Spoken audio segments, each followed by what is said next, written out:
So when I started powerlifting in 2010, there were no women in the gym, and there were even less women at meets. It took me 4 years to get the confidence and the drive to get on the platform because I thought I didn't belong because I never saw anyone who looked like me. I went to meets, I spotted and loaded, and there were maybe 1 or 2 women at every meet, and I never had the courage to get on the platform. And then I finally did. And my life has just taken off in incredible ways. I've met my friends, my friends who became family, I've become a referee, I've become a meet director. To see how the sport has grown, and now that it's 2024, and I've been given the opportunity to put on an all-women's meet, women of all ages, we have mothers, we have grandmothers, we have women who are battling health issues, we have people who have overcome so many obstacles to be here today, and this platform is for them, and this is why we do this. It's all for them, it's their time to shine.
So when I started powerlifting in 2010, there were no women in the gym, and there were even less women at meets. It took me 4 years to get the confidence and the drive to get on the platform because I thought I didn't belong because I never saw anyone who looked like me.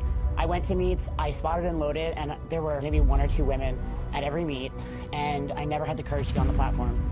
And then I finally did, and my life has just taken off in incredible ways. I've met my friends, I've met my friends who became family, I've become a referee, I've become a meet director. To see how the sport has grown, and now that it's 2024, and I've been given the opportunity to put on an all-women's meet, women of all ages, we have mothers, we have grandmothers, we have women who are battling health issues, we have people who have overcome so many obstacles to be here today, and this platform is for them, and this is why we do this. It's all for them, it's their time to shine.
So when I started powerlifting in 2010, there were no women in the gym, and there were even less women at meets. It took me 4 years to get the confidence and the drive to get on the platform because I thought I didn't belong because I never saw anyone who looked like me. I went to meets, I spotted and loaded, and there were maybe 1 or 2 women at every meet, and I never had the courage to get on the platform. And then I finally did. And my life has just taken off in incredible ways. I've met my friends. I've met my friends who became family. I've become a referee. I've become a meet director. To see how the sport has grown, and now that it's 2024, and I've been given the opportunity to put on an all-women's meet, women of all ages. We have mothers, we have grandmothers, we have women who are battling health issues. We have people who have overcome so many obstacles to be here today, and this platform is for them, and this is why we do this. It's all for them. It's their time to shine.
Actually, you good? You good? I'm good. All right, cool.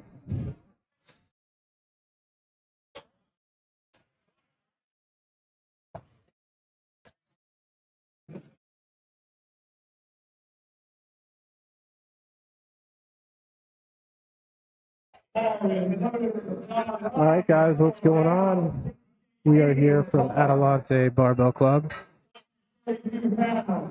for the first annual homecoming meet, which is power bar only. I believe the first one in PLU. Yes. For those unfamiliar at home, typically PLU meets, all PLU meets, squat bar, power bar for the bench, and a deadlift bar. And today we'll be using just one bar for all 3 lifts. Yep. John with an easy opener. Obviously the squat bar and the deadlift bar a little bit longer in length. Squat bar is usually, well, typically thicker in diameter. So a lot of lifters, I think, will really have to adjust a little bit to the deadlift bar, or to the power bar for deadlifts.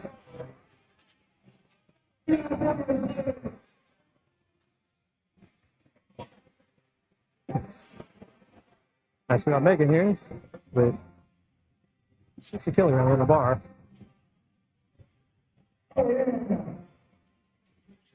Also smoking our opener.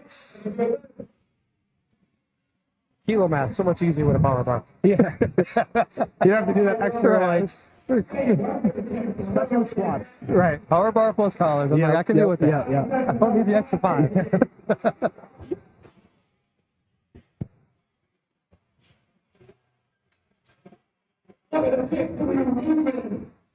Couple lifters in the later flights too. Going to see some big deadlifts, and it's going to be interesting seeing some of these guys pulling a power bar. I mean, right. You know, Pat Horvath, I know, is a guy that's pulled like 9-10 on a deadlift bar, kabuki bar, I believe, which might still be all-time world record for 242. I believe it is. So I'm really excited to see what he pulls on a power bar. And that same flight is Dawson out of Maryland. Yes. Who also typically pulls on a deadlift bar. Yeah. So.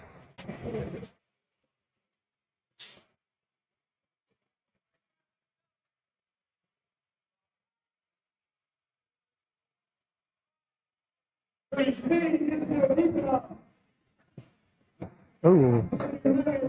Big red. You missed a command somewhere. Yeah. Oh, we got depth on the one side. Yeah, it looks a little high. Tough to see here with the monitor in front of my face. Yeah, no.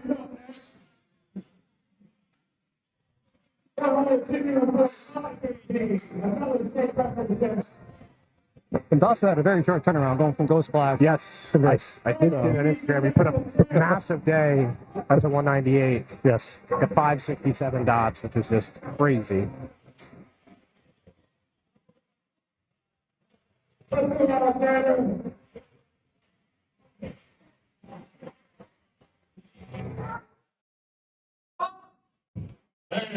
Everybody's openers looking real easy. Yeah. Go like this. Yeah. No grinding. Get them out the way. I always tell people, just get on the board. Just get on the board. Yep. Get something you know you can double, you can triple. You can do it sick, under any condition. Yep. And you see the referee checking him for his state record attempt. So anytime you have a record and you complete it successfully, you need to get the gear checked to make sure nothing illegal is going on. Yeah. No cheating. And make sure you claim it before you take your attempt, because that is something that all too often we hear at the scorers table. That was my record. You didn't tell us. Yeah. Sorry. You're like, so this one's going to be a record then? Yes. Okay. Let's take the reminder for him.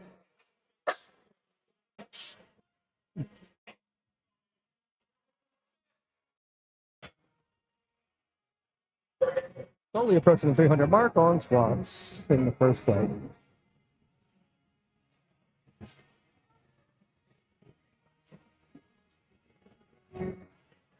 Beautiful. Nice and easy.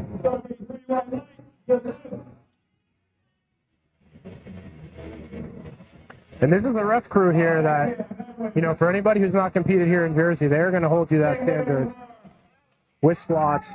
It's got some awesome refs here.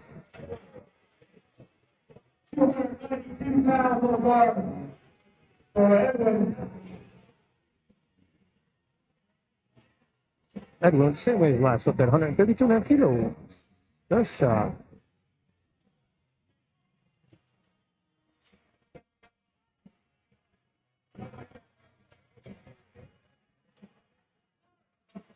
Oh, yeah.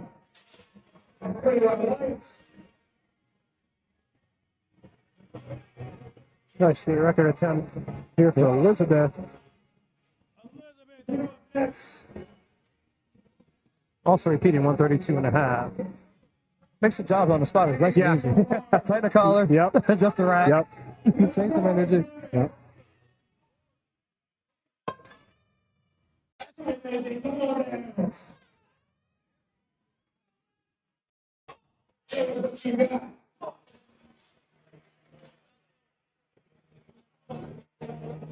It's a spot you like to hear same weight. Yep. Last deadlift. Yep.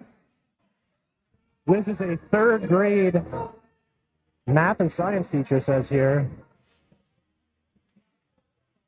Go back to school on Monday and brag about her state record. Oh, yeah. Yep. Set a couple more, probably.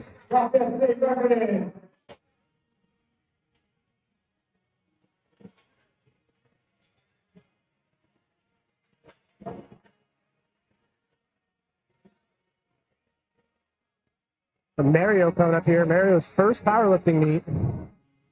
We love first timers. Yeah. He's going to get bit by the bug.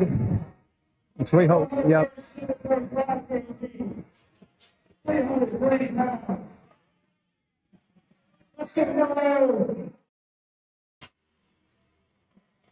This will be the first 200-pound squat of the day.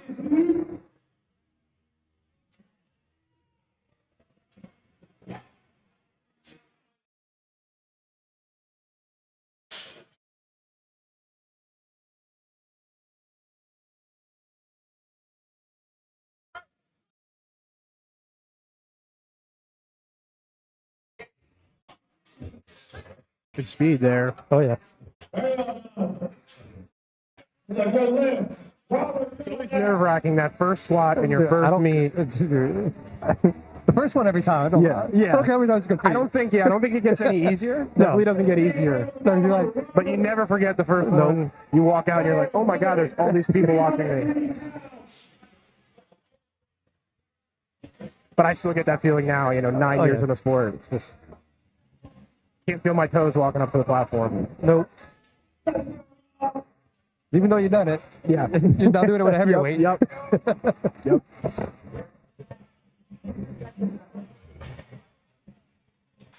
Another easy one. Yep. Oh, did we miss a command on that? Nope, we got it. Robert, I believe, was here for Icebreaker in December. I believe so.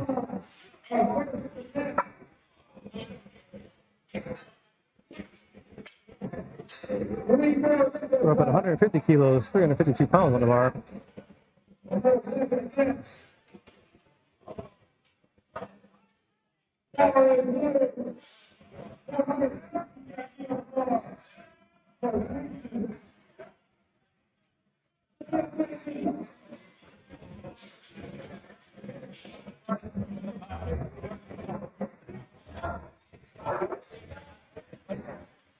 Hey, Justin, welcome to the chat. Yes, the hometown shirt, or homecoming shirts, look absolutely amazing. Yeah, they're probably like the best spotter loader shirts I think Yes. I've seen. In typical George fashion, the 56 is in honor to Giants great Lawrence Taylor.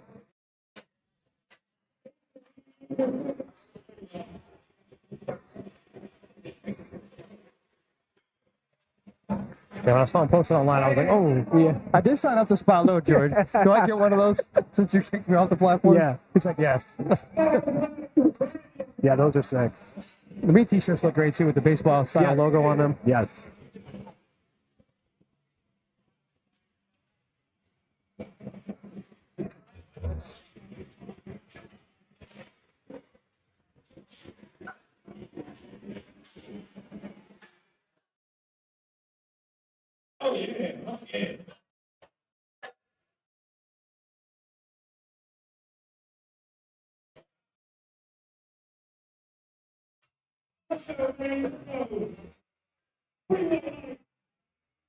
Smoking. Blowing through these. About to start round 2. We're checking attempts.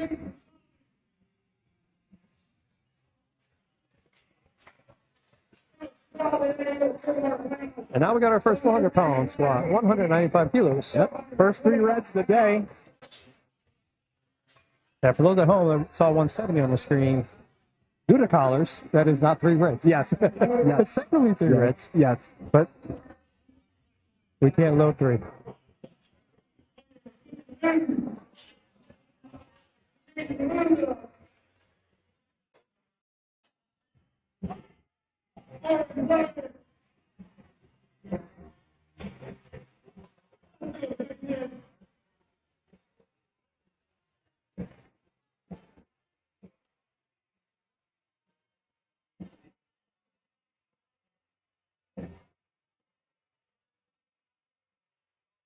For anybody new listening, the lifter has a minute to get the bar moving out of the rack.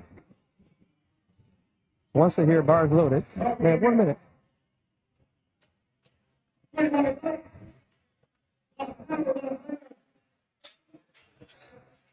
And even if you're running short on time, you can always pop out there, pop it off the hook real quick, pop it back in. That's correct. Give you some extra time. Yep, PLU rows 2 re-rack. Yes. For an extra 30 seconds on the bar. So even if you're walking out, you're like, this don't feel right. Yeah, Let's put this back in. Try this again. Yep. Been there. Yes. But also like, I got it. Yeah. I don't need to worry about this. Yep. That happened to me at a meet once when I was competing in wraps because it took forever to get my knees wrapped. I was running short on time. I literally just ran out there, popped it up real quick, and had to take a step back and then walk back into the rack. I think we might have 1 wrap swatter in this meet. I looked at lift and cast in later flights.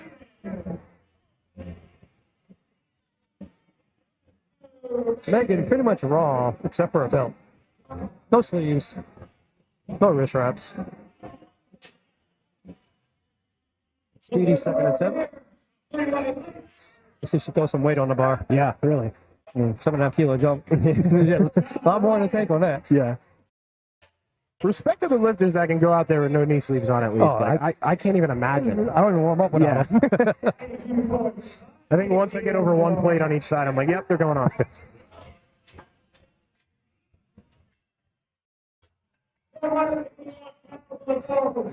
That's out of me. Had somebody warming up, and they were like 4 reds before they even met him. Yeah, yeah. I'm like, Yeah. no. It's crazy.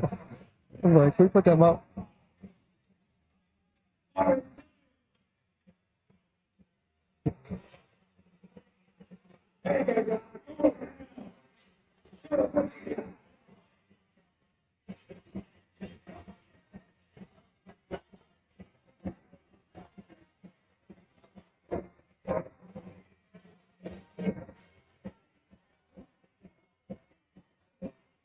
Well, speed a second. Speed that up. 1 red on the side, but 2-1 is a good lift. Definitely got some kilos in the tank there. Yeah.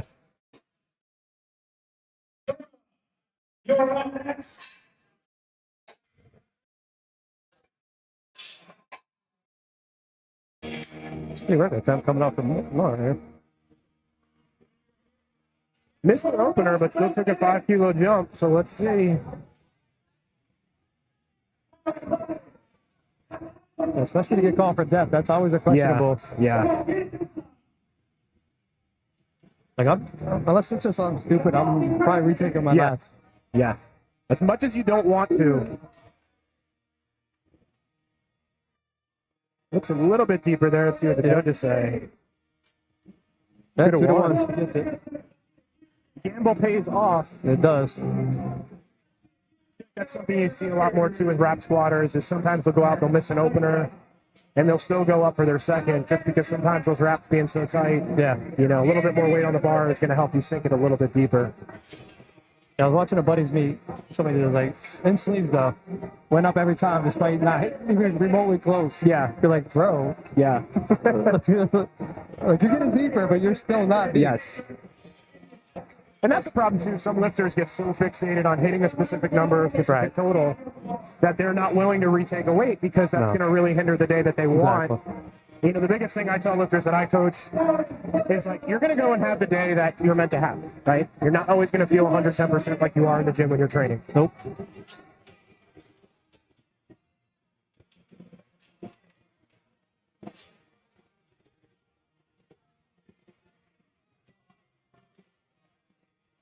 Should have an easy state record. Yep. Sure does. Not going to looking like an opener. Oh, yeah. Definitely good for at least another, I'd say 15 feet. Easily. On the third. Easily. I'm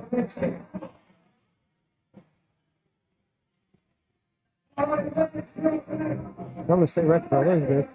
314, 308 on the bar. 140 kilo. Yeah, I must have opened a deadlift because I just wasn't paying attention. Started putting it down. Like, oh, just a little bit early. Yep. My brother's like, you're not taking that away, right? I'm like, no, yeah, it's working. Like, I can hold it. Yeah, I missed opener deadlifts just from pulling them off the floor too fast and losing my balance and stop.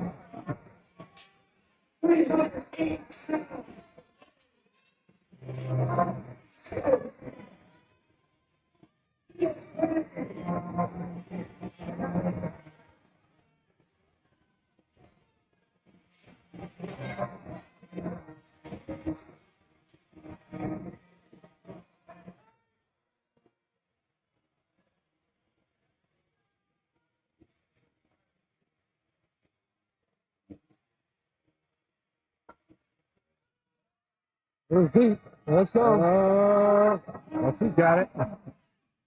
That was a grind. It was. 2-1. Good lift. Get that record checked. That's either go out and just chip it 2.5. Or Yes. Yeah. nothing crazy on the third. Nope.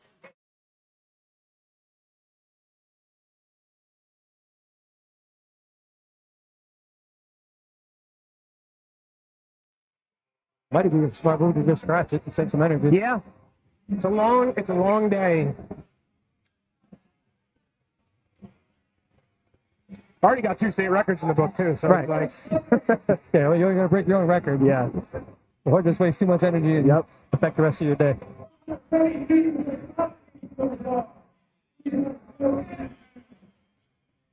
It's fun you get the 315 without having a chip in your pocket. Mm-hmm.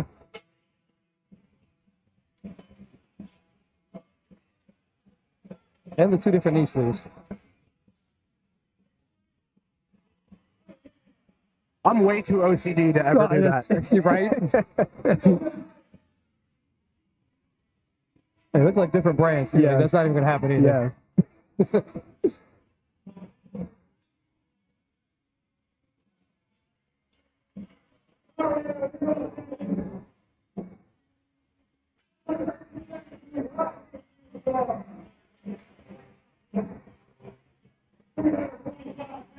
Nice state record for Mario as well. Says here Mario's from Los Angeles. Well, that's a nice long flight. Yeah. I don't know if he's just originally from Los Angeles and lives out here now, or traveled to here from Los Angeles. Grade school plumbing is what he is currently in. Good career field to get into. Oh, absolutely. You'd make a lot of money at powerlifting meets as a plumber. Yes. Yes. Some of these bathrooms at the end of the day, right? I feel bad for some gyms sometimes. I really do. Just go and lift the cat, but hey, I come do plumbing for you for the day. Yeah. I'll handle your bathroom situation all day. Yes.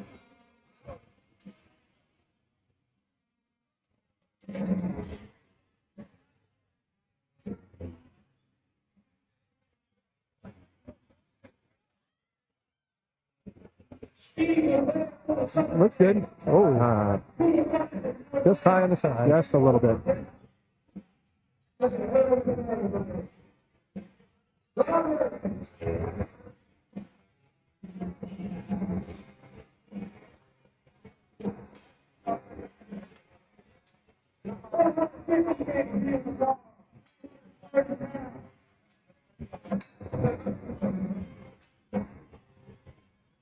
Is Robert, coached by Mike DeMayo, Slider Powerlifting.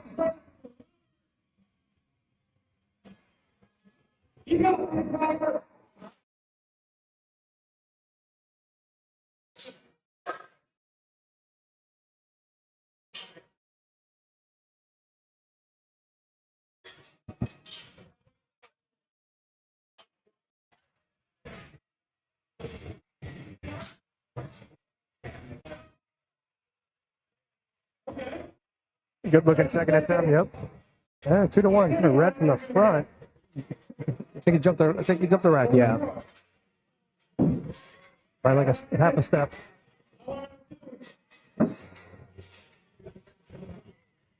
Making sure he's asking that head judge, hey, why'd I get the red light? Something we always stress to lifters in the rules briefings. 100%. You get a red light, ask the judge why. It's almost usually something super easy to fix. Yeah. Ask the judge, don't go on Instagram after the meet and complain about the red light you got. Right. And when people ask what you're for, you're like, oh, I don't know. Yeah. Just give me a back call. Yeah. And make sure you do it after your attempt and not like 20 minutes later. Right. Hey, what you talking about? Like, bro, I've seen like 100 squats. Yeah. I don't know. Yes. Big jump for Edwin here. 20 kilos. Oh, yeah. Good for at least. Oh. Jump the rack command. Looks that way.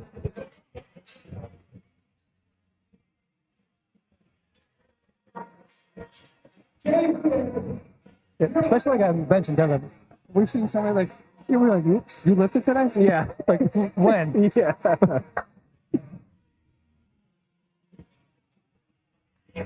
And then they'll go to the gym like the week after and they'll pull like a YOLO deadlift. Right. And it's like, why didn't you just pull that in the meet? You know?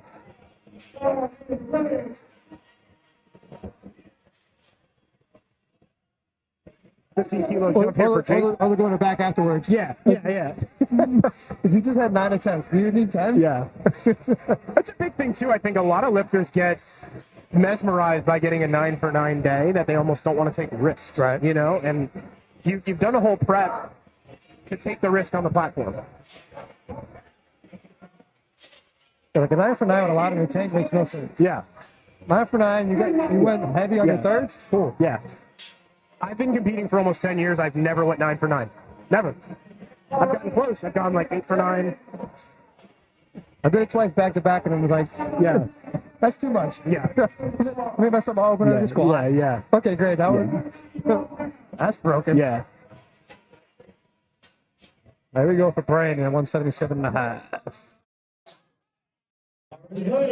Small 7.5 kilo jump here for Brandon. Brandon, no belt. I can't do that either. Nope. For me, I think a belt is more important than knee sleeves at this point. I feel weird if I don't have a belt on. I know. I'm the same way.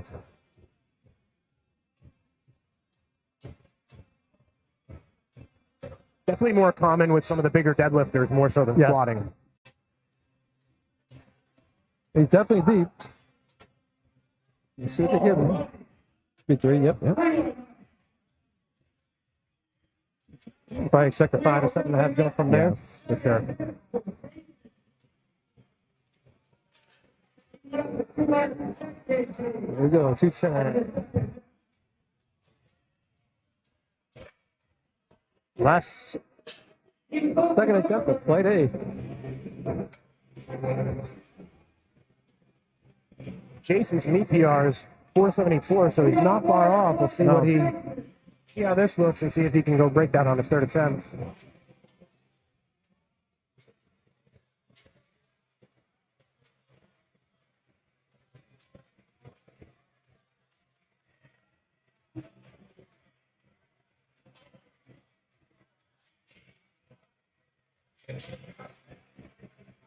His opener was super easy, so a little 15 kg jump shouldn't be a problem.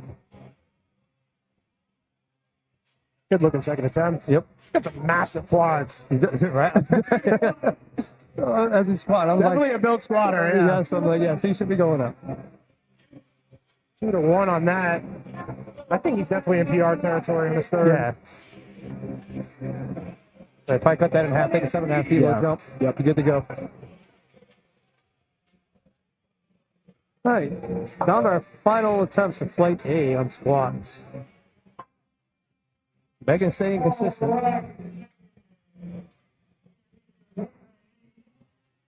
5 kilo jump for her third.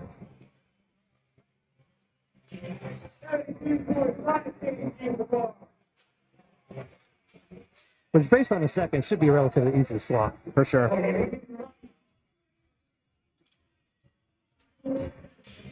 Last meet, she hit a 70 kilo squat, so looking to shift that by 2.5 kilos. Hey, not wrong with taking a PR home. Absolutely not. Just competed in our tune-up meet actually not long ago, a couple months ago, so quick turnaround, get a small chip in the PR here.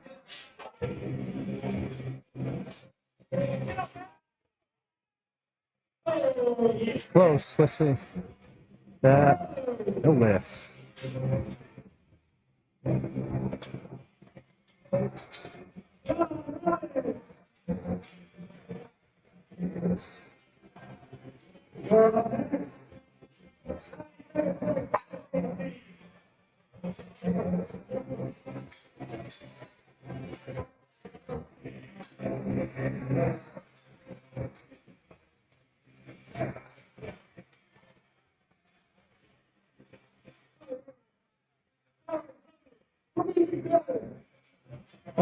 Buyer's order for John. 97.5 kilos.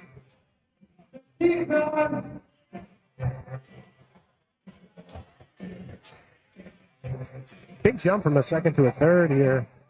15 kilos. Okay. Took 12.5, 22.5 last time, so just cut it down a little bit. A little bit of knee cave there. Yeah, Looks look a little like- high on the side. Yeah. Yeah, sure it is.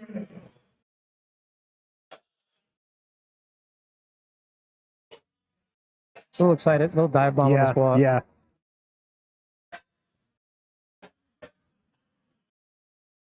Yeah, some squatters are really good at that kind of dive bomb, squat, but it's hard to control it in the hole. It's hard to keep, Find your depth every time.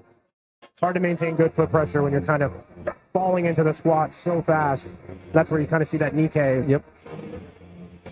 The knee cave a lot of times, it's not coming from the knees, it's coming from a lot, more times off than not, it's the foot pressure. Yep. Not really maintaining good foot pressure, mid-foot through the floor.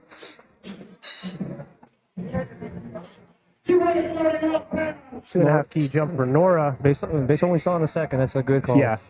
There wasn't much left in there.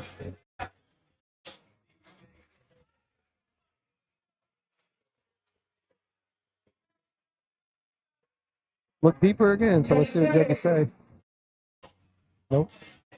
A little high.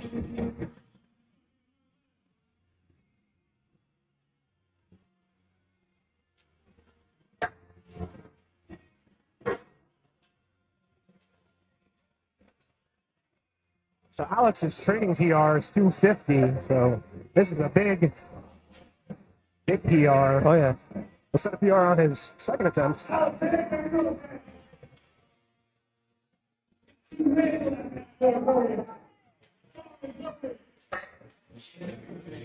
Another first-time competitor looking here at the Google Sheets. Pretty good way to start your first meet, going 3 for 3 on squats. Oh, yeah.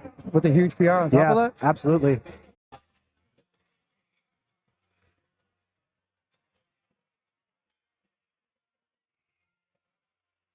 He buried it. Oh, yeah. He grinds it out. That's Should be good for 3. That is a good third attempt right there. That is. Didn't leave too much out Make there. sure you get record, Jack. I want to go home without that. Yeah. Maybe had like another 2.5 keys on top of that, Yep. but that's a pretty good third attempt. Oh, yeah.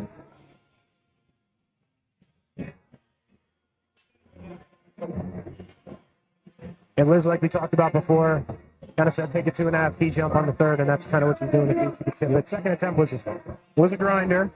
Very close to the third Yeah. almost, so smart call.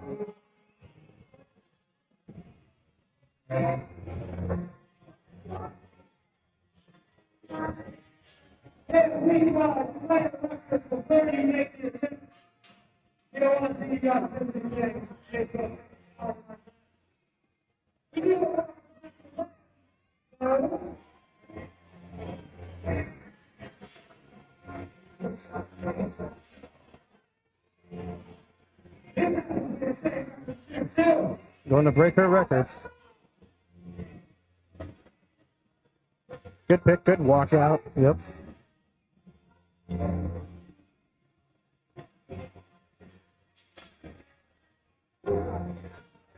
That's good.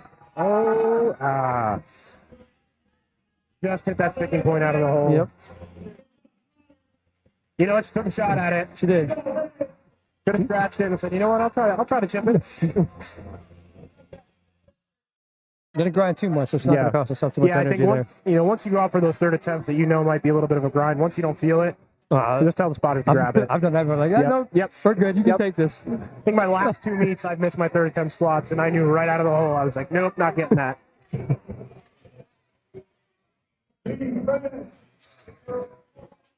I'm like, I'm not a grinder to start with, so we're not even going to try this. Feel free to take this, boys. Yep.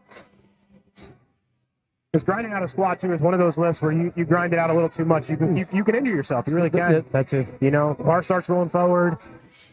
Yeah, not worse than a bar roll. Now the rest of your meat is kind of ruined just because you got a little greedy for the third.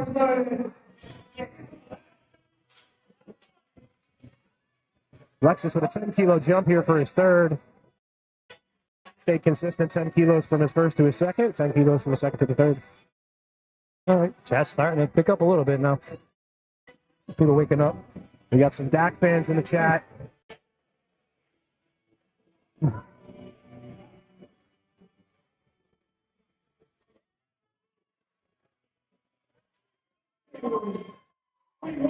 Yeah, probably a little over an hour before Dak gets on the platform. Got some time, guys. Right? Feel free to hang out with us, though, Joel.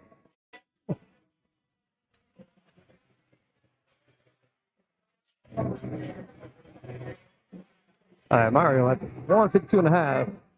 Big record. So far, nothing crazy on our third attempt decisions. Nope. I think on his second, he may have missed a rack command. Right.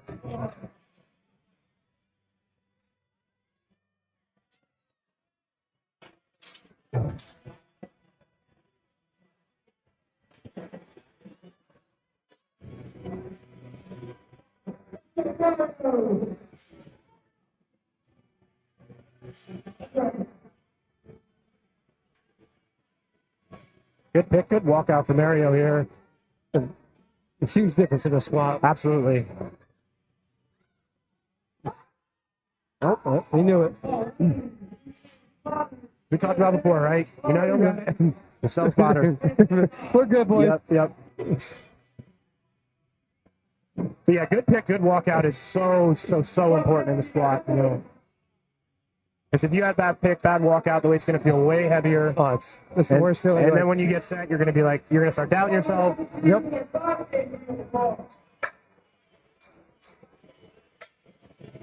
All right, 5 kg jump here for Edwin.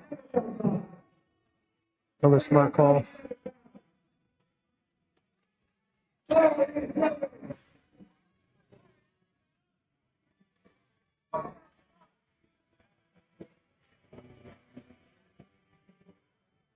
Yeah, so really new out there. The only thing that lifter can touch on the platform is their belt.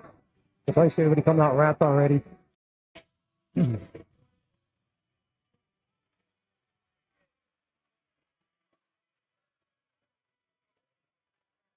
Oh, nice third. Good looking Nice third attempt.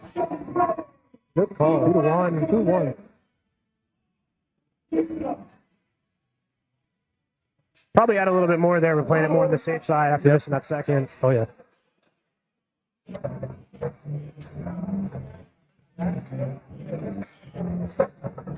Oh, we're 3 lifters LA from Flight B. Got Robert here, 162.5.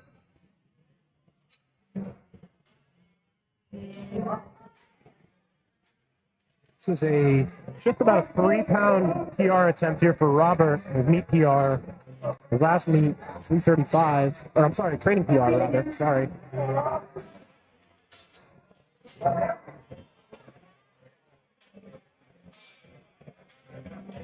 Consistent with the 12.5 kg jumps too. Yeah.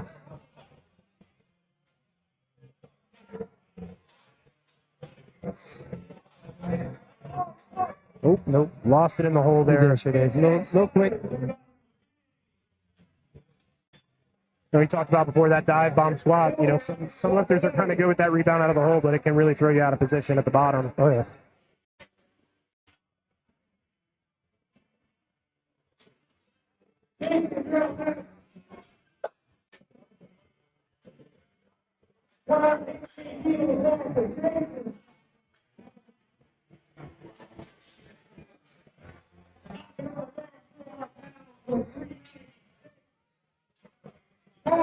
$5-kilo jump here for Jason on his third.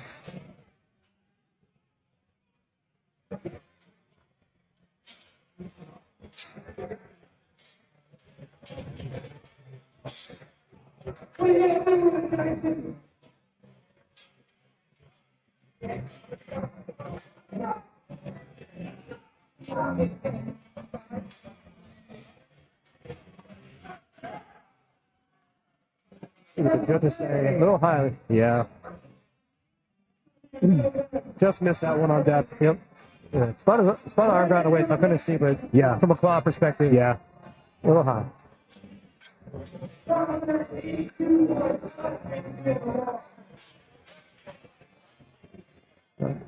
Got Brandon and Jason. Jason took a 10 kg jump, 220 for the third, so looking for that PR.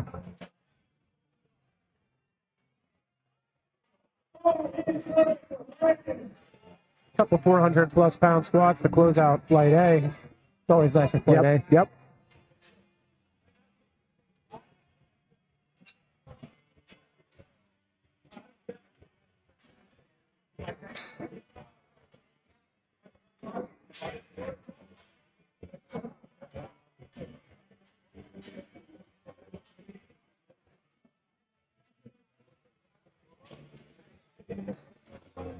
And he's a junior too. So. Yes.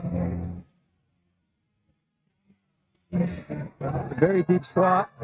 Grinds it out pretty good there. Easy 3 white lights. Really narrow grip too on the squat. I applaud guys that can get that flexible, that have that kind of mobility. Sorry, my shoulder hurts just looking at it. Yeah, I would never be able to bench after that. Last squat of play day. 485. What's that, 11 pound PR? Yep, this is about an 11-pound PR from his meet PR, and this matches his training PR.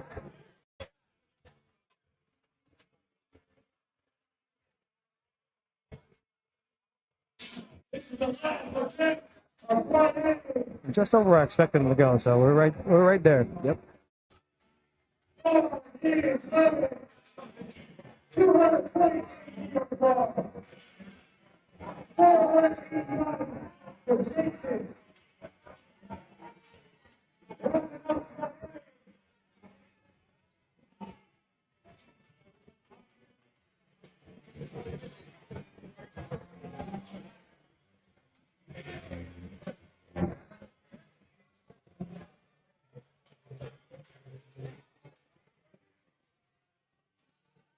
Nice deep. Oh yeah. Smooth. Good looking third attempt. Oh yeah. 2-1. Oh, I wonder what this. That looked deep from here. So Yeah. That's why I always say right there. There's two side judges, right?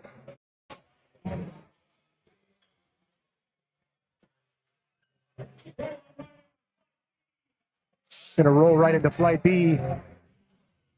your last drug tested flight.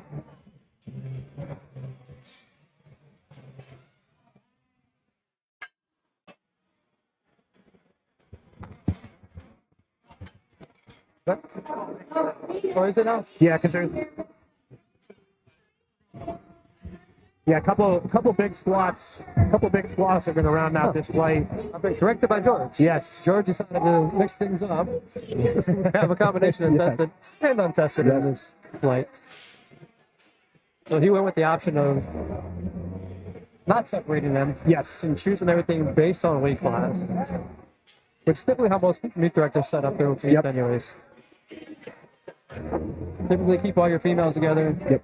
Fill out that flight with your lighter weight men, or if you got like some rap guys or some master lifters, you get them out of the way so you can keep your open people. Yeah, a couple big openers here to round out the end of the flight. We got Phil Bennett opening at 280, Dawson Miller opening at 305. So we're going to see some big squats. Oh yeah. Here at Flight B.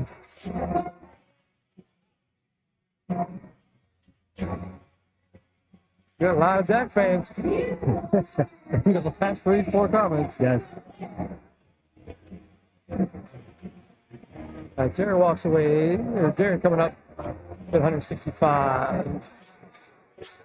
Jared is a PLU ref out of Pennsylvania. Part of Team NOLA.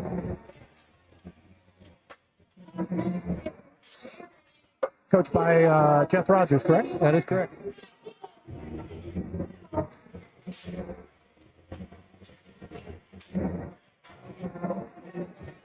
Her husband Travis runs some awesome meets. Yeah, I think that's the first time I met you that one of Travis with me. Yes. Yes. Yeah, you actually. No, I do one of Travis's meets, and I hit a massive third attempt deadlift, and I got 2 red lights. And you were the side judge, gave me my red lights. But it was in time. I was like, I have no idea why I got red lights. And then I got back to my Airbnb and I watched it. I was like, oh yeah, I had a soft knee.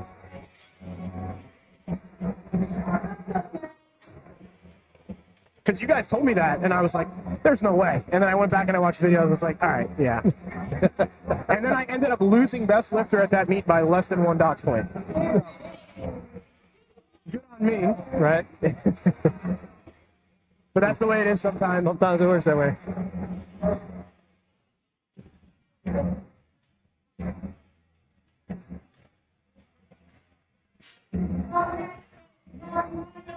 I was at a meet recently. I don't know if that retail meet or one of our local meets. Same thing. Like the person lost was like by 1 dot point. Yep. All because of one lift. Yeah, and then the last meet I did an icebreaker here in December. Literally the same thing happened. I lost best lifter by less than 1 dot point. So 2 meets in a row. I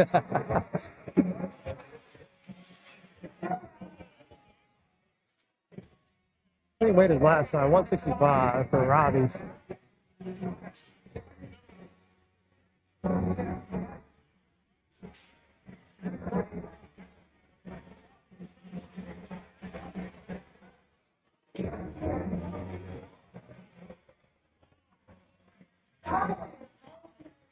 Easy opener there. There's the first 3 red squat of the day.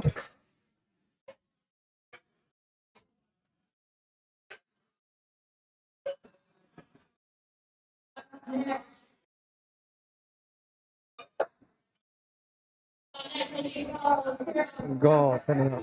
385 on the bar.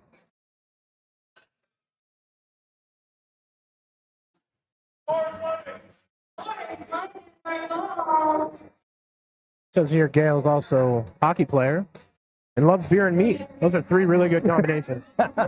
As somebody who grew up playing hockey and who also loves beer and meat, big fan of this guy already. Easy opener. Great opener. Got some hockey player like. He sure does.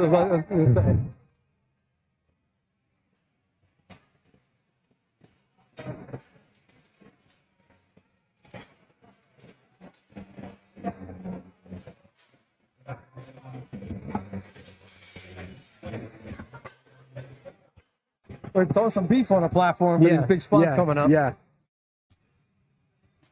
Big Mike Evans stepping out of the referee polo and into the spotted loading shirt.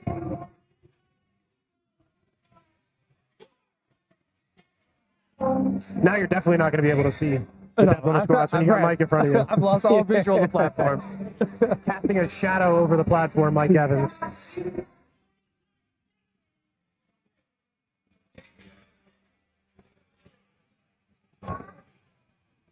Starting to dip into some of our untested lifters now. Oh, yeah.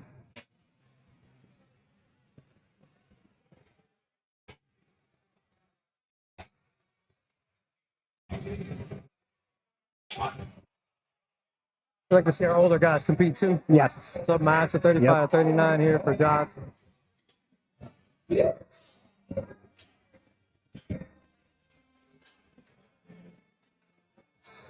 Just throw an extra 5 kg on the bar here for Xavier. And definitely no relation. I think there's a lot of Martinez's out there in powerlifting. It might be a little bit. I got 2 very common names. Yes, yes.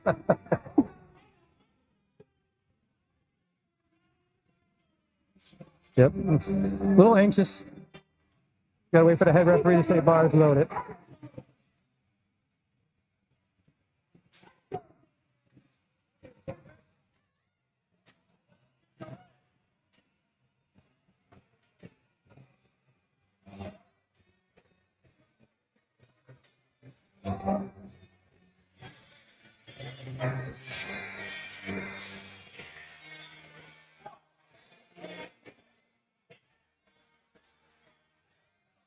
Another easy opener. What would we like to see? Ooh. Looks like we're a little high there.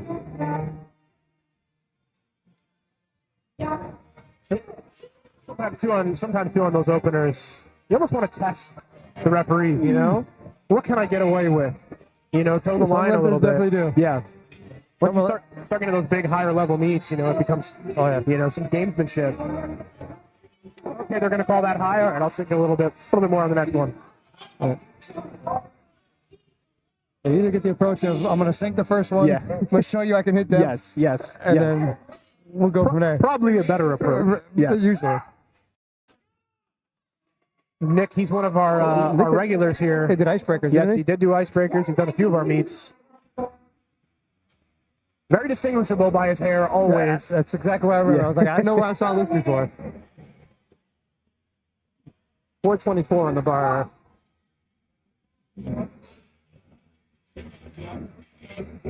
Look good from the front.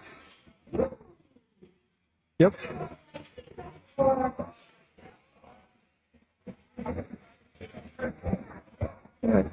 215, 473 on the bar. Approaching that 500-pound mark. Yeah, we're going to start seeing some big jumps here. Spotters and loaders are going to start working here soon. Oh, yes. Always love going from like 4 or 5 regs, drop it down the suit. You're like, Okay. Yep. Yeah, that last squat in the flight, and then you got to go back down. It's like, man, don't plan on training the next day. Zero. I give spotters and motors all the credit in the world as they work their ass off.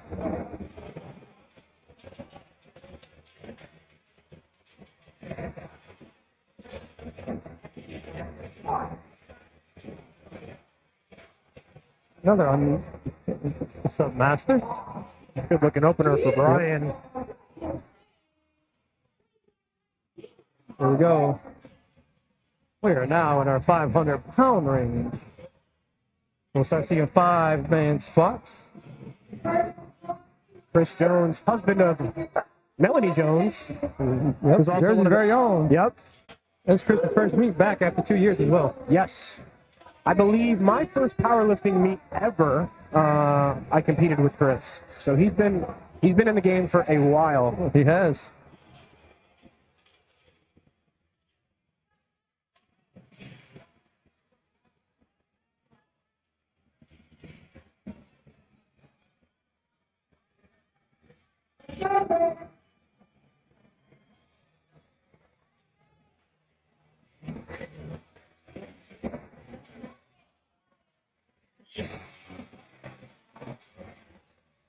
Good walkout for Chris here. His wife is no slouch either, by the way. Yes. Even with a bad glute at national, she still gets a pro card. Yes. Easy work for Chris there. Yep.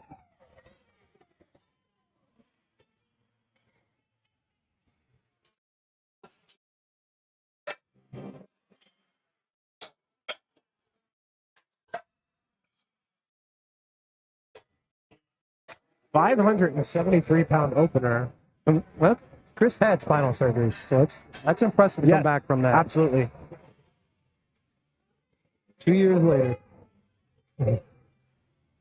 Chris came over here to the live stream table to give his second attempt. Wrong table, Yeah, Chris. yeah, Chris. we are too rest. Yeah. We're just not today. Yeah. Haven't competed in a while. I forgot how this thing works. Right.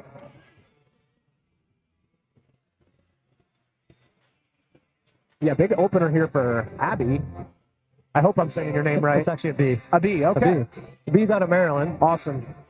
He is the owner of TZO Strength. Awesome. So he is Dawson's coach, as well as Sam's within this Coaching and competing today. Yes. That's tough. Yes. A lot of credit for that. So he actually has somebody helping out. Okay. So it's the timing of the flights works for him to be able to give the numbers as well. Yes. So he's not having to stress too much. Good opener. He actually has 2 clients here today. That's tough, man. As a coach, like, Right. I get so ingrained in competing on meet day that, like, Right. just can't do it. But when you start getting a lot of clients, sometimes it happens. Okay. The person coming on the platform is coached by a B.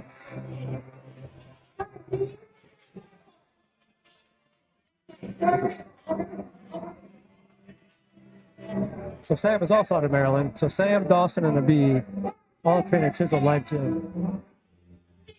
And this big dude that just walked past us is another one of B's clients. That is the 140 kg open champ for PLU. Awesome. Mr. Chase Kenny Fairchild. Also competed at Gross Class too. Yes. He's trying to find his $500 to get the pro day invite. Awesome. Easy work from Sam. Well, Sam's making his PLU debut. He's a USA PL lifter, so he's very familiar with the power bar. Next up, we got Phil Bennett. Phil comes with a big squat. Typically, he's a 181 competitor, but competing in the 198 class today. Where's my big Fernando? Yes. I know Phil is looking to do the ABS meet in October, so he wanted to get a meet under his belt with power bar to get used to it. It's always good. Top 20 squatter all time in the 181-pound weight class. So see what he can do with a little bit of extra added weight. Little beef. Yeah.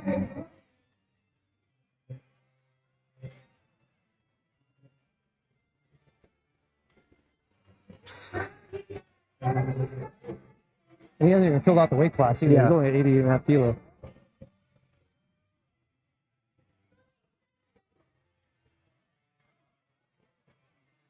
So Phil running short on time, but again, he has an option to come out. Yep. Pop his bar, get 30 seconds.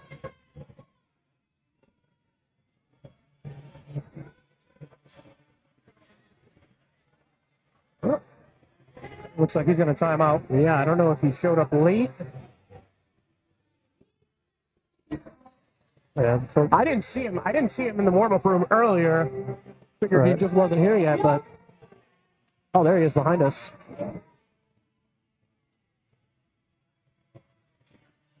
that's going to be tough to get warmed up for a second attempt. That's Have to go back there after squats and see what's going on. Right. Here comes Dawson, another one of the B's clients. Yes. Dawson. I believe Dawson's trying to do the ABS meet in October as well.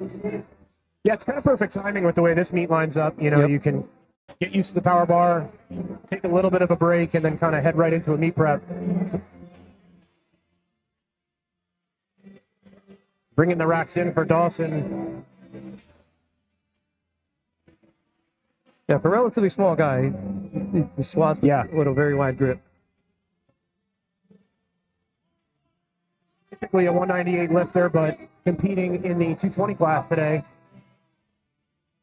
Yeah, I mean, coming out the Ghost class, there's no Yeah. way you're going to cut, Didn't want to do down. two weight cuts 2 months in a row Right. is tough. Yeah, I mean, 95 kilos, so he's not, Yeah. he's basically a walking weight. Yeah.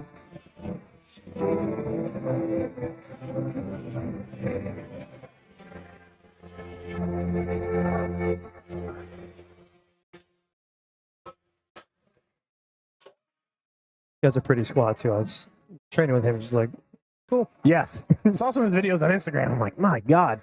Yeah, people like, you mind judging him? I'm like, sure. I don't know why you're asking me to. I have yet to see him squat high. Yeah. But sure. Yeah. Awesome opener. Fast.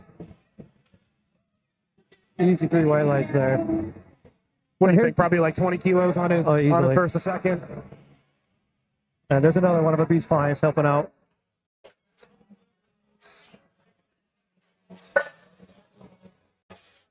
And again, the fun part about spotting. That's the pull from Yep. 700 pounds. Yep. Now you gotta pull everything off. It's like 600 pounds off the bar. Yep. Start all over.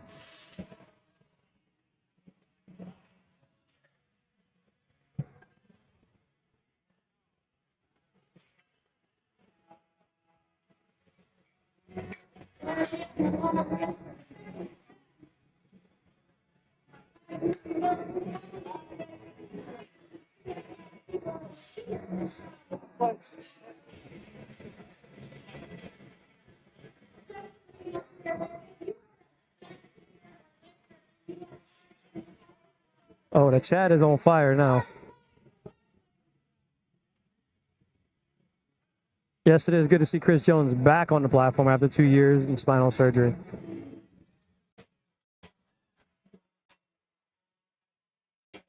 Hey, Morgan, I'll see you there. We got some of our Maryland folks in the chat. Yeah, so a little confusion with Phil. He thought he was in Flight C. Wasn't in Flight C, obviously in Flight B. So got him moved into Flight C. Kind of like what you said before, you know, typically the untested lifters later in the meet. Right. Hey, that's why, you know, always check lifting caps. Exactly, right? Always. Check it the night before when you go to bed. Check it in the morning when you wake Yep. up. Check it on the way to the venue before Absolutely. you. Yeah. Absolutely. So as a meet director, we always send emails out the night Yep. before. As soon as Yep. the rosters are done, we send an email out. Hey guys, check lifting cast. Go here. Make sure you're in the right flight. Yep. Make sure your openers are good. Make sure all the stats are good. And then so we said, check in the morning. Yeah. Even when I'm competing, I'm showing up to the venue super early. Right. I don't need to hear rules, Yep. but I'm gonna hear Yep. rules brief. Yep. Just to make sure we're all good. Yep.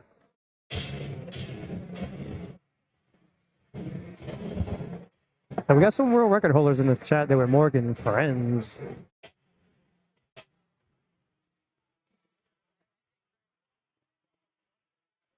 We're back to the top of flight B.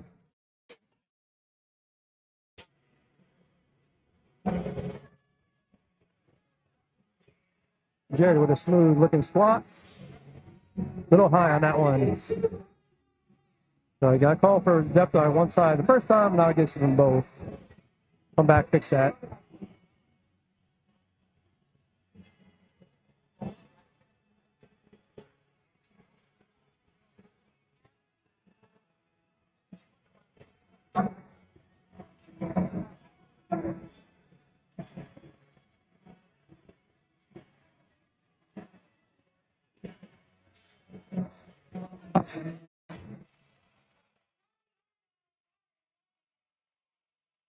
Jared and Rob are going squat for squat. The same way these time, man.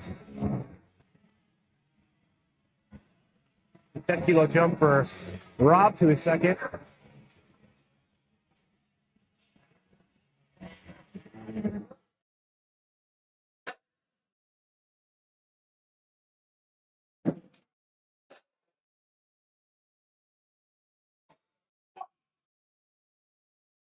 It's also good for the coaches to come to rules brief too, so you know exactly where the scoring table's at. Yes.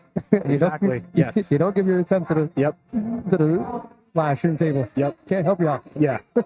Appreciate you telling what you're doing. Yes. Thank you for giving us some intel for the Right. live stream, but We know where you're going. You got to put it over there. Yeah, for those at home you can't see, but there's obviously a score table for the referees on the opposite side of us at the live stream. Yes. We've had a few lifters and their coaches come over here. And that's why it's always good to have somebody there to handle you, help you out at the meet. You know, if anything, you could just have them. That's your responsibility. Go to the source table, give them my next attempts. Yep. Because I'm a big proponent. If I have a coach handling me at a meet, don't even tell me the attempts. Right. Just walk to the table, put in what you think, and I'm going to go sit down. Exactly. I operate a lot better not knowing until I walk onto the platform. And I'm like, oh, okay. Yeah, but I've had a few lifters show up the weigh-ins and like they don't even want to see what their openers are. The coach's like, Yeah. "Can you cover?" And I'm like, Yeah. "Sign here." Yep.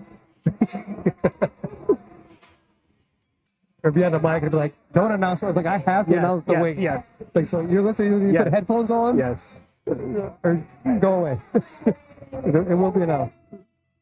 And if someone be like, "Just say the kilos," they don't know kilos. Like, don't announce Yeah. the pounds. I'm like, okay, I can do that. But, you know, an opener shouldn't be a weight that if you hear it should trip you out. It shouldn't make you nervous if you're opening at the right weight. Xavier, 7.5 kilo jump after missing his opener. Another great call. See if it works out for him. It's definitely deep. Good depth, good speed. Wait for the commands, and it pays off.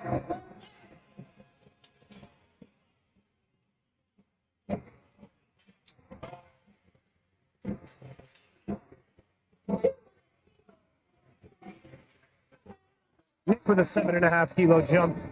Yep.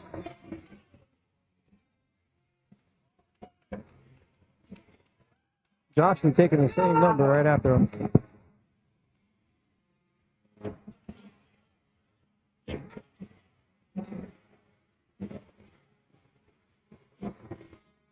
Between the hair, the singlet, and these things, you'll never miss Nick. Yes.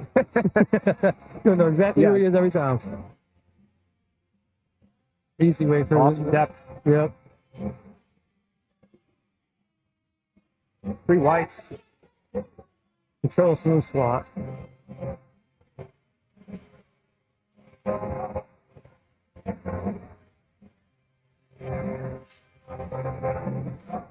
Josh with the 15 kilo jump.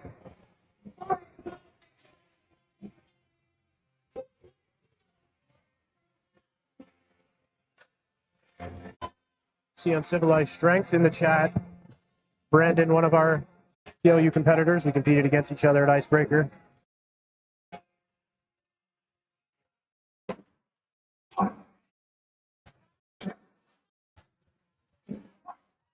Move fast for Josh. Let's see the depth. Yeah. A little high.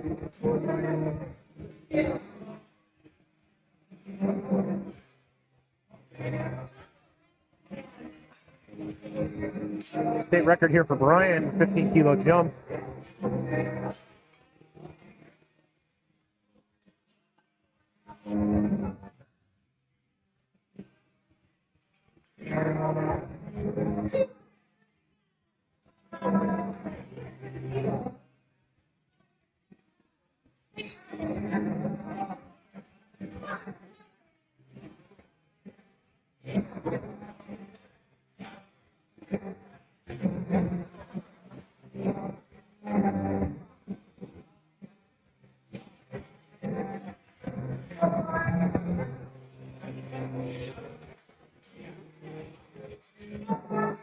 So back to 5-man spots.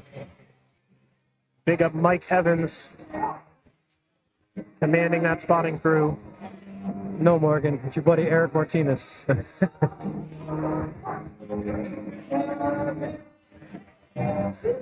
No, Brandon is currently head judging. Correct. Brandon's out there calling depth in the front.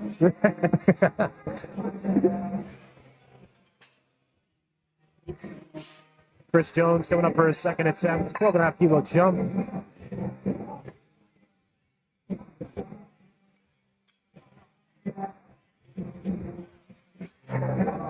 No, big back in the camera. Yes.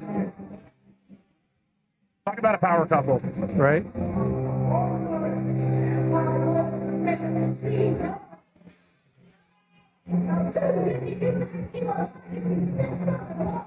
Hey, Morgan.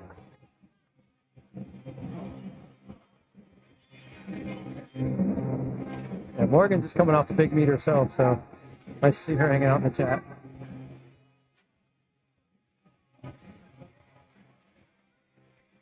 And I know Chris too. A lot of monolift meets under his belt. Yeah.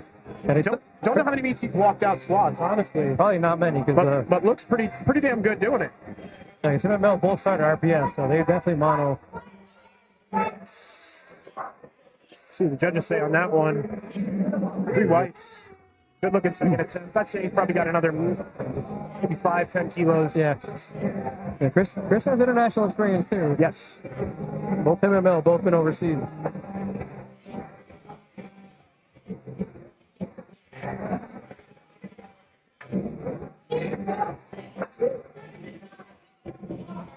£606 second attempt for Sam. Sam training's been going pretty good, so I'm expecting him to have this a good second attempt.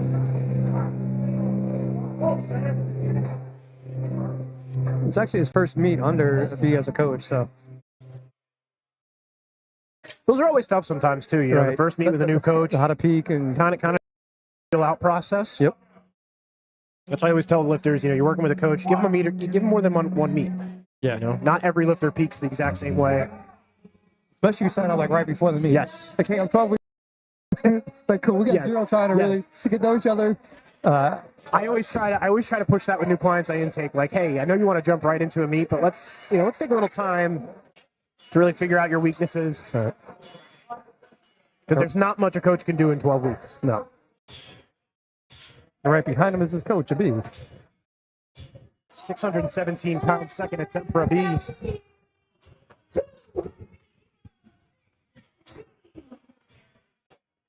Yeah, B's swimming with the power bar too. He doesn't really care where he competes at. Yeah, time he matches up with him, yes, he's definitely USAPL guy, so he's very familiar with the power bar.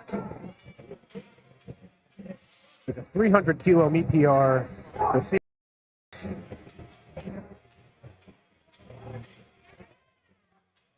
Pretty good speed. Yeah, 3 whites for a B. that's 6-7 weeks ago, so and then we'll come back from it pretty quick. We shall see what the spots look like. Here we come Dawson to round out second attempt for flight B with a 716-pound second attempt.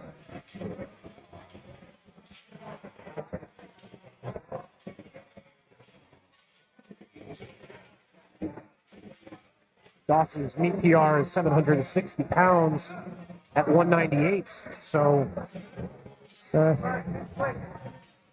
But coming off, 4 weeks, four weeks after turnaround the slash, that may not be there. Yeah, it's tough to think you're going to break that. Right. You're really not even trying to peak again. You're just basically, Yes. We're going to see what's there.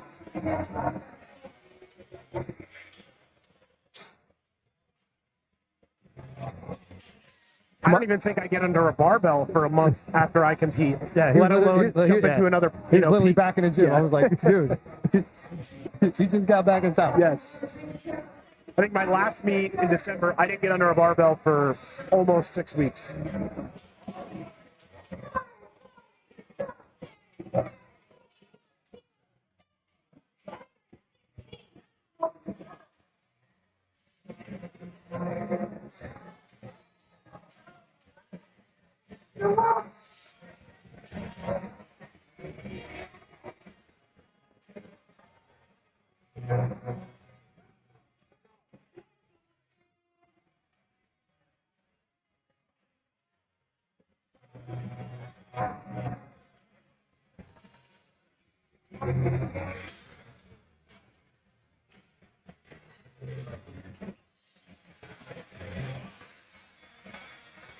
Not that you expect anything less, but Dawson's setup is the exact same every time, whether it's in the gym or on the platform. There's literally no difference in how he sets up. You want to try to make the transition from the gym to the platform as seamless as possible. Do everything the same way. Good looking second attempt from Dawson. I mean, if he's feeling it, we may see 760. To be honest, I think that looked better than his opener. Yes. I think that moved a lot better than his opener. Let's see what he loads for his third. I don't know how he trains in the gym. I don't know what his jumps are in the gym, but I would say probably another 15 at minimum there for his third, based on how that moves.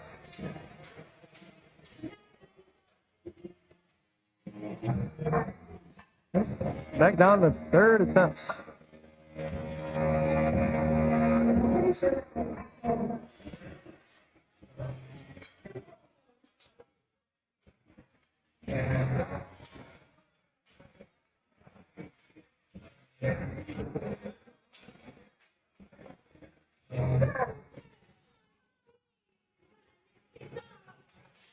So Dawson did load 15 kilos for his third attempt. Yep. Good call.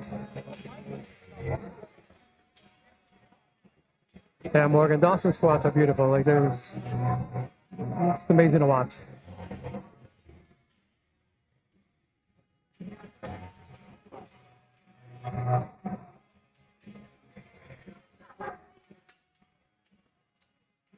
Seven and a half kilo jump here for Leslie for a third.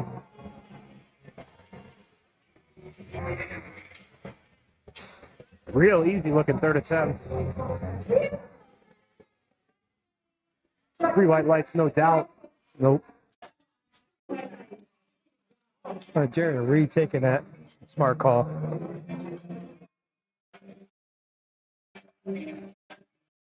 Don't want to walk away with just your opener. Yes.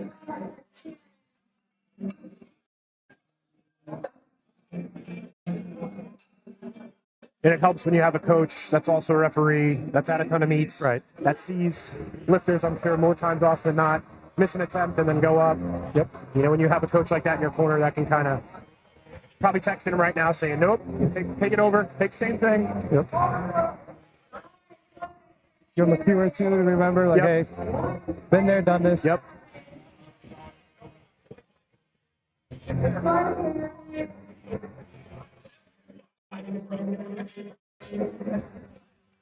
Kara trains out of Powerville Gym, correct? That's correct. Awesome facility in Pennsylvania.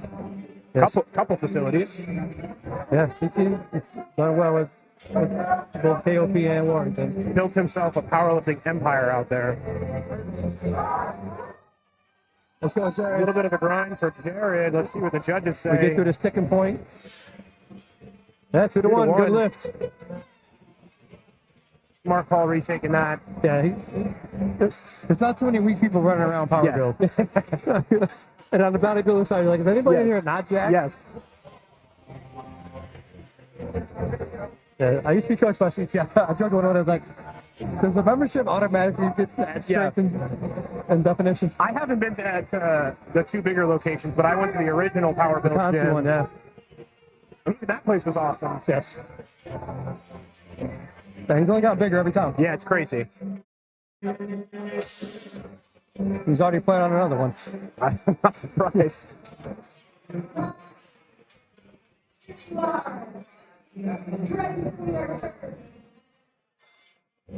Robbie Arnold here with a 7.5 kilo jump. His third attempt.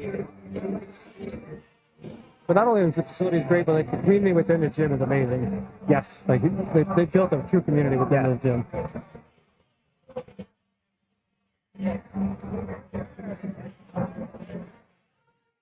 Mine's about, looks like it may be a little high. 2 to 1? Yeah, 2 to 1. That's a 5 kilo PR. Yeah, that's the biggest thing with powerlifting gyms is like you can put all the equipment, you can have all the cool lights and mirrors and signs, but the community is what's going to make the gym, absolutely, you know, as popular as it's going to be. Right.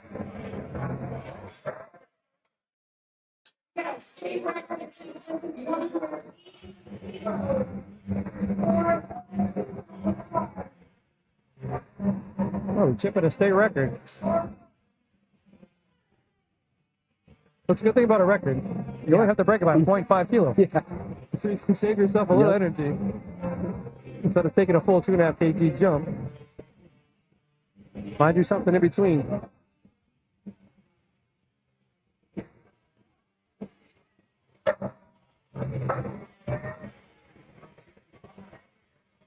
Good looking third attempt. Oh, yeah. They could have taken a full 2 kg. Yeah. Probably. 5 kilo jump here for Nick. You got to be close to PR here, ain't you? This is 5 pounds above his meet PR. Just about 5 pounds.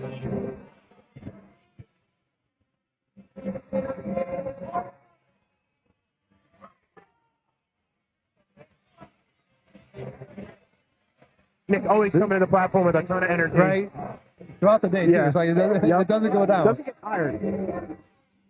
I see him jumping around doing deadlifts. Like by the time I get to deadlifts, I just want to get the hell out of here.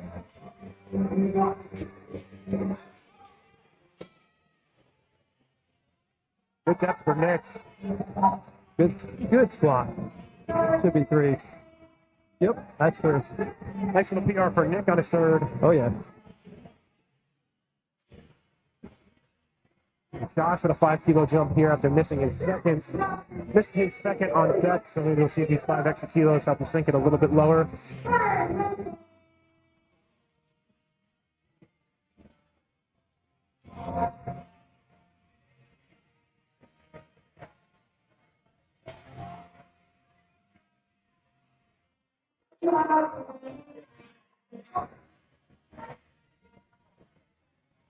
That's looked better on that third. Definitely. The judges Should be say. 3 wide. Oh.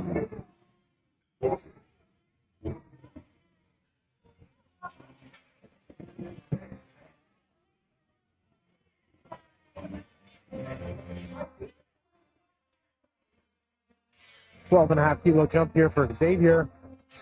Oh, looks like he may have missed a command and not to the jump. Yeah, Mike's over here talking about. Okay.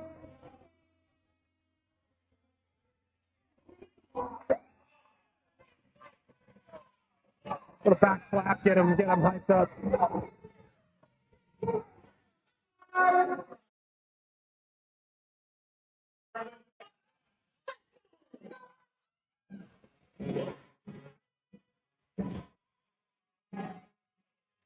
Good pick, good walk out.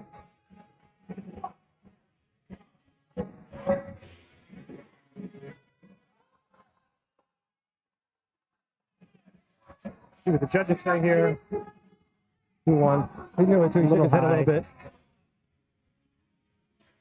Sometimes you can feel it. Yep.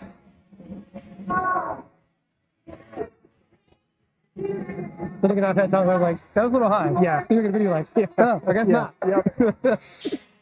I'll take that. Yep.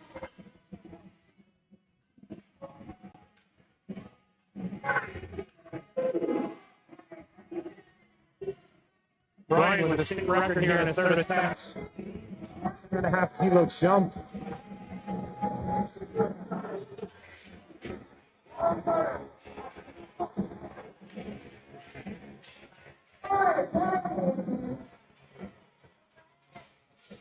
First and second attempts look real good from Brian. Yep.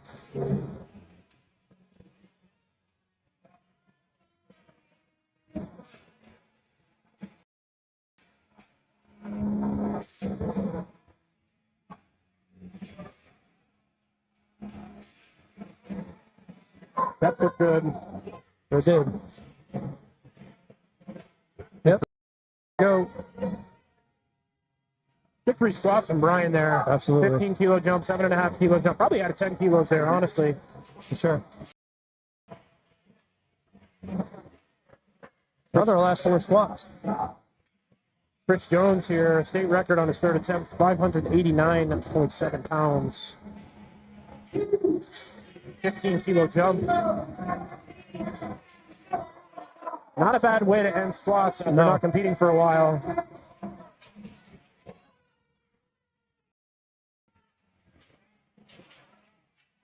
Not sure I want to take a back slap from Mel. Yeah. Let alone see. Yeah.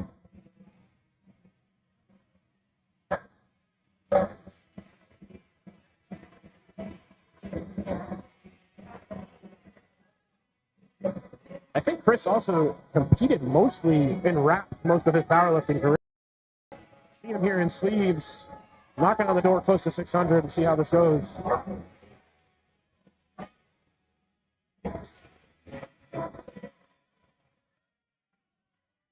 That looks good. Just missed it. Just. Little bit downward movement. No need to grind it out.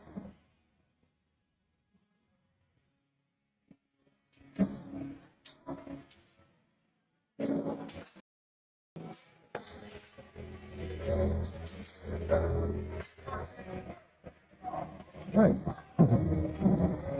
10 kilo jump here for Sam, 628 pounds.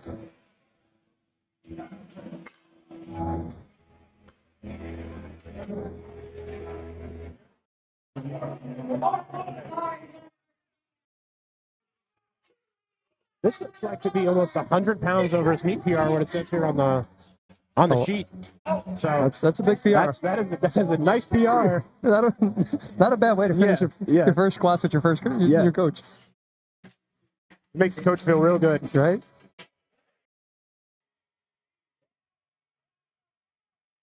Let's that bar settle. Just missed.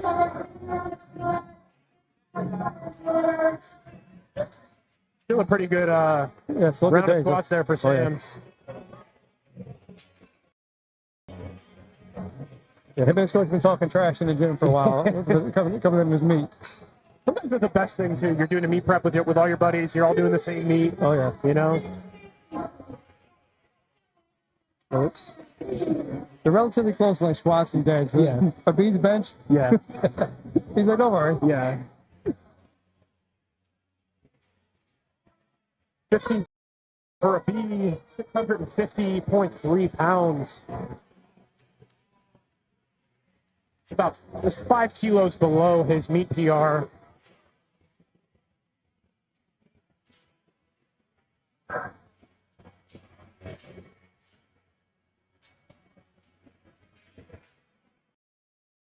A beat coached by Marcellus Williams, the swole fessor. Yep.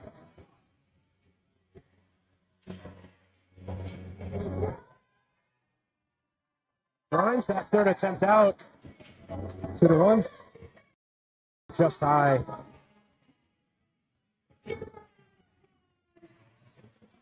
Still giving his ups to all the refs. Yep. He's one of the good ones out there. We always love seeing him in our meets. It's one of the first things I learned, one of my first meets. You know, somebody told me, always go over and shake the refs' hands after the meet. Yep. You know, refs aren't making a ton of money doing this. No. You know, volunteering most of their time.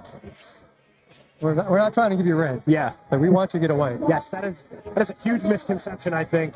Right. I hate giving red lights. Dude, I really do. I feel bad every time. Like at regionals, like we had a young kid was trying to set a national record and he bombed out on a squat. And felt like every time he fell back, like terrible. It's just a little high. Yeah. Like I can't help you.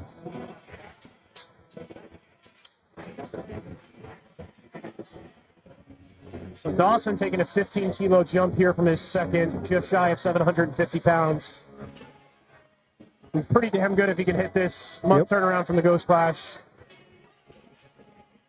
And switching bars. Yes. Yeah, because I know, personally, me, I love a squat bar almost more than I love the deadlift bar. You know, it just feels better on my back, especially when you're squatting, you know, damn near 750 pounds. You got a lot more length, a lot more thickness to the bar. A lot more stability. Yep.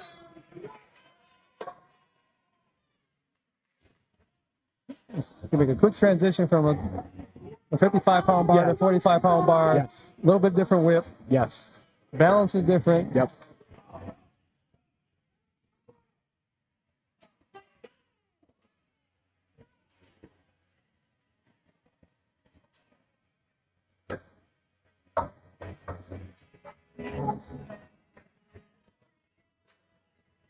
Even just from your grip standpoint too, right? Because the bar's so much shorter, your grip's not even as wide. Yeah, those guys, you know, that squat on the squat bar have a really, really wide grip. You transition to a bar like this, your grip's naturally going to come in a little bit. Yep. You're limited to the collars. Heck of a squat right there. See what the judges say on depth. 3 wide legs for Dawson. Hell of 3 squats from Dawson. Yep. Not a bad way to close out flight B at a meet. Not at all. Not at all.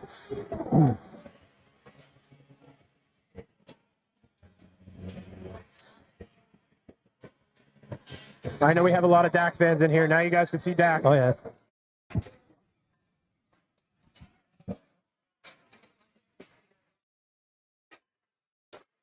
I know Dak is using this as more of a tune-up meet as well. Yeah, Dak coming off an injury too. Yep. Missed out on the pro. Yeah, ended up pulling out of the American Pro, trying to get his health back in order, dealing with a couple minor injuries. So it's good to see him back on the platform. Back home. Yes, yeah. Grew up, you know, basically grew up in powerlifting at this gym at Adelante. Yep.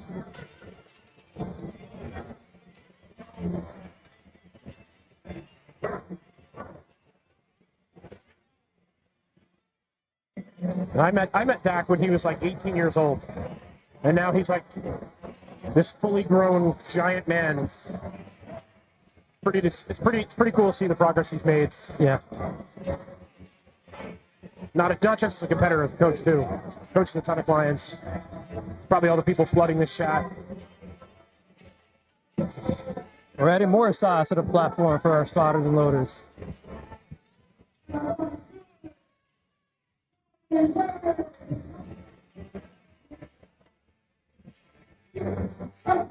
Opening up flight C with 165 kilo, 363 pound squat for Quinn.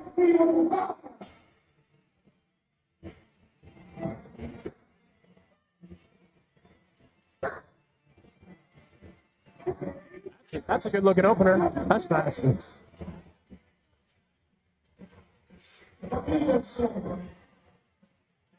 It's a little high. Somebody wants Dak to have their babies.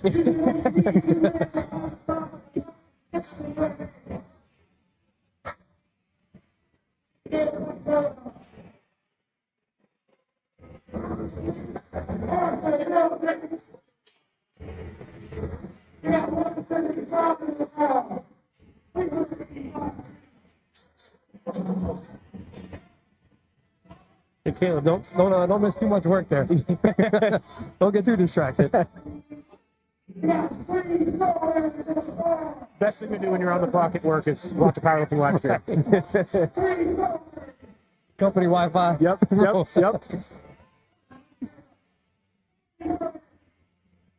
We go for Arthur at 175 kilos.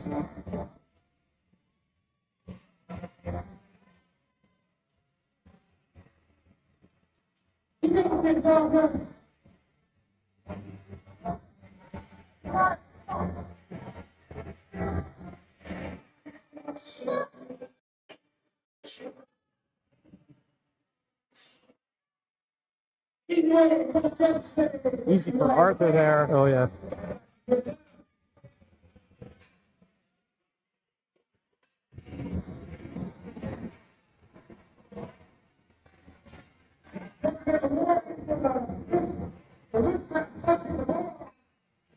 $195 kilos here for Jeffrey. 429.9 pounds.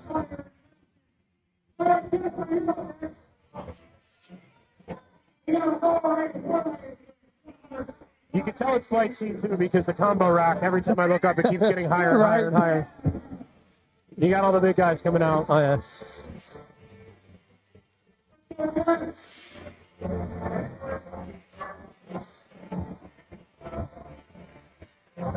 Unless you can pull a referee off the table. Yeah.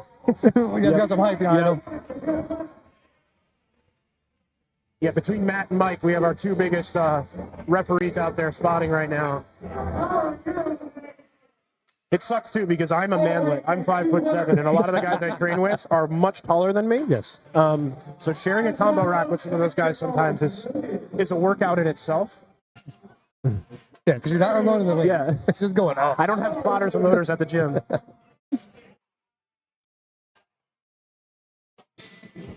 Don't put all your body weight on top of the Yeah, jack. yeah. 200 kilos here for Colin on his opener. Makes that one fly fast. It's like a warm-up. Yeah, sometimes I tell lifters, you know the warm-up room's back there. Right? We can try a little bit out here. Yeah.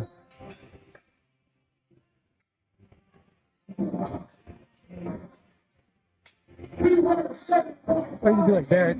Take your second on your opener and your third on your second. And be done. Yeah. Yep.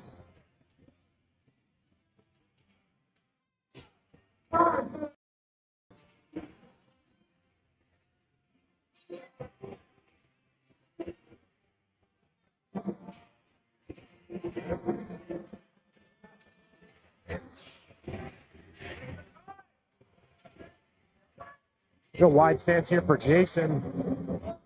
Dunks that. Yeah, we're not too worried about depth on these. Sometimes something you see with a lot of squatters that squat really, really wide. Sometimes it's really hard to hit depth when you're squatting that wide. So it takes a bit of range of motion, but he buried that one. Sure did.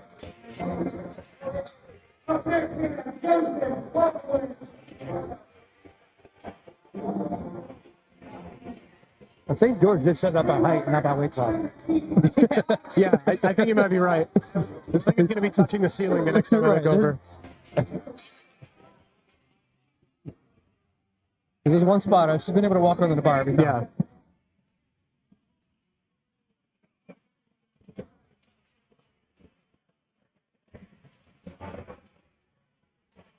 £479 opener here for Joseph.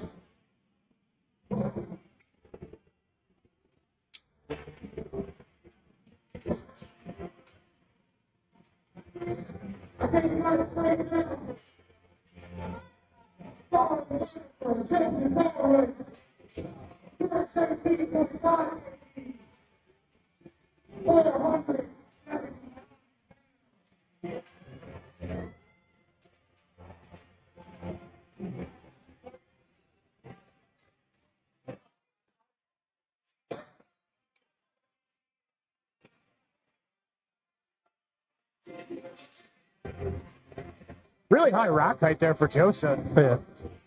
I would say on a second, maybe bring it down a hole or two. Yep. That makes that fly no problem. 2 to 1 on this one, looks like maybe. Oh, 2.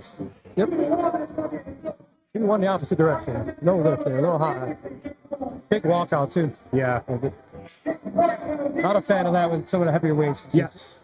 Small choppy steps. Yep. Long way to get you back in the rack when it goes wrong.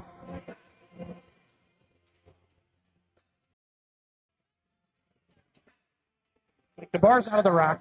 You're not going to race at that point. Right. Slow it down. A couple small steps, and you're good. Makes it safe for everybody, too. Yes. 573-pound opener for Anthony. You got about 4 feet on the platform from. Yep.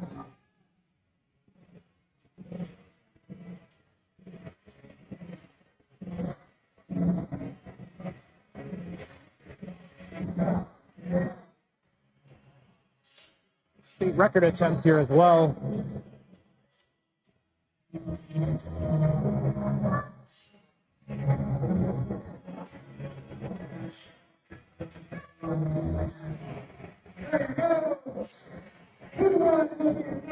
Got him on that's a little bit high. Yeah.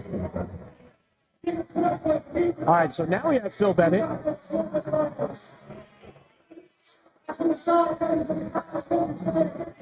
Phil also had some travel issues getting here. It was just a weird morning for Phil.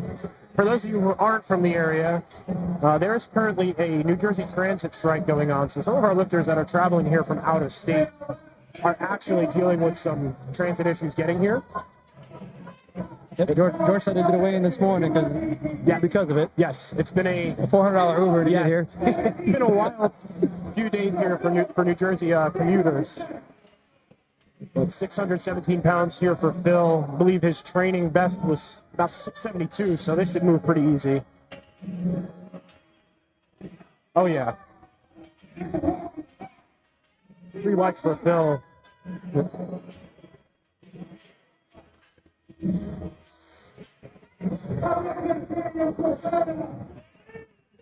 Here's Dak for all the Dak fans in the chat. Everybody's been waiting. Yep.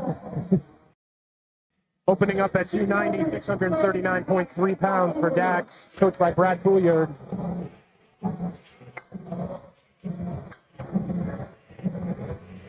Full-time powerlifting coach, originally trained out of here at Adelante Barbell Club, born here in New Jersey, and now living in Florida, full-time Florida man.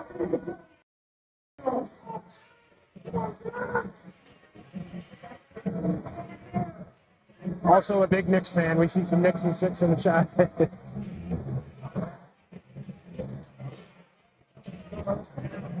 Dak also typically a 100 kilo competitor, but no weight cut for this meet, competing in the 110 class.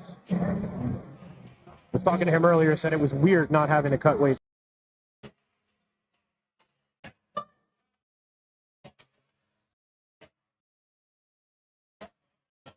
Beautiful opener for Dak. Yeah, so I actually got to meet him at American Pro 2 in the warm-up room.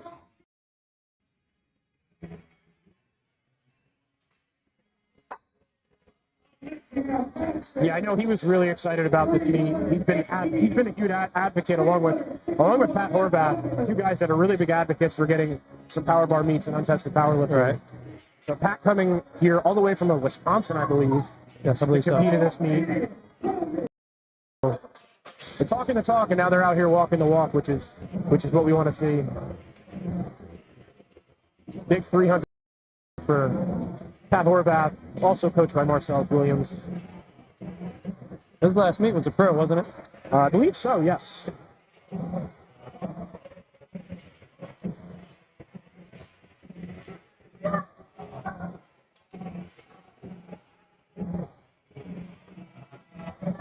See what the judges here say. 2-1 high. A little high, And a little bit.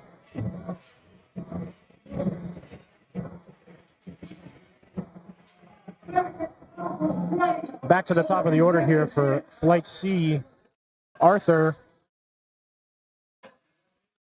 Thanks to the sons of our spotters, I can no longer see 5 minutes. Anything in 5 minutes, I am not judging from the table. I'm watching the view that the live stream has. Yeah, just keep that in mind for you guys watching at home. You know, with the live stream camera, it's really hard to tell depth kind of at the angle.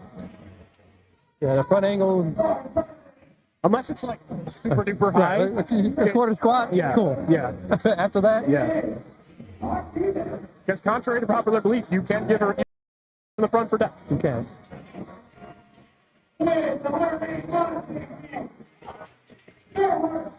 I don't call it unless it's blatantly obvious. Yes. And even then, I might let it go just because I don't want to have to do that all day. Let the side judges take care of that. Trust in your side judges. 10-kilo jump here for Arthur. Good looking second. Yep. Good for at least another 10, 15 kilos on his Easily. third. 10 at a minimum, 15 would probably be the max. Yeah. Got Quinn here. 20-kilo jump after missing his opener.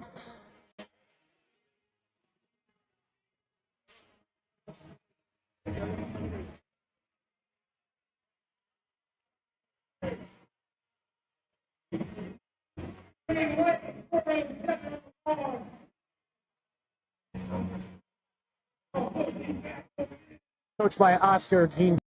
A couple lifters in this meet, I believe.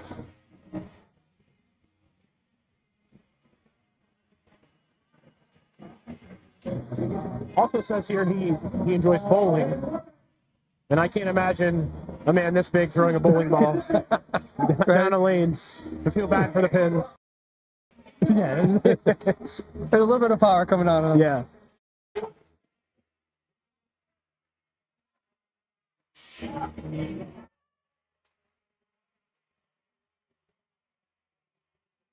We're going to pause our squat, show everybody some depth.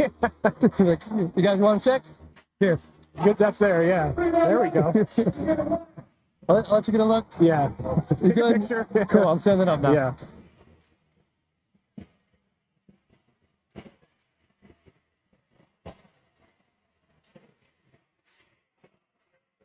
Sometimes those bigger guys, those older, bigger, extra attempt to get the joints to be nice and loose. Yes. Really cool. I'm warmed up now. Yeah. It's my third. Yeah.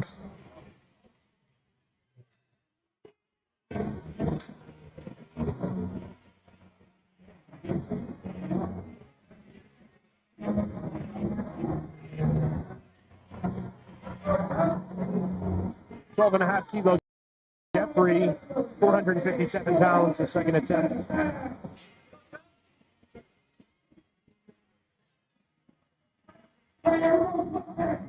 Hey, Gideon, if you go to liftingcast.com, click on Homecoming, go to the menu, go to board, you'll be able to find out Jason's exact order. Yes.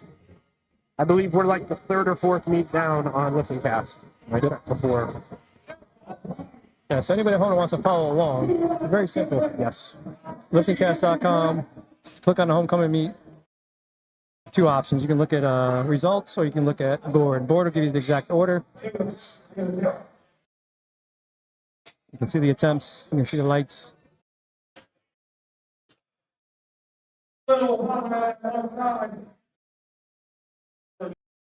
Currently on second attempt for flight C squats. Yeah, he has been moving at an awesome hour and 41 minutes in, and almost halfway through second attempts. Yep. On flight C.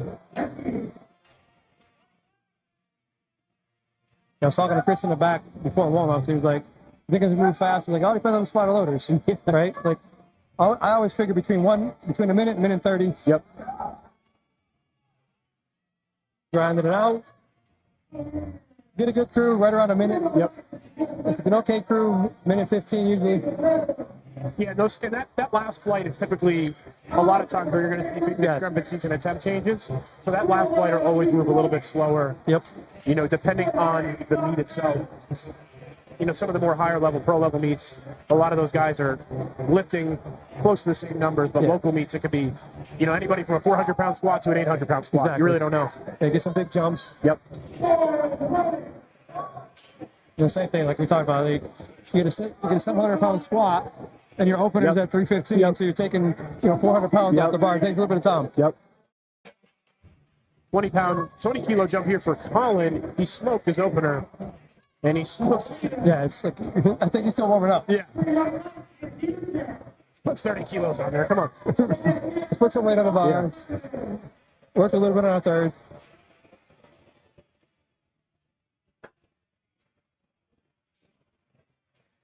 A 10-kilo jump here for Joseph coming up.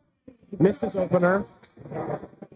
Yeah, the first time getting to work with David and his crew too. Like first day of squats, so we were like an hour in. I'm like, we're almost done with flight B. Yeah. An hour. Yeah. Seriously? Yeah, because the margin at those meets is so small between lifters, you know, when you're kind of incorporating those 500 plus. the margin can be pretty small. And even with a mono, you're like, okay, we're moving. Yes. Mono in, mono out. Yep. Arms in, arms out.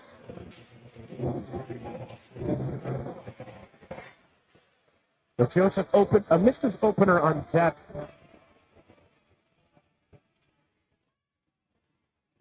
I think he sunk that a little bit deeper, but let's see what the judges say. Yeah. Nope. Still didn't get it.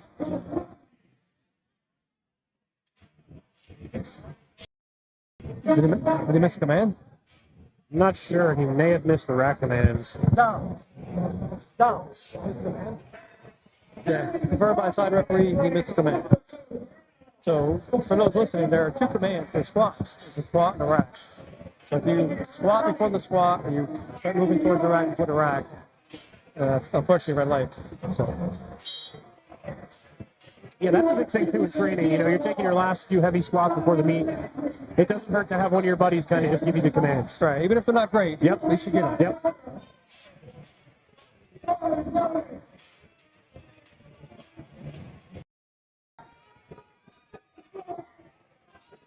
So Anthony retaking his opener, 260 kilos, 573 pounds. I believe he missed on depth in his opener, so smart thing, just retake it. Yep. Try to get yourself on the board here. Yeah, unless you know you need more weight to get depth. Yep. Retake it, get out of the way. That looks a bit deeper. Sure did. Yeah, And 3 white lights. Good submission for Anthony. Makes you feel better when you go out and you hit that. You're like, all right, cool. Right. A big jump here for Phil. 20 kilo jump, 661, which is 5 kilos below his meet PR on a squat bar in the 181 pound class. So we'll see how this moves. Opener flew for Phil. Yes, it is.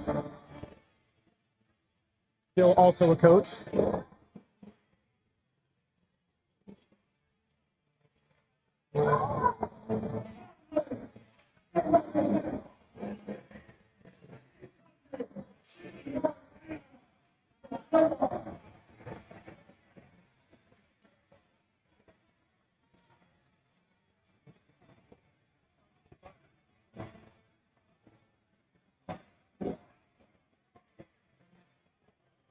Good pick, good walkout here for Phil. Nice control. Looks good for a second attempt at 3 white lights. Yep. Let's see if he goes with the PR on his third. Not really a grinder there, just nice and smooth. Yep. So Pat Horvath coming up here. Taking a 10 kilo jump from the opener. He missed on depth. maybe feel like he needs a little more weight. Yep.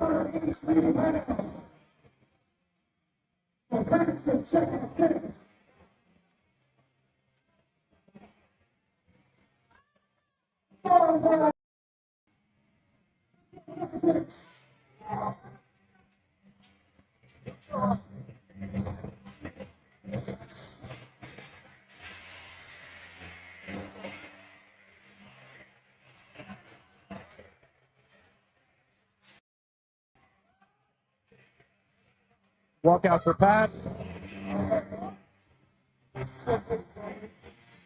Looks a little deeper. A little deeper, still close. Still high. Yeah. If I were him, I'd just retake that on the third. Because we all want to see Pat. Yes. We all want to see those deadlifts, Pat. We definitely do. And have them count. Yes. Obviously, for those of you guys watching at home, if you're disqualified on any lift, whether that's squat, bench, or deadlift, most meet directors will let you stay in the meet, but you will stay in as a guest lifter. And those lifts will not count on open powerlifting. They'll show up as a disqualification. Yep, if you come to day in the gym, hit some gym PR at that point. Which again, none of us want to see anybody bomb out. No. Second attempt here for Dak, 683 pounds. 20 kilo jump from his opener, which flew.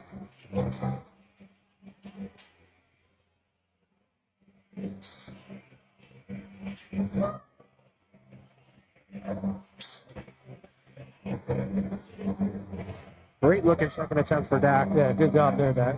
3 whites.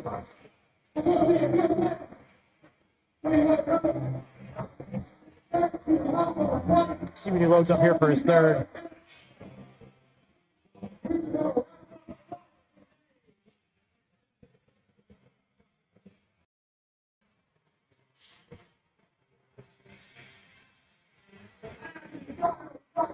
All right, so we are on third attempt squats for flight C.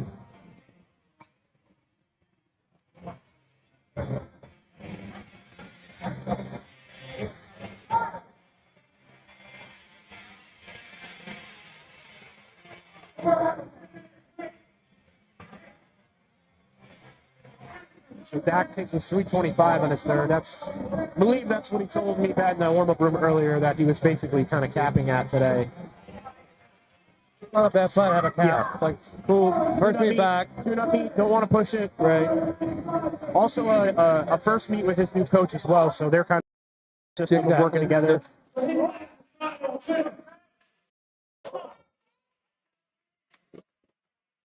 Yeah, that's a little break like that. You figure out, okay, cool. Now we got numbers to work off of. Exactly. Just more data. That's how we tell guys, it's not a bad thing to have data. No. Nice and deep and easy there. Get their attempt to win. 3 white. That's what I tell a lot of younger lifters too, is like, oh, I'm not ready to compete yet. I'm not ready to compete. It's like, you're never going to be ready to compete. Just hop in a meet. Let's see how you do. Let's get some data that we can, go back and reference, with our training. Especially if you're looking at other people in your weight class. Because they're gonna keep getting stronger. Yep. So you're gonna be like, well, I'm not as strong as them. But I'm still not as strong. Like, okay, cool. You may never be as strong as them. Go get your first meet. If you like it, cool. Keep doing the meets. If you don't, just sign up for a meet. Get on the platform. Have some. Yep. Want to do another one? Great. Yeah. Well, with social media now, it's so hard, for some of these newer lifters to not get intimidated. When you see all these Instagram videos of all these top level lifters doing this crazy stuff. And you lose respect of how long they've been training. Yes. You're a new lifter. Yes. You don't know if he's got 5, 10, 15 years, right? But some guys don't get on the platform for 10 years after they've been training for 10 years. So, cool, I'm going to do a meet now, right? Been training for a while. I'm going to do it. Let me try it.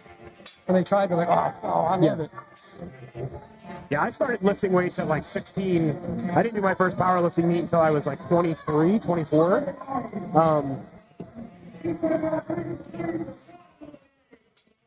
Get 3 attempts there for 3 for 3 on squats, head into bench.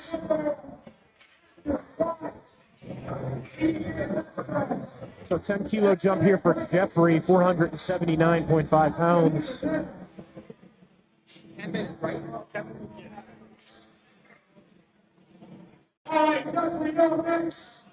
Just so you guys at home know, after we complete our flight C and squats here, we'll have a 10-minute break while they reorganize the platform and get ready for.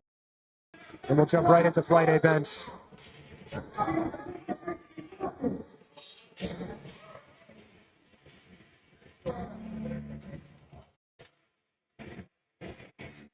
And the other thing too, there's so many feds, right? Like in certain areas, like so many options. People are like, which fed? Pick one. Yeah. Do them all. Do a meet that you don't have to travel a long distance to. If you can do a meet 30 minutes from your house, 20 minutes from your house, doesn't matter what fed it is. No, just do it. Just go in and get experience. Right. And try them all. Yeah, exactly. And then figure out which one you had the most fun at and stay there. And here in New Jersey, when I first started competing, there wasn't really that much of an option. I think you had USAPL, and then you had RPS, and maybe a little bit of USPA, but I don't even think they were very prominent around here at that time. And now you have all these feds. You have PLU, you have USPA, you have, PLA, NPL. You lose track of all the feds now. The only limiting factor should be how you live. Yep. If you can't bench feet down, then don't do USAPL or PLA. All right. If you want your head up on your bench, again, you're limited. Yep. Other than that, go pick one.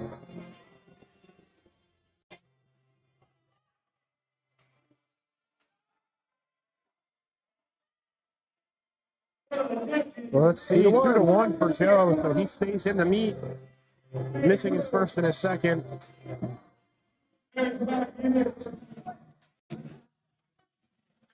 The 10 kilo jump here for Colin, 230 kilos, 507 pounds.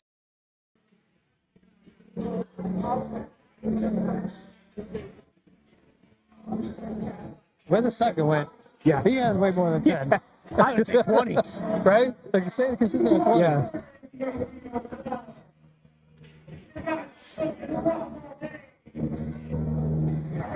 Got the one and only Adam Rivera. Photo extraordinaire. Just shouting you out on the live stream. All the way from Chicago.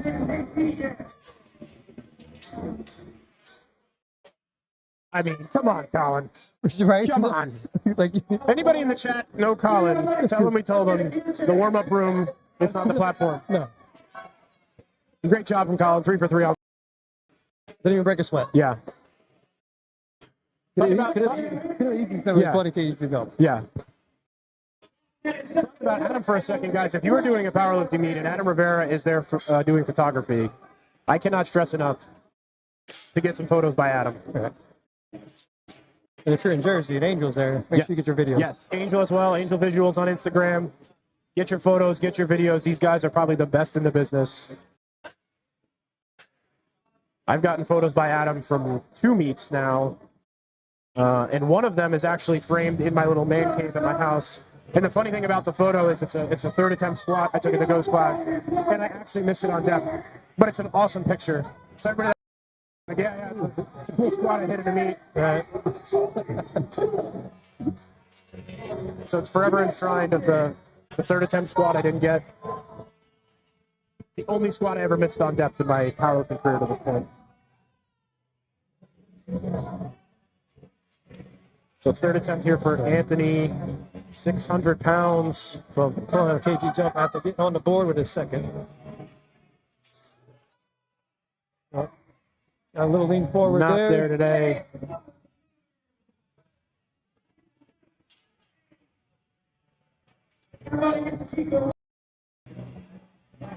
Patrick is retaking 310. All right, so Pat Horvath to stay in the meet here. 310, 683 pounds. Let's see if the crowd gets behind. Yep. Kind of quiet today. Don't want to travel all the way here from Wisconsin. Come on, Pat. Speaking of Angel, here he is. Hanging out by the table.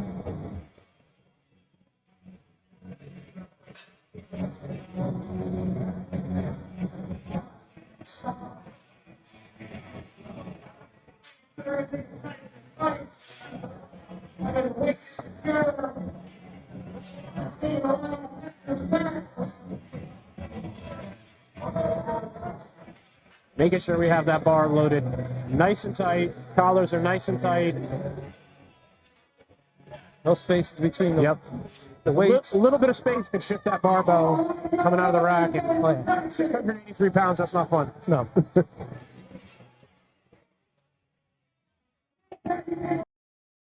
Did that the other day, my last warm up. I got to put one of the clips on. Yeah. I started squatting. I'm like, oh, that's really fun. Yep. Then I was at rack, my buddy's like, Eric, you forgot the collar. Yep. I'm like, you should have told me that before the squat, not after. All right, let's see Pat hit this. Come on, Pat. Come on, Pat. Bury it, Pat. Cuts it close. Let's see what the judges say. Nope. Still high. Still a little high. So Pat will probably stay in the meet as a guest lifter. I want to see him deadlift. Yeah, everybody's going to want to see him deadlift. All right, so a big PR attempt here for Phil, 694 pounds. So this is 10 kilos. A 10 kilo PR for Phil. Just shy of 700 pounds as a 90 kilo lifter is bananas.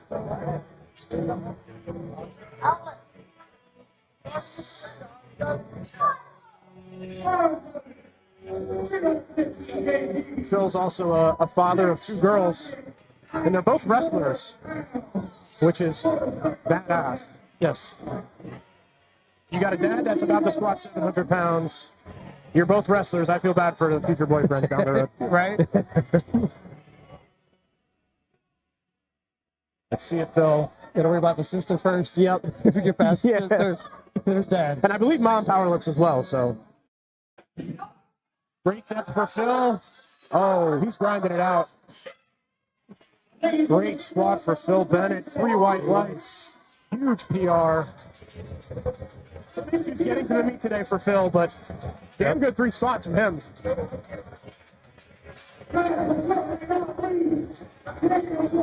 Try to give him some knucks, but he's all zoned in with his buddies. Oh, yeah. All right, last squat of the day. All right, all the DAC fans, you guys could stand up in the chat in your living rooms. 325, 716 pounds for DAC. Like I said earlier, this was his cap. We'll see him get out there. He's wearing a singlet today. For those of you guys who don't know, I believe it was one of his clients who passed away, I want to say about a month ago. So he's wearing this singlet, I believe, in memory of him.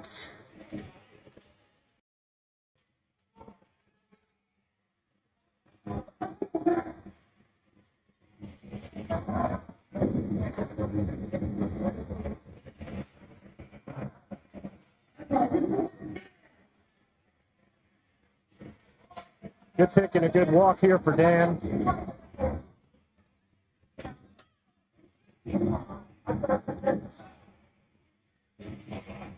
Good depth. Oh, yeah. Good looking whites. Yep, good looking third attempt for Dan. He's a little excited. Like I said, homecoming meet for Dak more than anything. Yep. Well, that wraps up squats. We'll be back in just over 10 minutes with bench.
when I started powerlifting in 2010, there were no women in the gym, and there were even less women at meets. It took me 4 years to get the confidence and the drive to get on the platform because I thought I didn't belong because I never saw anyone who looked like me.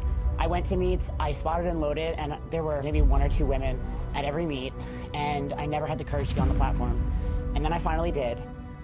And my life has just taken off in incredible ways. I've met my friends, I've met my friends who became family, I've become a referee, I've become a meet director. To see how the sport has grown, and now that it's 2024, and I've been given the opportunity to put on an all-women's meet, women of all ages, we have mothers, we have grandmothers, we have women who are battling health issues, we have people who have overcome so many obstacles to be here today, and this platform is for them, and this is why we do this. It's all for them, it's their time to shine.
Back for bench.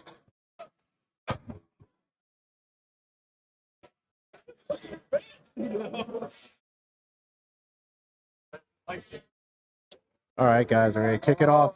Flight A bench.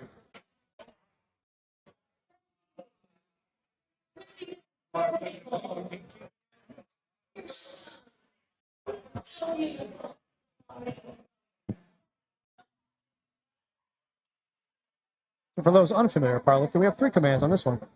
Get a start. Once the bar is motionless, which is very key.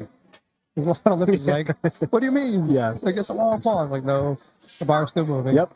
But the bar has to be motionless, so basically 0 motion in the bar once it touches the chest. At that point, you get a press command, and finally the rack.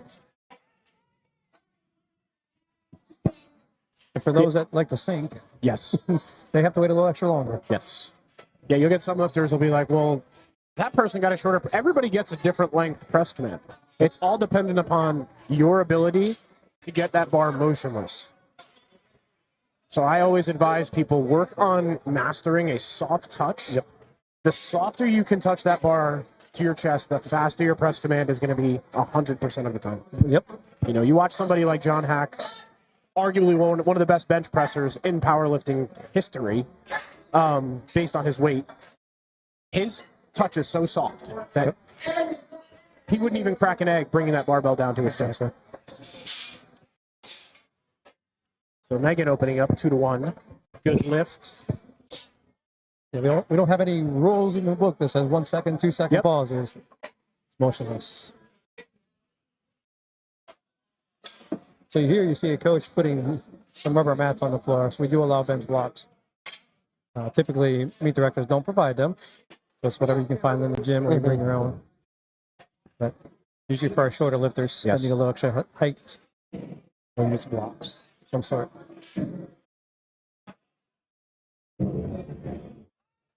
Yeah, because really driving through the floor with your feet is really going to help you maintain, create that really stable arch, which is a huge piece of success with a good bench press.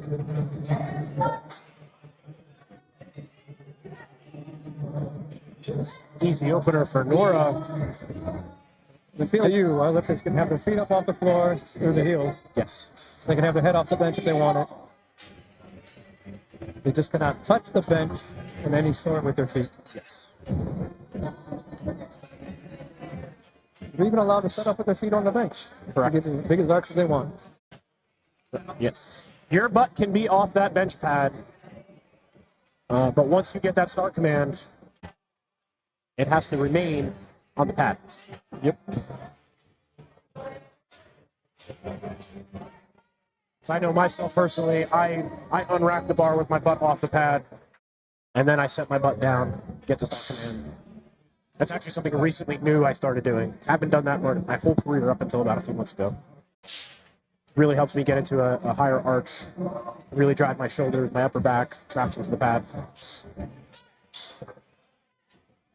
60 kilo opener for John. Nice and easy.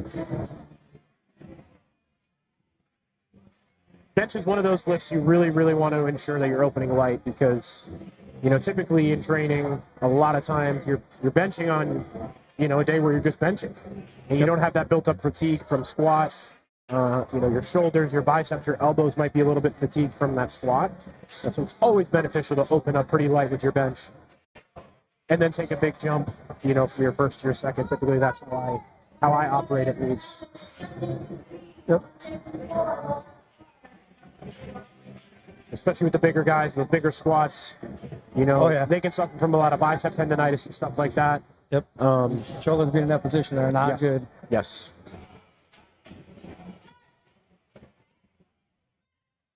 You'll see various degrees of wide to narrow benches as well. You allow up to 81 centimeters apart. You see the rings on the bar. Yes, some people are a little bit more tricep dominant with their bench. They have a little bit more of a narrow grip. And some people enjoy a more wider grip. It's all personal preference. I've tried probably every different grip possible since I've been powerlifting. From pinkies on the bar, ring finger on the bar, middle finger on the bar. I think I've tried them all except pointer finger at this point. I'm going out there and it was not fun. Yeah, it's not. My shoulders were like, nope. good try. Yeah. You can move this to whatever you want. Yep.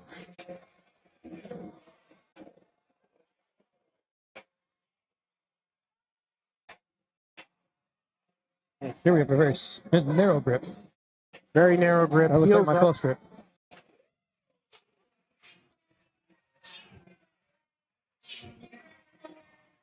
There's pros and cons to both, right? You know, the more narrow grip you're going to have a little bit, the more wide grip, you're going to have a little bit less range of motion you have to worry about. That bar is going to have to travel a lesser distance. Right. But you're putting a lot more stress on your shoulders, and you could be putting your pecs in a little bit more of a compromised position versus a more narrow grip that's going to keep your elbows nice and tucked. Rely on a little bit more tricep. But again, it's all personal preference.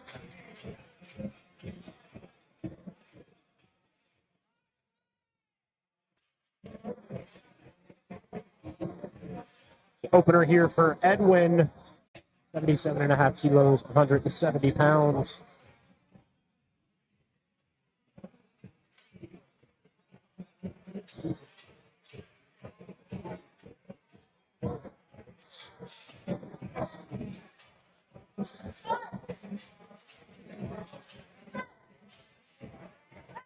Easy opener for Edwin. And usually benching, you're going to see a lot smaller jumps between people. Yes. So the spotter loaders are doing a good job. They're pretty quick because we're not getting big jumps. Unless, again, you have a flight where you got somebody small on the beginning and a bigger bench in the end. But typically, once you get a red on there, it's going to be contained plates, smaller plates. Some lifters also elect to get a handoff, and some lifters self-handoff. Again, all personal preference. Yes. You want to have your coach hand you off. We do allow that here in PLU. Your coach can hand you off, whereas some other federations, they only have designated personnel that can do that.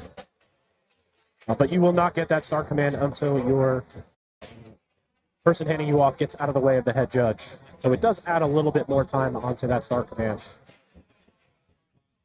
But from somebody who takes a handoff from somebody every time I bench at a meet, it definitely saves a little bit of energy. Yep. See, I just said it, and his buddy there giving him the handoff didn't get out of the way, so he wasn't getting the start command right away, but didn't seem to phase him all that much. Nope. Yeah, that's the worst than having to hold the bar while your spotters. Yes. Like, could you leave? Yes. Oh, my bad. Yes. I had my brother-in-law hand me off bench at the meet that you were reffing, Travis's meet, and he's never been to a powerlifting meet in his life. And I just told him, listen, there's not much you have to know, but when you hand me off that bench, you need to get out of the way as fast as possible. And he did a great job. I ended up going for 3 for 3 and PRing on bench, so That's good. But I was very nervous with the opener. I was like, please get out of the way.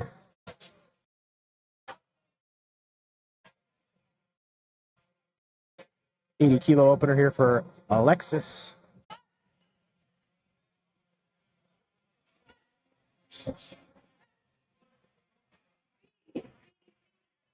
Got a nice fast press command, had a nice soft touch. What you like to see? Big correlation. Yep. Makes bench so much easier. Yes.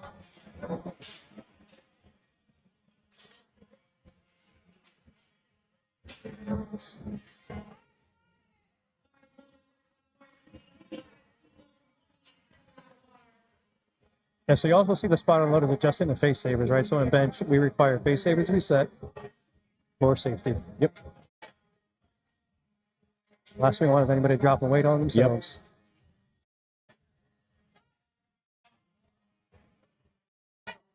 And that number is selected by the lifter themselves, not done by a referee or somebody that's helping with gear tech. It should be set at a height that's going to obviously save your face from getting crushed by the bar, but not impede on from you hitting the chest with your bar. Yeah. It's one of those things I don't think a lot of lifters train with it at their gyms. Nope. So they get to a meet and they get a little flustered, like a face saver. What's that? Oh, it's so many times. Like, Yeah. My training 0. Yeah. That's cool. Yeah. We're in a meet. Yeah. You have to have a number.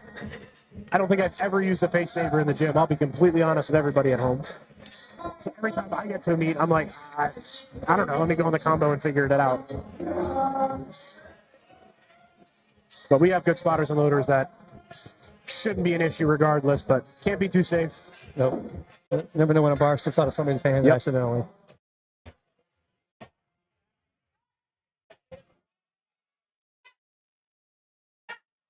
A lot of good soft touches here, so we're getting a lot of quick commands. Good openers all around so far from Flight A.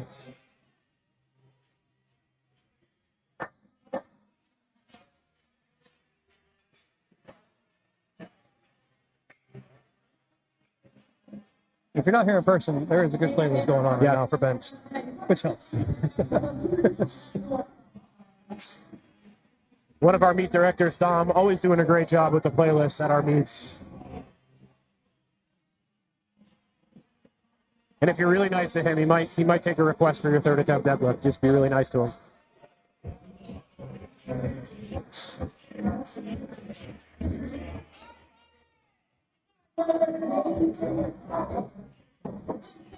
Jason Thomas here, 259-pound opener.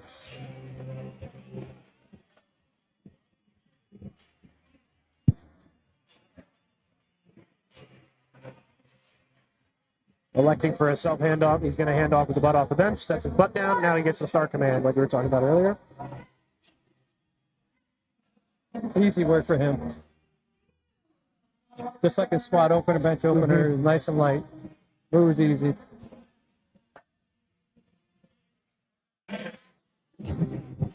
And having a coach handler, you just walk off the platform. Yep. Not even worry about it. Yep.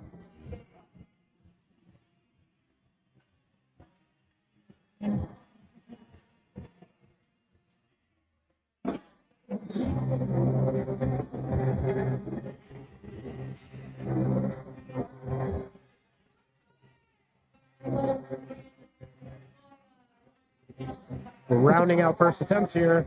Surprisingly, the crowd stick around for bench. No, normally you look back at the gym, you're like, Yeah. where's everybody go? Yep. Like bench, I can't see anything but a head. Yep. Numbers aren't that impressive. Yeah. I'm gonna go get some lunch. Yep. We do appreciate them sticking around. Yes.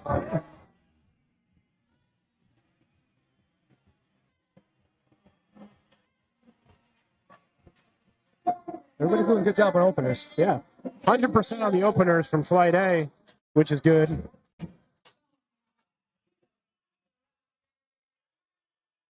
So a lot of lifters too, I feel like they look down on bench. You know, they're always like, yeah, bench is whatever, you know, but at the end of the day, it's a part of your total. Right. You know, I can't stress it enough to some people. And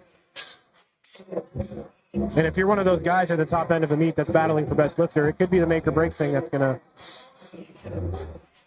get you those few extra dots points.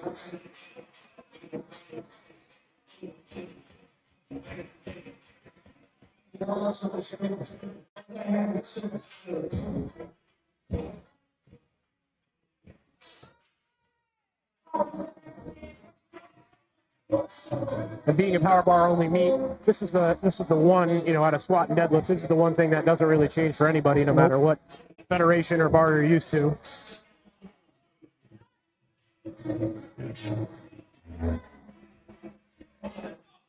Oops. Oh, losing our camera. We got somebody's daughter playing with the camera. Fans going wild. For those that got sick at home, it's not our fault. Yes.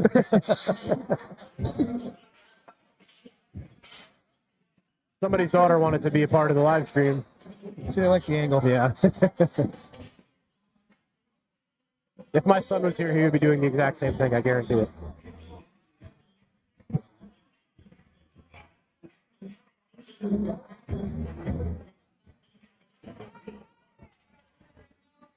$5-kilo jump here for Nora from her openers.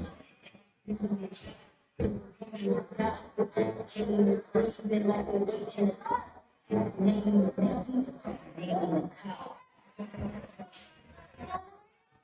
little bit of a grind for her. 3 wide lights. By a little 2.5 kg jump to finish off the day. A bit. Oh, yep. Don't make it harder than it needs to be. I always tell people, if you want to miss an attempt at a powerlifting meet, your third attempt bench is probably the only one you really want to miss, because more than likely that is going to be your smallest jump out of the entire meet. Right, it's not going to hurt the total that much. Exactly. So if you're going to leave some pounds on the platform, third attempt bench is the time you want to do it.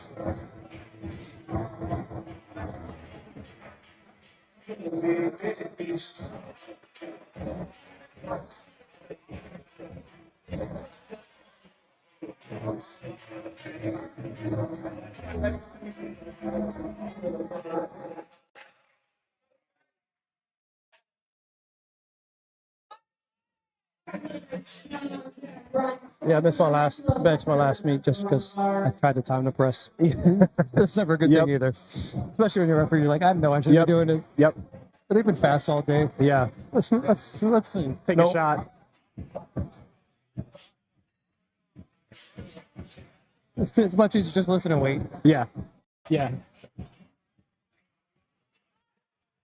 Get John Ryan here. Second attempt bench. 12.5-kilo jump. Ryan, well, uneven on the lockout. Yeah. See what he got the rest for there. His buttock came off the bench. Yep. Like we said earlier, as soon as you get that start command, your butt has to remain on the bench until the bar is back into the rack. Sometimes, you know, you'll see those butts, those cheeks pop up a little bit during the press. And even the smallest little slimmer of light, you know, a good referee is going to be able to catch that. Yeah, if you're able to see your other side referee, not a good thing.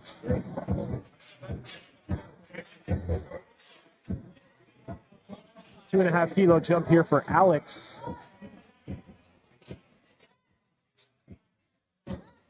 Makes light work of that. Yep, easy work. And it's probably another 2.5 kg jump for him. Call it a day.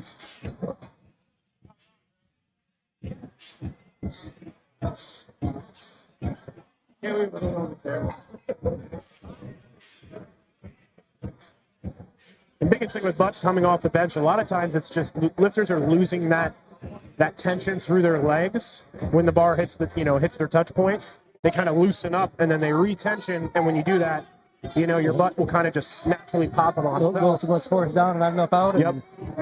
And sometimes it's just enough to pop off the bench.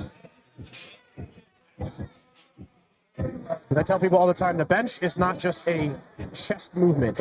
Your entire body should be almost taxed when you come off the bench. Yeah. Because you need to have tension through everything, through the lower body, through the upper body, through your neck, from pushing your head into the pad. Everything should kind of be tensed up. I've heard Jen Thompson talk about like her glutes and her hamstring and quads and sore after benching. Like most times I come off the bench after a third attempt bench and I feel like I'm going to cramp up.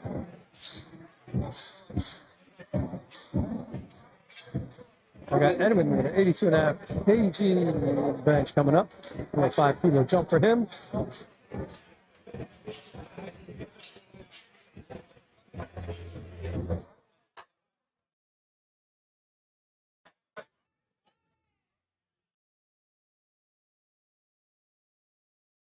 I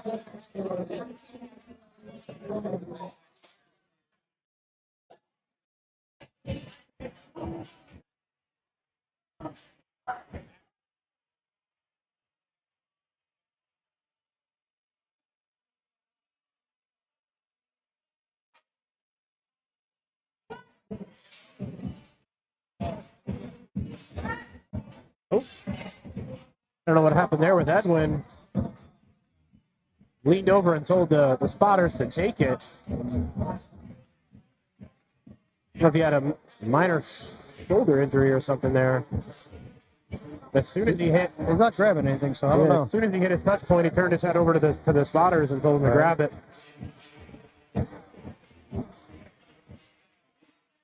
We'll see if he puts another attempt in and see what happens.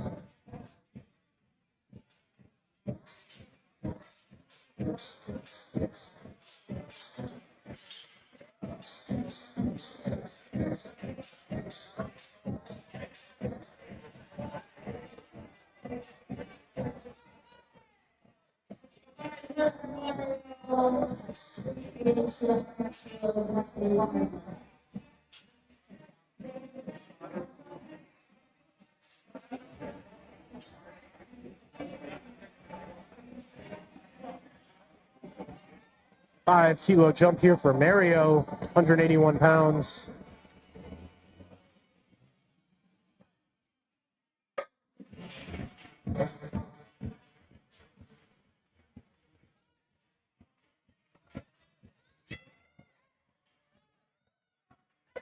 Pretty good second attempt for Mario. Yep.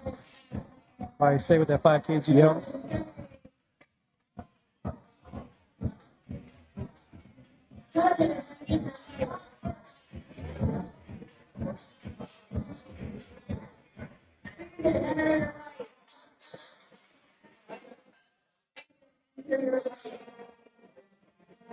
Okay, 3 whites for Mario. A little bit of delay there. Was talking to Brandon, one of our side judges.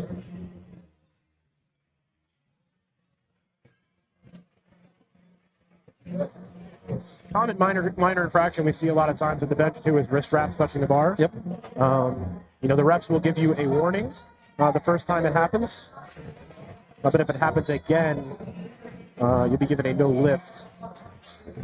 Travis myself actually regulated somebody at the pro for that, unfortunately.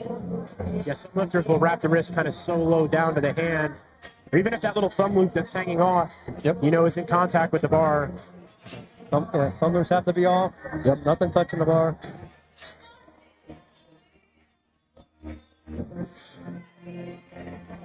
Easy. Good second attempt for Alexis. Looks like an opener there.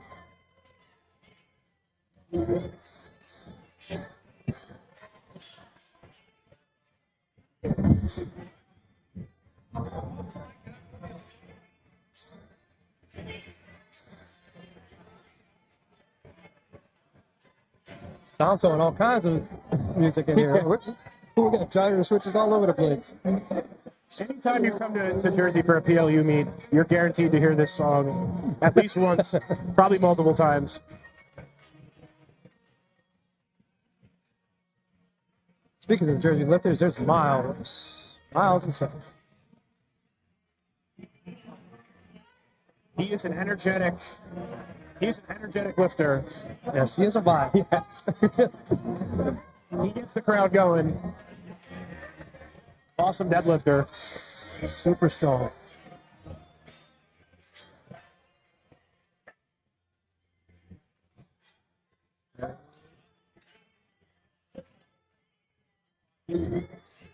$10-kilo jump here for Jason, 231 pounds. Coached by John Sanga out of Iron Revolution, the gym I train at in Howell, New Jersey. If anybody's visiting New Jersey, near the Jersey Shore, you're coming to a Jersey Shore vacation, I highly recommend making a stop at Iron Revolution. Phenomenal facility for powerlifting, bodybuilding.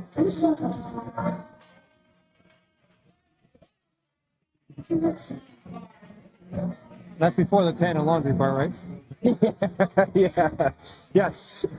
Gym first, then tan and laundry second.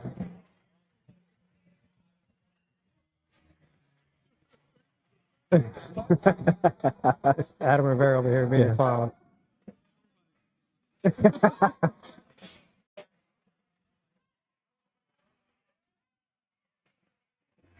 Good looking second for Jason. Yep. 2-1.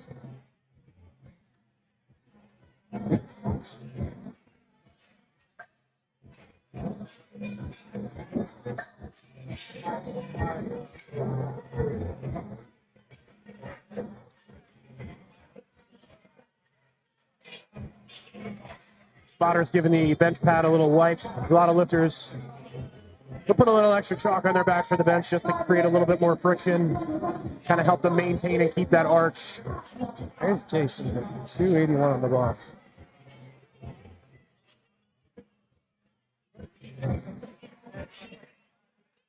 Little jump from the last one. This is just about 5 pounds below his training PR. Easy work. Smokes that. They should smoke his PR. I'm expecting at least a That's actually a meet PR for him right there. His meet PR is 275, so nice. Could tack onto that a little bit with his third. At least another 15 pounds. Yep. Brandon finished off our last time for bench number 2 before we roll around the final bench play. Hard loaded for him. Brandon's been perfect up to this point, 3 for 3 on squats.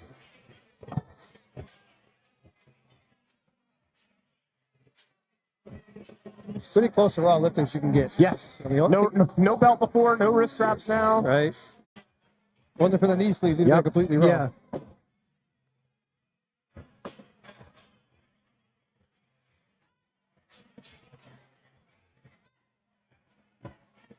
Pretty good second attempt for Brandon. Oh, yeah. Probably 5 kg jump after that. Probably a good 5 key jump for his third. All right, then drop it down to the end, the beginning of flight A for our third and final attempt for them. Megan taking that 2.5 kg jump.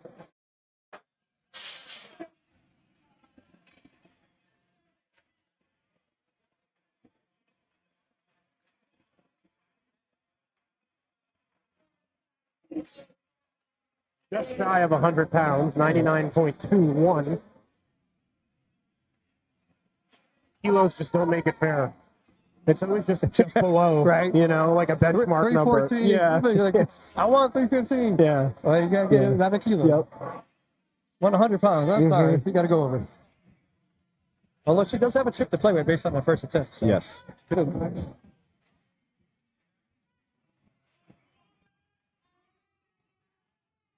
Up and down at the start. Bit of a grind.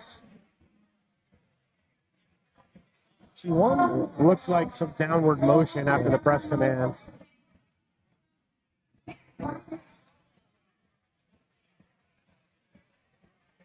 And sometimes that'll happen with lifters. They'll get the press command, and that bar will sink just a little bit into their chest, which is considered a downward motion, which is a no lift. Typically, we see that with some of the bigger lifters, the more heave bench pressers. Yep.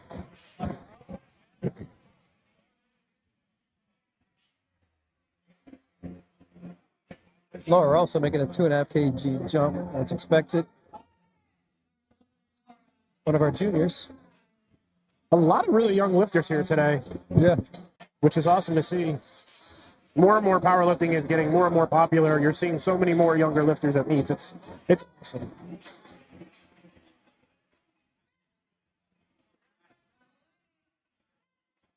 Nice bench. Yep, bench is great.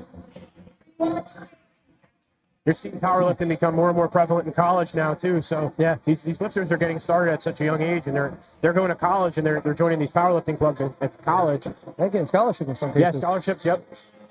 I didn't even know what powerlifting was when I was a teenager.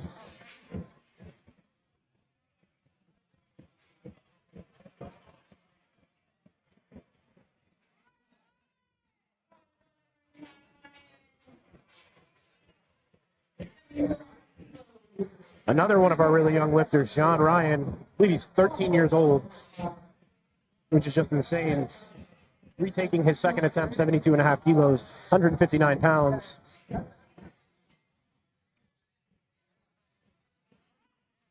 Relatively new to the sport.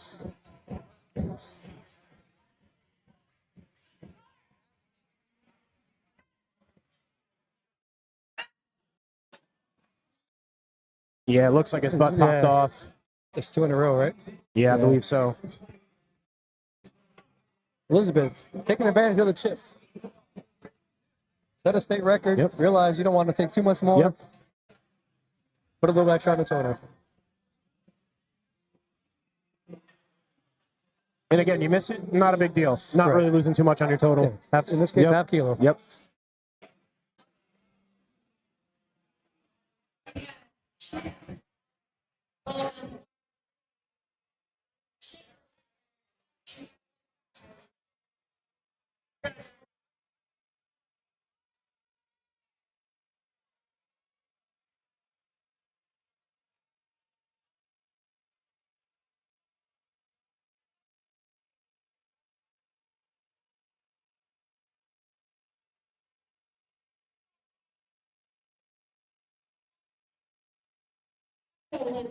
Coached by Ryan Peralt, Steadfast Strength.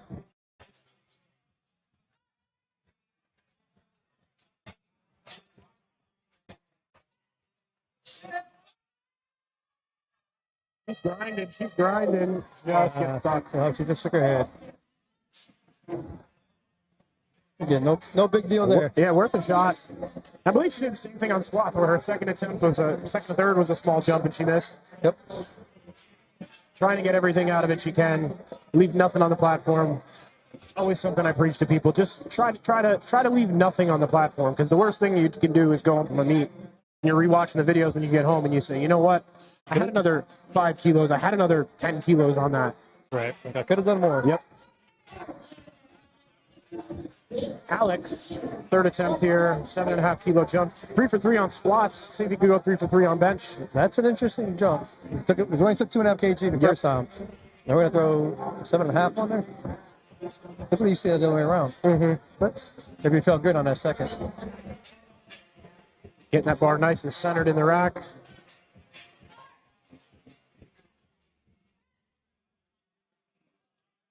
Lost a little bit of tension in the bottom. Yeah, the bounce on the Kind of muscled it up. 2 to 1. Hey, you only need 2. Yep. So Alex stays perfect going into deadlifts 6 for 6. It's a good feeling.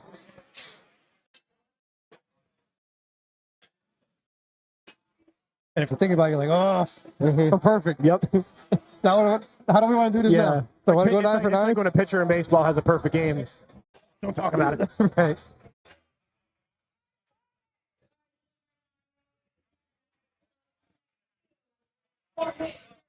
A 5 kilo jump here for Mario.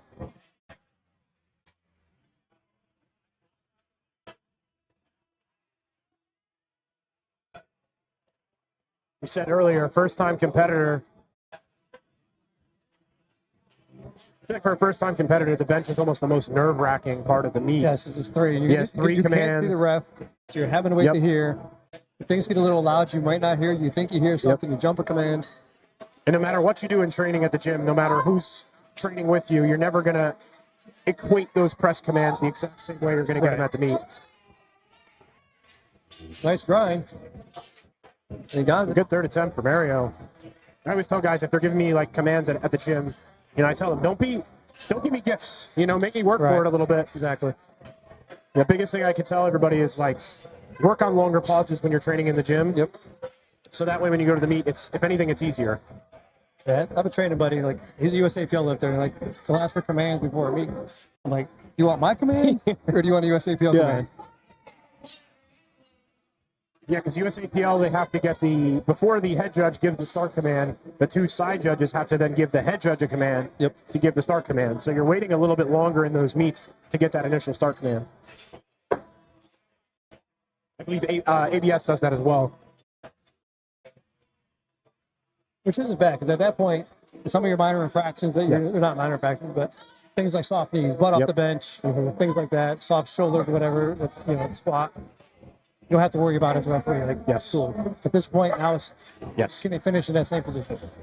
And sometimes, too, as a head judge, it's for those lifters that start with their butt up, it's hard to see when that butt is down in contact with the bench. So it's almost having those side judges giving you the go. Or even the soft knees on, walk on a walkout, right, from squats. Like, you get a knee sleeve on, you're feeling the lighting. I may not be able to see your knees are soft. Side judge is like, they're soft. So we're going to keep. So you see the 5 seconds, you're like, hey, rack it. I need you to lock the knees out. Yeah, right. So the head referee is like, we can explain to people, like, we have 5 seconds to determine that the lifter's in a safe position as well as a proper position to lift. If they're not, we give them the re-rack command or rack command. Explain to them why we did not give them a start or the squat. They correct it, get another attempt.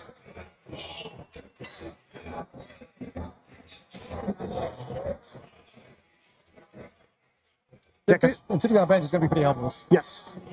And some lifters with the squat, they'll take a walkout on a really heavy squat, and it just doesn't look safe. Yeah, it just doesn't look like they're set. And the last thing you want is somebody dunking down to the floor with, a huge amount of weight. Right. You can tell they're not stable. Like, I need you to just re-rack that for me. I know it sucks you're going to have to unrack it, but I need you to be safe.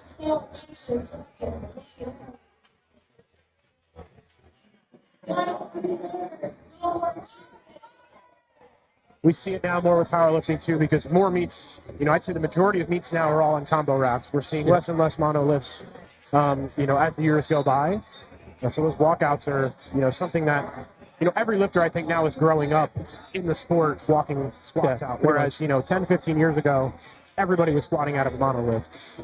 Yep.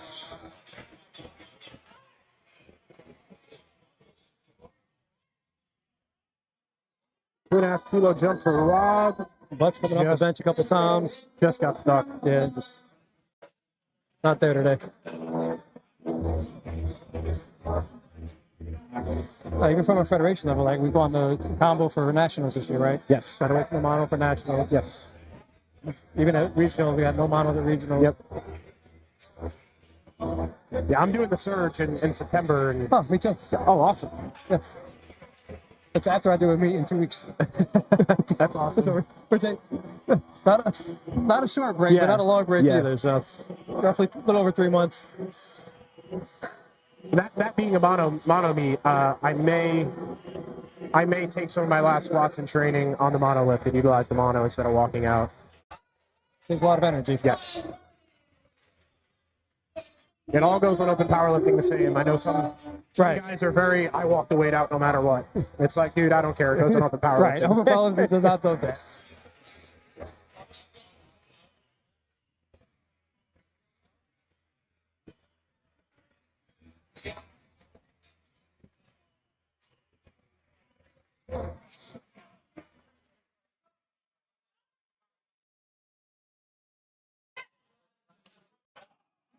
Grind here for Jason, but pushes through. Oh, yeah.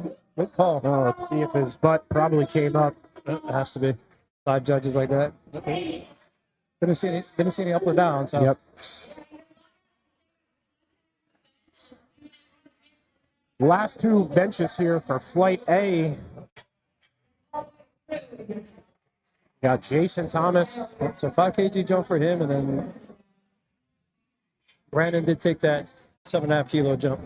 So smart call. Finish off Flight A. Jason looking to go 6 for 6 heading into deadlifts as well.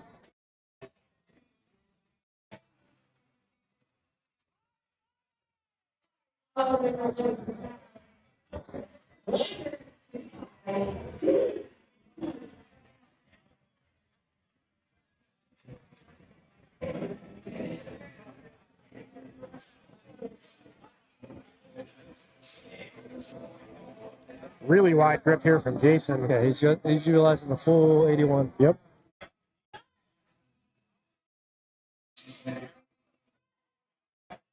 Good touch. Good press. Great 3 benches from Jason. Oh, yeah. Really good six attempts total from him up to this point. Yeah, his attempt selection has been spot on. Really good attempt selection. And I believe looking at the Google sheet here, he's self-coached, which is impressive. Yeah, to have that self-control. Yep. You got no video to review because you got nobody helping you. So it's all based on like I'm feeling. Yep. The best part about a meet that has a live stream though is you can go back in the warm-up room. True. Go on YouTube real quick, rewind a few seconds, and you can see a replay of all your lifts. Yep. We got Brandon here rounding out Flight A bench. And with the 60-second timer, it's kind of hard to do that too because you're like, cool, I got to go back. I got to get the phone. Got to get on it. Got to scroll back. Got 60 seconds. Now, for those at home, every lifter has 60 seconds from the time they walk off the platform to get their next attempt in. If they don't get it in, they got a successful lift. The score table is going to put 2.5 kilos on the bar. If they're unsuccessful, they just retake it.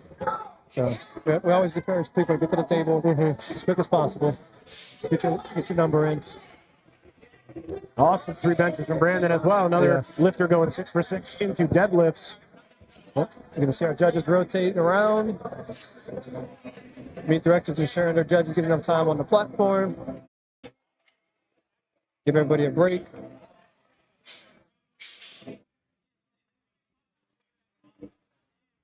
You'll even see some of our referees with the yellow stripe on their sleeves. Those are level 2 or national referees.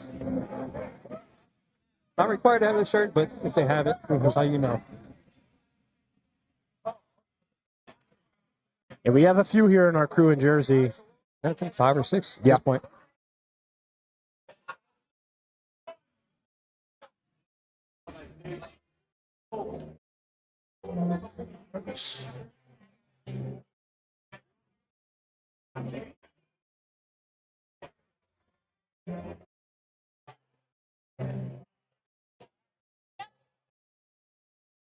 So some big benches here coming up at the end of the flight. Yeah. A B opening up at 215. That's a hell of an opener. I think he's looking at 529 for the day.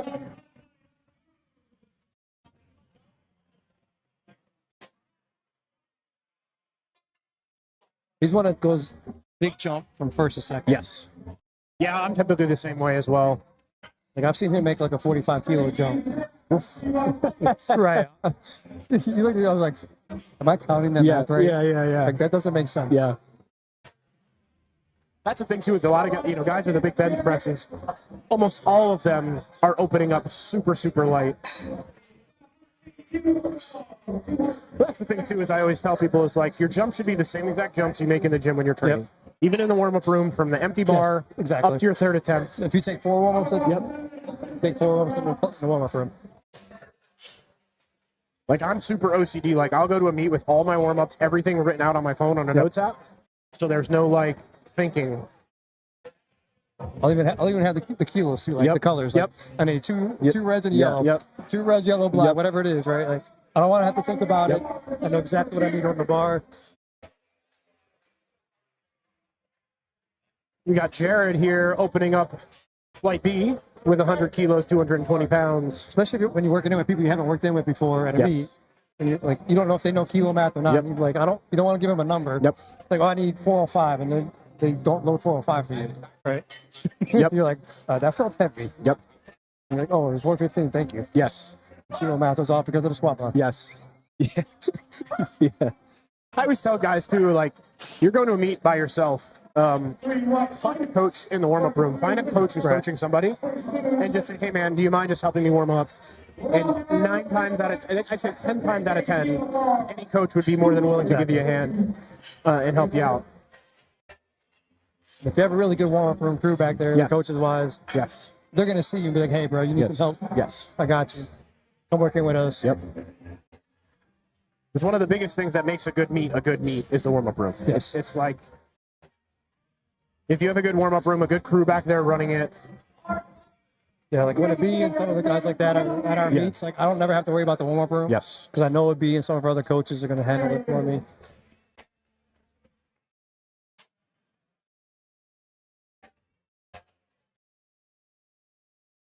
$110 kilos here for Rob. 242 pounds.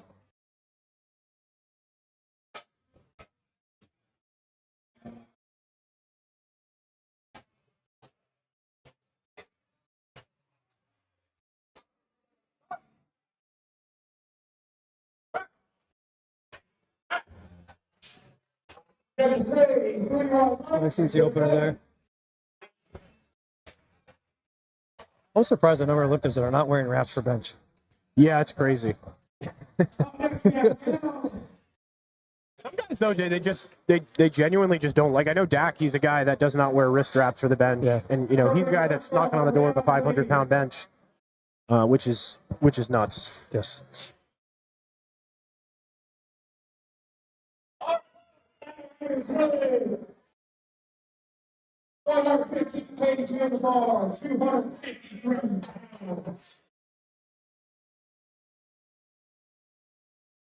The one that got to the gym, he went and got some tattoos on his wrist. He come in the bench one day, he was like, I think I'm doing dumbbells today. I forgot. He's like, I can't put wraps on right now. I'm like, come on, bro. He's like, no, I'm a wrap lifter, and we're not bench without him. Yeah. I'm good up to like 2 reds, I think, without wrist wraps on, and then once I get over 2 reds, I'm like, no, put my wrist wraps on. According to Julius, bald is the new afro.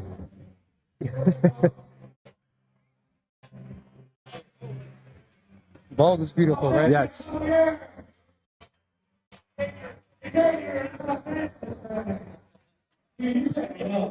130 kilos here for Xavier. 286 pounds.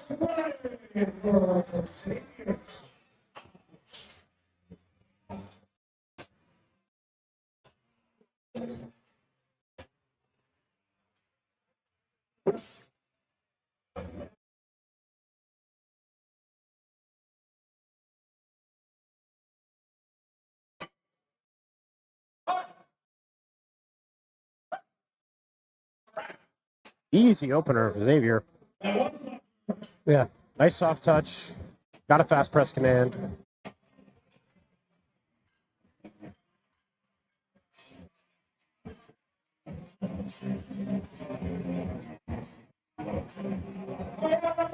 $140 kilos here for Brian. 308 pounds. Just below that illustrious 315. Yep. Again, especially on bench, like I can't get 315 on bench. Like I can't do it. If you're holding me back. Yep.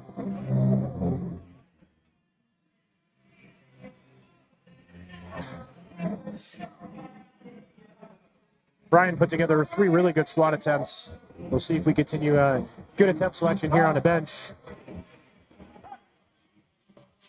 Good looking opener for Brian.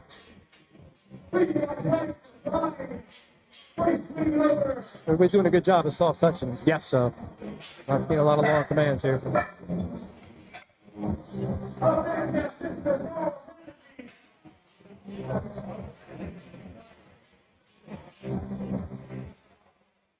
£347 opener for Nick.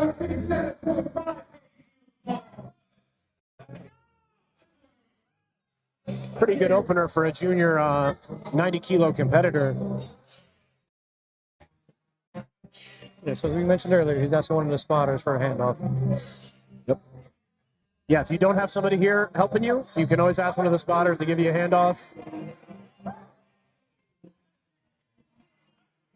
That's the first opener we saw a little bit of a grind on him. Yeah, a little bit of a grind there for Nick. Probably go like 5 kilos there on the second. See how that moves.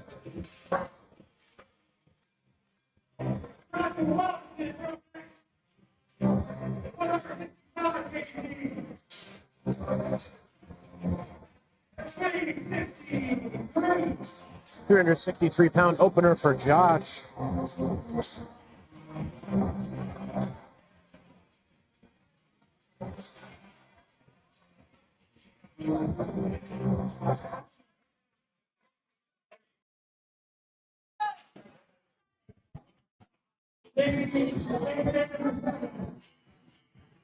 I'm assuming you're doing pro day at first? Yes. That's going to be a nice day. Yes. Yeah, it is actually my last meet, my last time competing. So, Oh, wow. going out with a bang at the Surge. Doing it with one of my buddies from Iron Revolution, Mike That's Weshnak, nice. one of our top untested lifters here in New Jersey.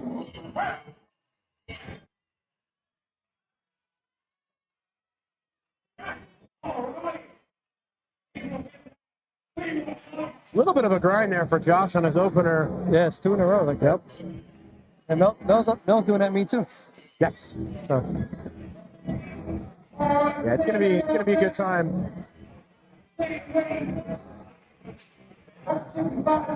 I believe that's like the longest running pro meet. Yeah, it's like 10 years or something like that. It's been going on for quite a while. Here's Sam. So the reason Sam had that 100-pound potential PR on squats, first meet in a while. Okay, So makes sense. Yeah, so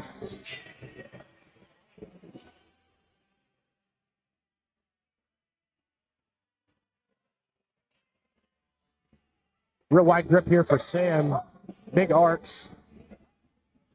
Nice soft touch. Beautiful opener for Sam.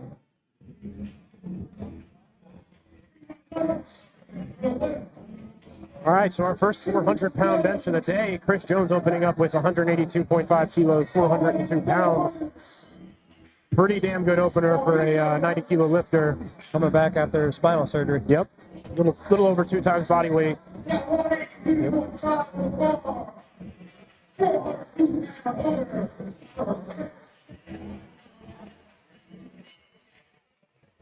Yeah, barring any injury, we saw him making a comeback at Yeah, too. absolutely. Making a return. I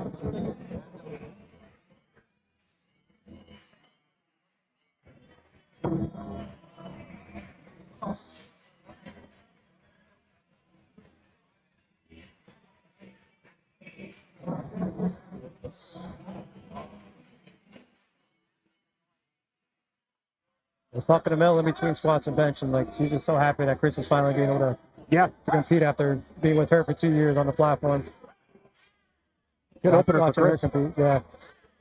Yeah, it's tough. It's tough. Whether you're a coach or a husband or whoever, and He's been coaching her for her entire career, so. It's like, I want to have some fun too. Right? Every time I go to handle one of my lifters at a meet, it's always one of those things that just sparks me. I'm just like, damn. Just walking back in one room between spots, mentioned like, oh, cool, like 2 weeks now. Yep, I get to do this again. Yes. It's always the best going to a meet like right before you're about to compete. You know, it just kind of gets you fired up. Yep.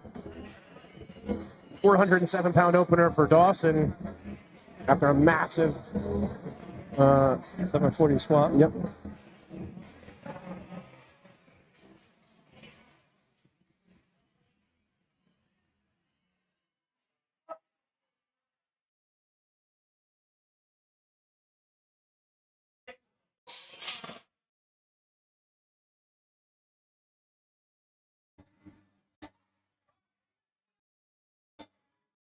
Really slow on the eccentric and a great press. Yeah, good work there. 2 to 1. Oh.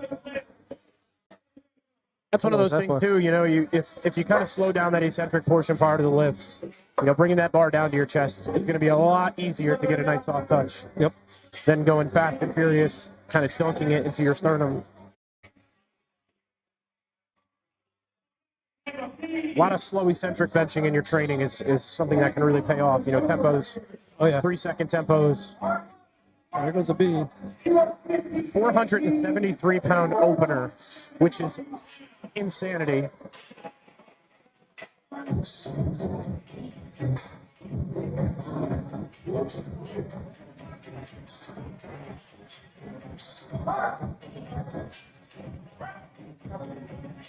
Phenomenal bend. Yeah, so we're going to see probably a 25 to 30 kg jump from the out of this one here.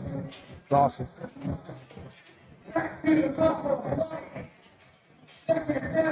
Back to the top of flight B for seconds. Yeah, not often you take 300 pounds off the 400 pounds off the bar on bench between last and first.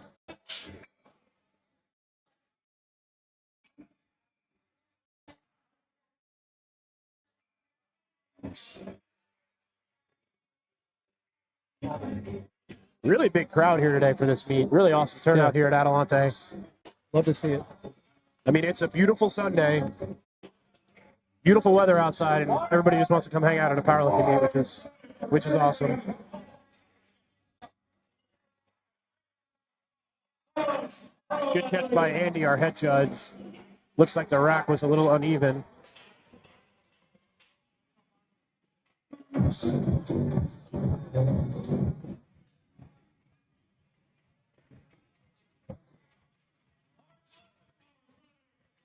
Because sometimes these spotters and loaders are working so fast, you know, that's a simple thing that you can just miss. Yeah, one little number here, one little number there. Yeah, so he actually took a small jump, 227.5 for the next one. It's a nice smooth 501. Yeah. Good. 500-pound second attempt. No big deal. Good second attempt for Leslie. And Jared taking a small 2.5 kilo jump in his opener. Yeah, as a head referee, that's your job, right? Yes. Rack heights, space saver, weight on the bar. Side referees should be helping as well. Yep. But sometimes for them, it's hard to see the numbers on the columns there for the bench. So the head referee, your bar is a little crooked. You're like, something's not right. Yes.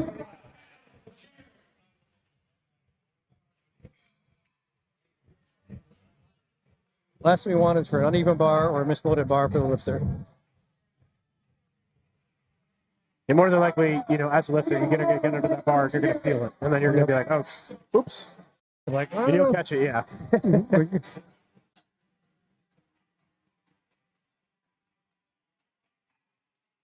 That's the one thing, too, you'll see from a lot from her second attempt, because lifters will sometimes end up bringing that rack height down a little bit because they may have misjudged it yesterday during weigh-ins. Get a little weight, an empty bar compared to weight on the bar. You're like, my bad. We're a little high. Yep. Which is all good. We allow them to change it on the fly if they want. My last meet, I ended up having to do that for my opener to my second because I felt like I was pulling the bar out of the ceiling. And I was like, what the hell? And Matt, who's one of our judges, was handling me that day. He was like, dude, you gotta put the rack down. I was like, all right, good call. Went out, smoked my second. And even sometimes the judge, we can see that. They kind of look at, hey, you might want to lower that. Yep. Raise it, something, depending on the situation. especially on squats, when Yep. you see them barely clear the bar, Yes. you're like, your next attempt, you're Yep. probably not going to get that out. We never tell them to do it. Yep. We always suggest it. Yep. A 10-kilo jump here for Robbie. 264 pounds. Ultimate, everything's on the lifter, right? Yes. You want them to be comfortable. If they're not comfortable changing it, Yep. hey, I love when I'm working the scores table and a lifter will ask me, what do you think for the next one? I'll always just be like, dude, send it. I'm the same way. I'm a terrible influence. I'm the worst. If you guys see me at a scores table, do not ask me what to put on the bar, because I'm going to be a bad influence. Good second there for Robbie. There's a few coaches I know that they see me at the table. Yeah. They're like, they know I'm going to suggest something. Yeah. That guy.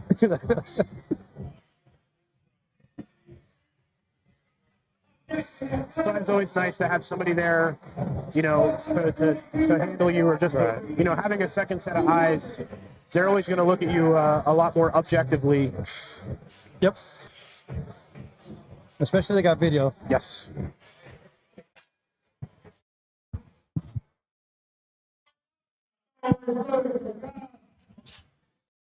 It's a 7.5 kilo jump here for Gal.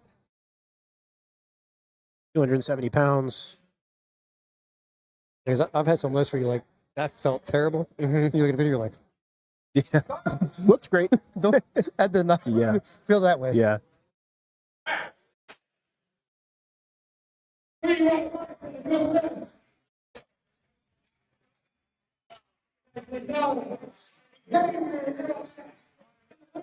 So that was 5 pounds below Gail's best meet PR. So let's see if he chips it here on his third. Xavier taking the 7.5 kg jump.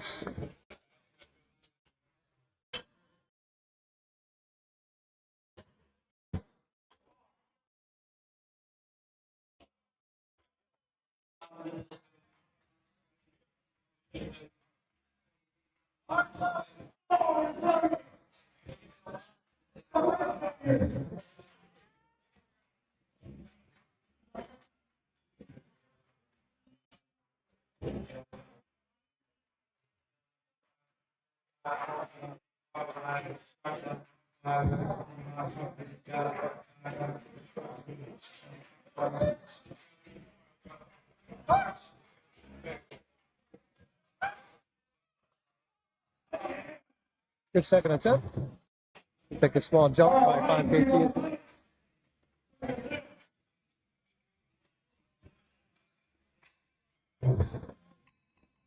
Another 7.5 kilo jump here for Brian. 325, 147.5 kilos.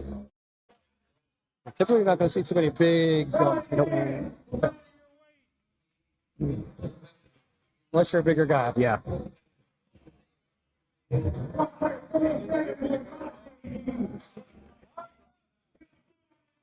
Yeah, I always like to take like a 10-kilo jump from bench opener to second, and then like 5 or less from second to third. That's typically like the method I've been following for the last few years. Right. Nice and easy opener.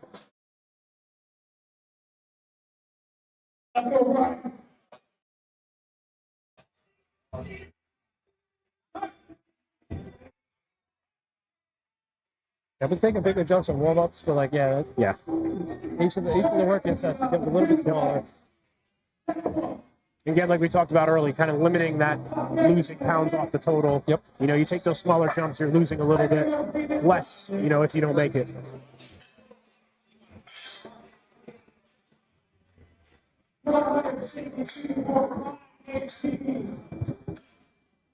All right, so 358 pounds here for Nick on his second. Opener was a little bit of a grind for him. We expect around that 5 kg jump. So.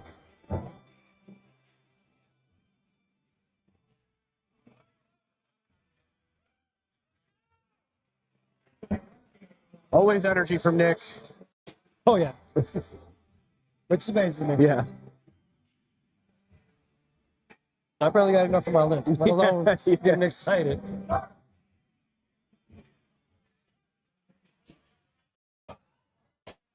Not a bad second for Nick. No. Based on how the opener moved. All right. Probably won't take much more than another 5 kgs again.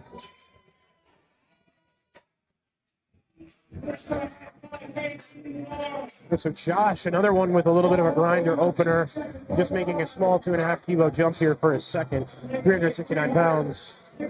Smart call for Josh. Yep.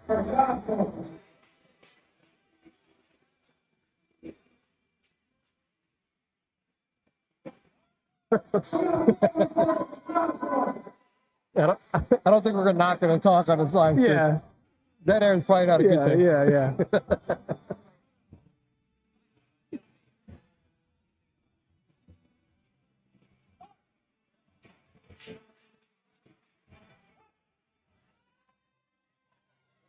Just a little bit of sticking point. Good call by Andy, our head judge, telling the spotters to take it once he sees that downward motion.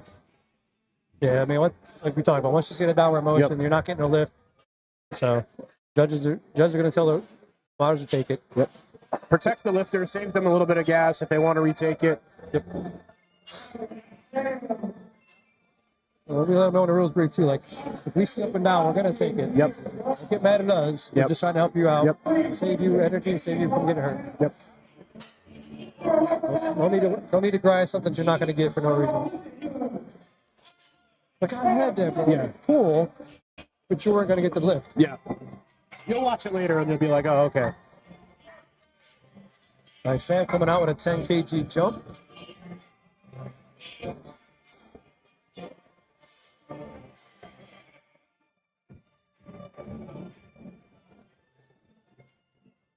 Coach watching on from the entrance area.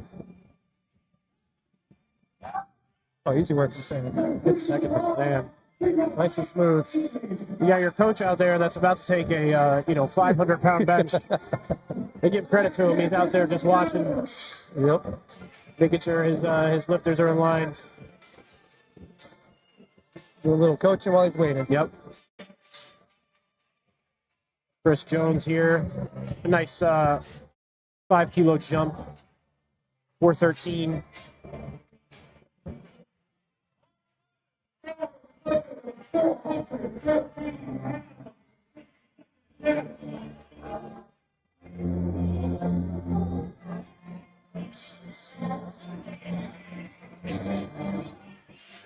His wife Smart remembers he hangs way off. Yep. You don't want to get in the way to the lifter. Yep.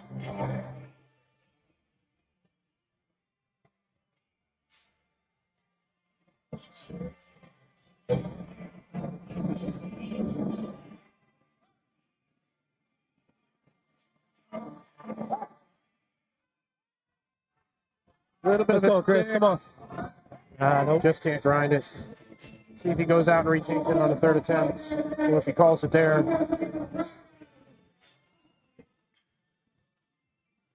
A little bit of an issue getting off the bench. Hopefully he's okay.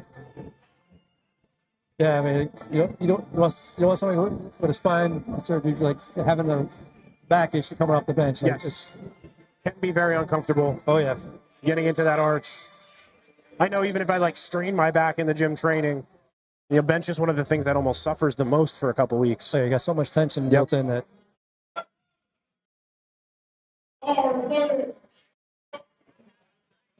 Big jump for Dawson. 424 on his second attempt.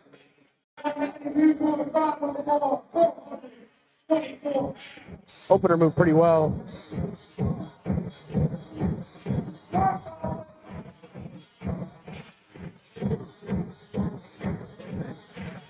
£436 bench PR for Dawson, meet PR. So we'll see how this moves and see if he wants to try to chip it on his third. Right.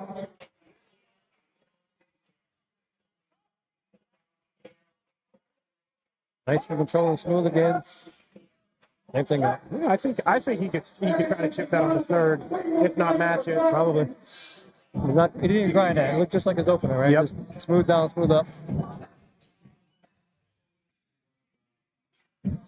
In a 501-pound second attempt here for a B. Just insanity.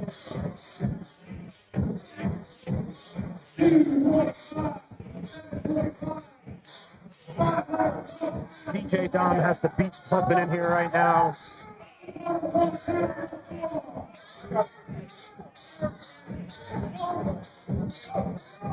So just like with squats, we hit that 225 mark and above. Yep. We have 4 spotters, 2 on each side, and the center spotter will jump in kind of close. Great second attempt from the Easy B. work from a B at 501. Should be 3 whites. 2 to 1. That's good. See if his butt popped off a little bit, maybe. Really wide grip for a B, really nice arch. Yep. He limits the range of motion so Right. much, makes it so much easier on yourself. If you're a lifter that can get into a high arch, have a wider grip, if you're going to make that bar travel less, you're going to add more pounds to the platform. That's don't go to the gym. I'm like, Yep. You're not allowed to bench like that anymore. You need more range of motion.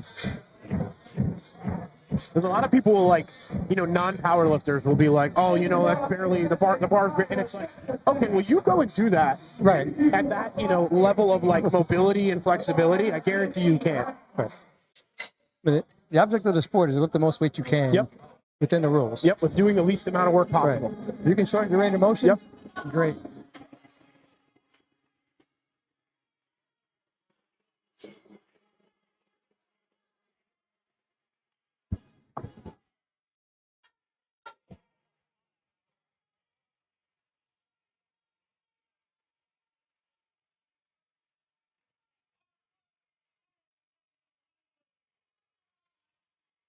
All right, so rounding out third attempts here for flight B, you got Leslie having a pretty good meet so far. 5 kilo jump here, consistent with her first attempt to her second attempt. Yep. A little bit of a grind. Let's see if she can push through. Push it through. She's pushing through. Keep it going. Bar is maintaining an upward motion. Yep. Let's see what the judges say. 3 white lights. Hell of a third attempt for Leslie. Didn't let that bar stop moving. Oh, instant replay for everybody at home. That is what a third attempt bench should look like. All right, so we got Jared here, 5 kilo jump, 237 pounds. No luck.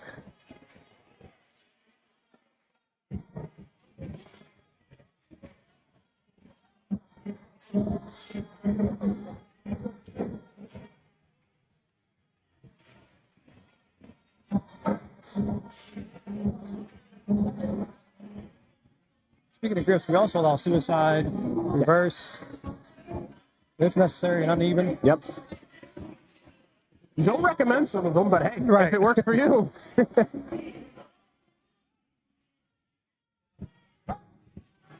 Good soft touch. Nope. Just lost it.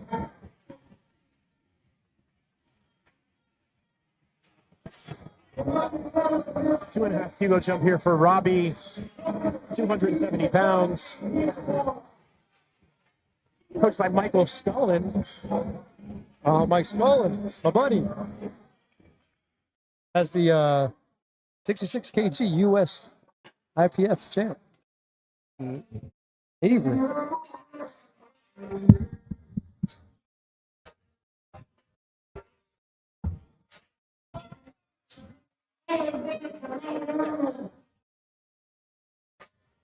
Yeah, Avery Jackson out of South Carolina. Coached by Michael. Known for his tracksuits.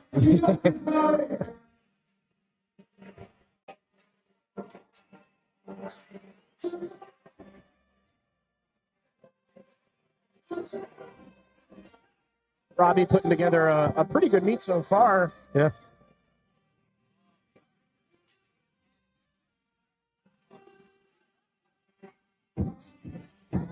Grinds through it.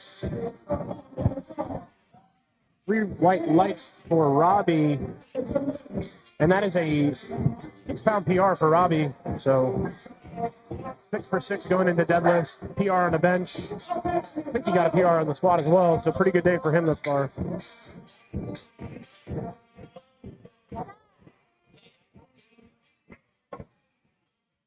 So this is a 2.5 kilo PR attempt here for Gall.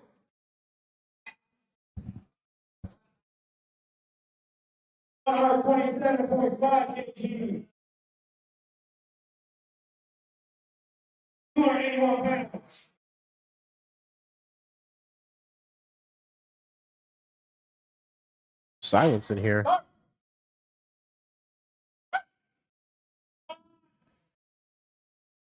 Pushes through it. Looks like 3 wide lights. Nice PR for Gall. 6 for 6 heading into deadlifts as well.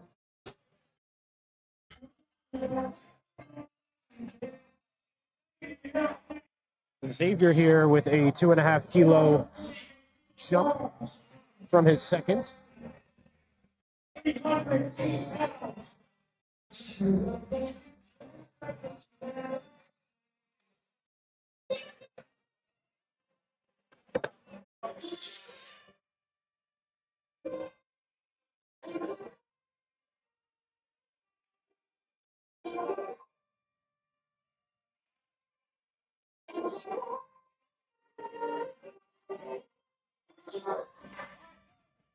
Bars loaded for Xavier.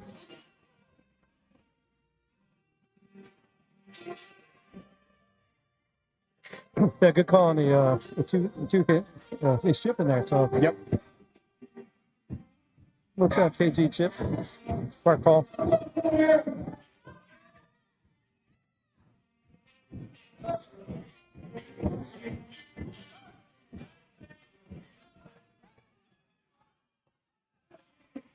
Pushes through. Let's see what the judges say. 3 white lights for Xavier. Rebounding from a 1 for 3 on squat, hitting 3 for 3 on bench. So way to recover. Kind of had a short memory there. That's the biggest thing too. Is like sometimes, you know, you'll go out, you won't have the best, 3 squats, Right. And some lifters will kind of just throw in the towel and just say, well, the meet's ruined, and it's like, hey, it's not 6 more attempts, to build the total. You come out of the meet with something. And going 7 for 9 is a lot better than just giving up after squat. So awesome job by Xavier. Yep. I mean, the more you can put on the total, the better, right? Even if it's 7 out of 9. Yep. 7.5 kilo jump for Brian. Having a really good meet thus far. Temp selection's been awesome.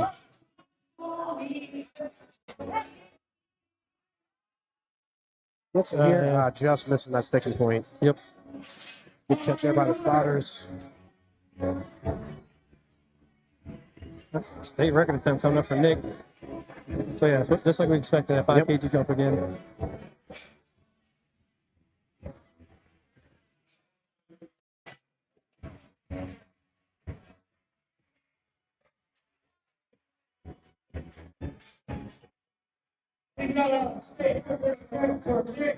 So Nick hit a meet PR on his second attempt, so now he's looking to add to that. Meet PR was 354. Looking to tack onto that here. Still a nice total.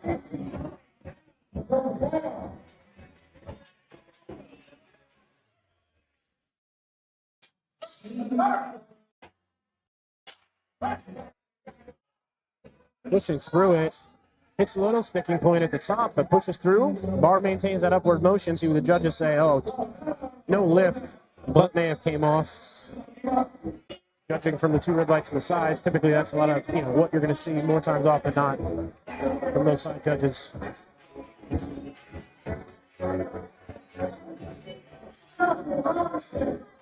Josh retaking his second attempt here for his third.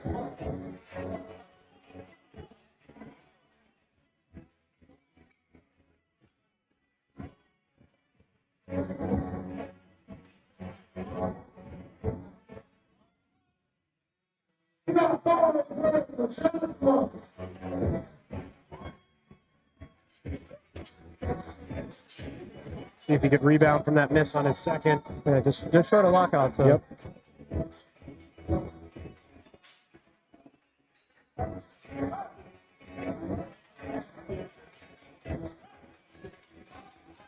Right There we through go. it. Should have just 3 White lights. lights. Good job for Josh. Yep. Put some numbers on the total. Sam coming out. Another 10 kg jump for his third. At 407, which is, it's always nice to powerlifter. You get that 407, just breaking that 405, Right. that 405 barrier, that 4-plate barrier. Yep.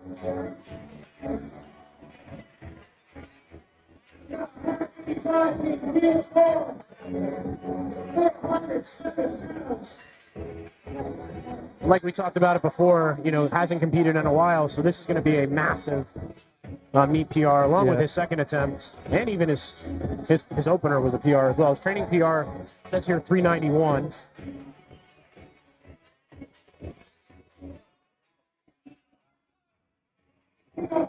So this would have passed that by quite a bit.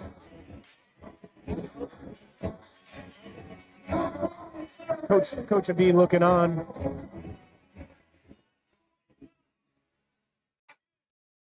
Yeah, so almost 2 years to the day for his last meet. 5/20/23. One hell of a return. Yep.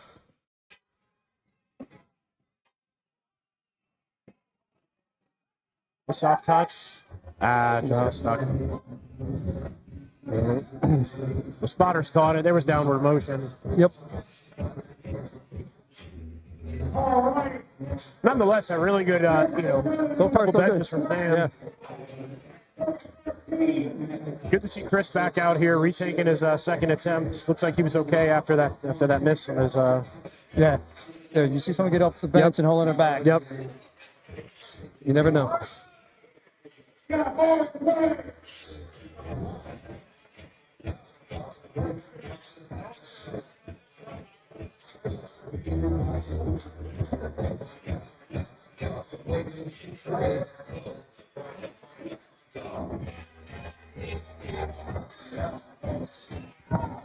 Guard.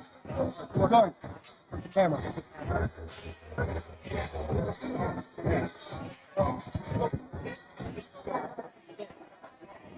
All right, so 413 pounds here for Chris. See if he can grind through this one. Good off the chest. He's got a good push. Yep. Triceps kind of helping him out. Let's see what the judges say. 2-1. Oh, 3 white lights. Awesome job for Chris bouncing back after that second attempt. Yes. A little uneven, but never really significant. So good for him. 200 kilos here for Dawson, which is a PR attempt for Dawson. Our illustrious 200 kilo bench. Putting together one hell of a day to this point. I had my money on him going into the meet to win best lifter. You're doing a good job For at legal it. reasons, I don't actually have real money on it for anybody that's listening. If you were a betting man, right? If I was a betting man, if you could bet on powerlifting on DraftKings or FanDuel. Yeah, to be able to put up this type of meet after doing the same thing Yes. as 4 weeks earlier. Yes.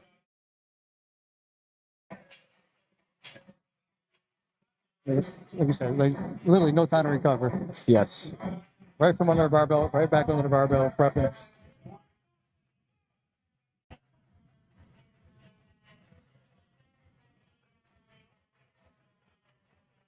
And it helped that he didn't have to cut weight. Yeah. Right? So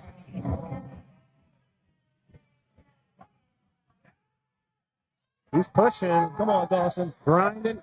Little downward motion. Good catch by the spotters. Hell of a try, though. Yeah, good try.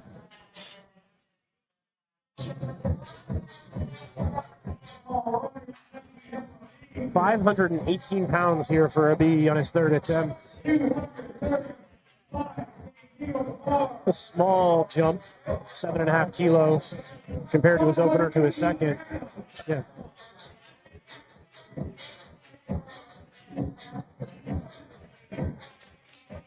So just below his meet PR with 523 pounds.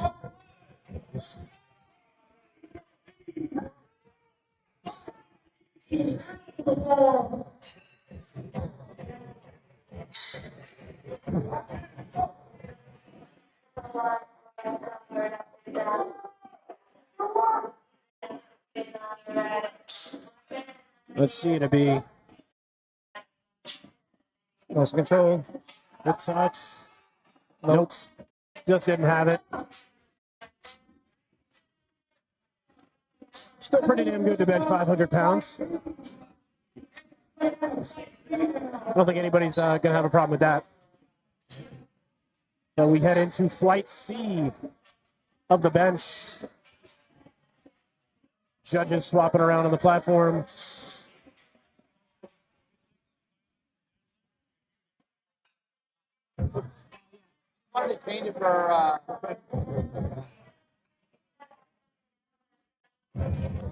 We got our first push-pull athlete of the day. Push-pull, obviously we have our full power, which is squat, bench, deadlift. You can also do bench only. You can do push-pull, or you can do deadlift only. And some people will do a combination of all of them. Yes.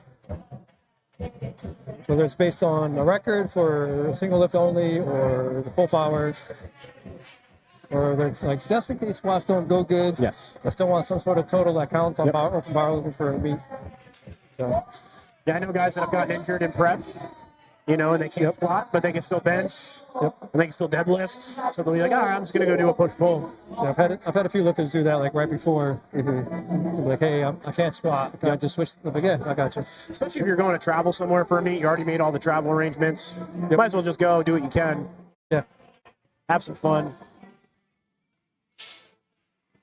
So 95 kilo opener here for Pia.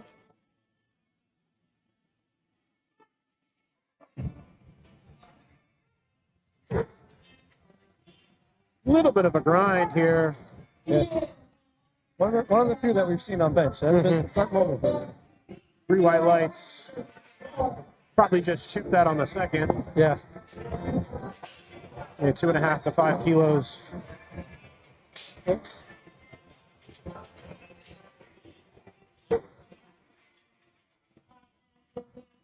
105 kilo opener here for Anthony. 231 pounds.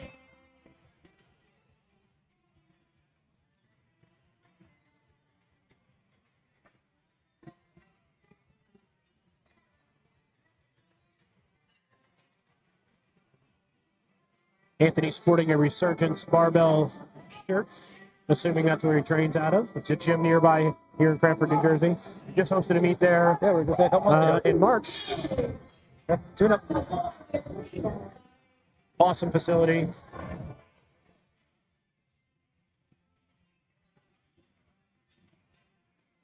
Same weight here for Joseph Baldwin.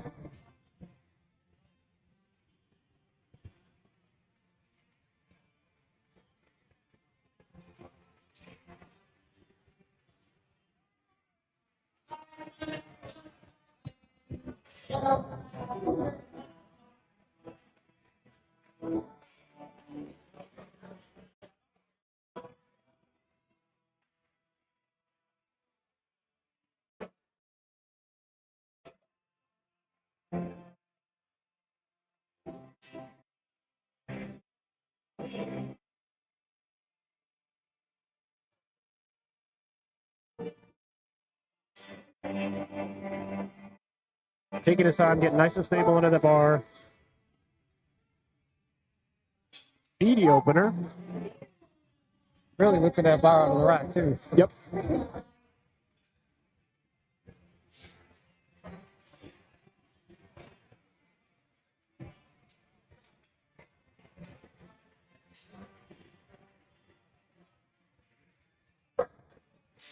Jeffrey with 107.5 kilos on the bar. Yep. A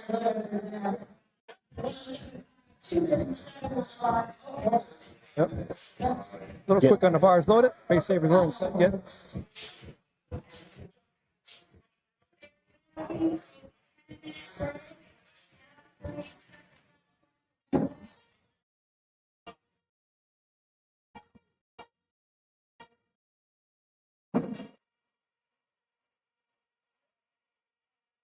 These longer armed guys, now that combo rack's starting to creep back up.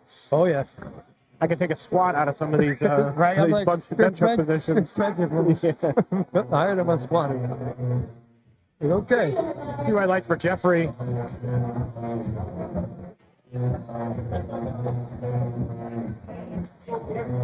Jason here for his opener, 120 kilos, 264 pounds. Long arms on bench are not a good thing. Yes. Great for deadlifts. Yep. Bench not so much. That's one of the things I'm blessed with, the short arms. But again, you look at some guys, you know, like John Hack, he's a pretty tall dude, Yeah. pretty long arms, you know, still can bench press quite a bit. Yep.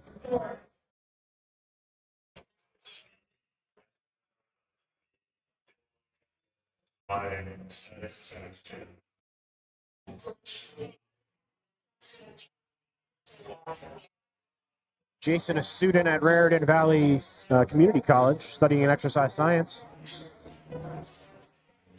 Personal trainer here in New Jersey at Crunch Fitness in Somerset. Good opener for Jason. 3 white lights.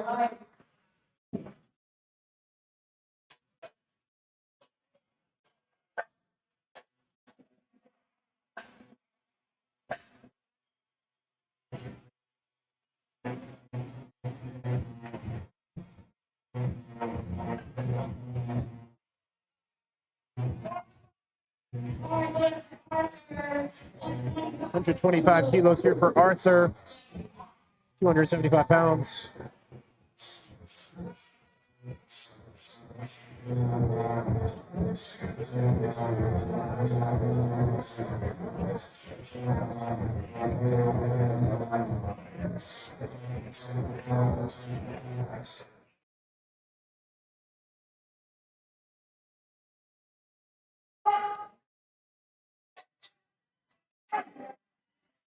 Easy opener for Arthur. Light work. Probably good for 10 keys on the second. Here's Colin. Judging by Colin's opening squats, let's see if he put. Oh, he's coached by Tom. Tom, if you're listening, Tom, tell Colin to put some weight on the bar. Right. You're like, if it's like squats, Yeah. we're just having like an RPE 7 day. Yeah.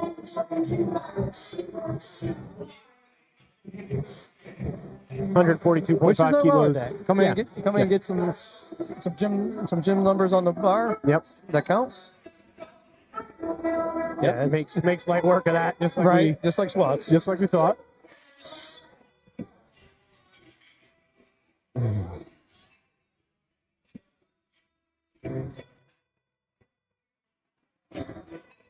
Quinn opening up with 147.5 kilos, 325 pounds.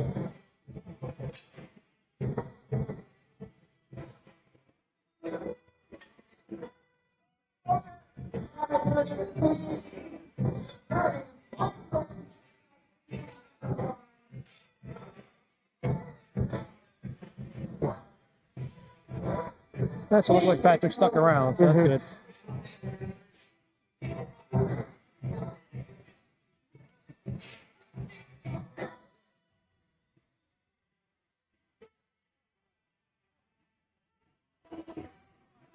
Easy work there for Quinn.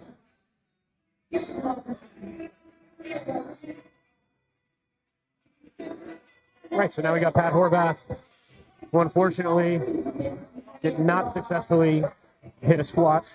But he is being pushed full, so Yeah. he'll at least get to have his deadlifts count. Yep. That's the one benefit if you register yourself into a push-pull, as long as registering yourself into full power. You miss a squat, hey, you still can get those numbers put on open powerlifting. Oh, yeah. 363-pound opener for Pat. And depending on records, they count as records.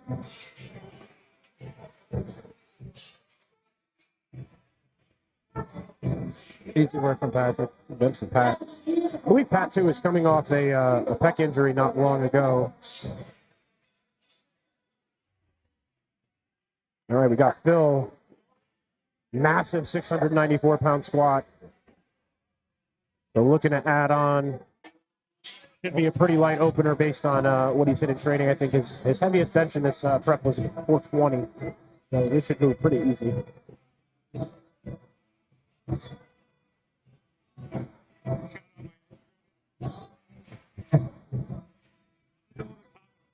All right. What's Adam posted on Instagram?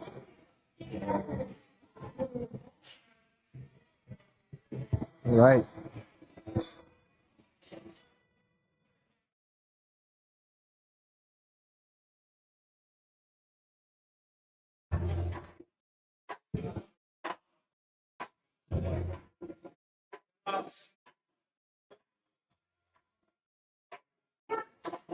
Narrow grip for Phil.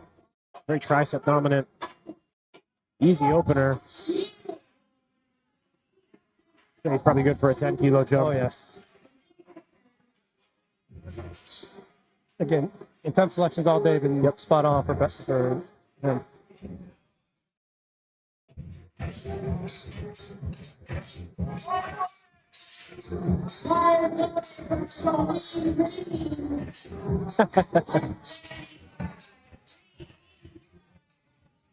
All right, so 170-kilo opener here for Kareem.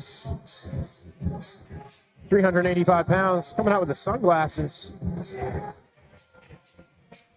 Push-pull competitor, so he'll just be benching and deadlifting.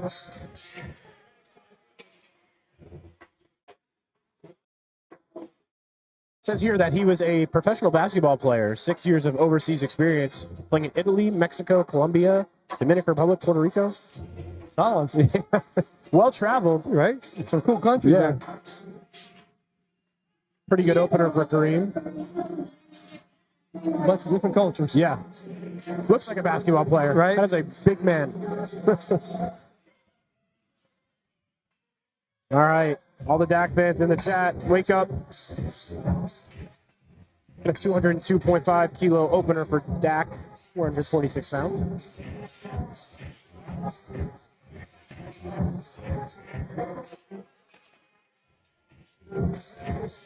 Yeah. Hopefully his fans can disappear on bench like all fans do. His bench is one of those lifts that's taken just massive leaps and bounds. I feel like every meet he's done, his bench gets better and better. Knocking on the door of 500 pounds. Not today, but Yeah. I think he told me like 225 will probably be his cap. We'll see how this opener move should be pretty easy.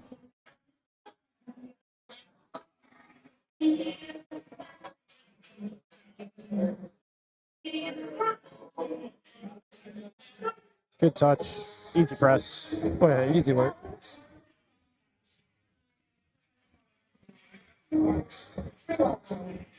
Probably take 15 kilos and then small chip to his third. Yep.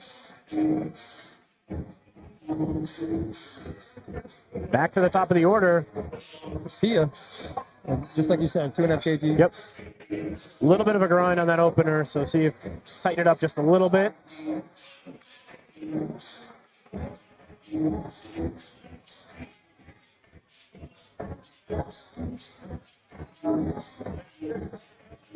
That too with some push-pull athletes is like they'll be a little bit more aggressive with their bench openers, you know, than somebody competing in full power.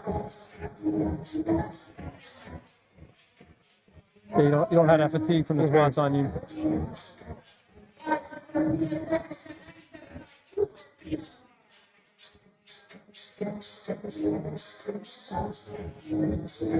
Uh-oh. Got another loose camera operator in the audience.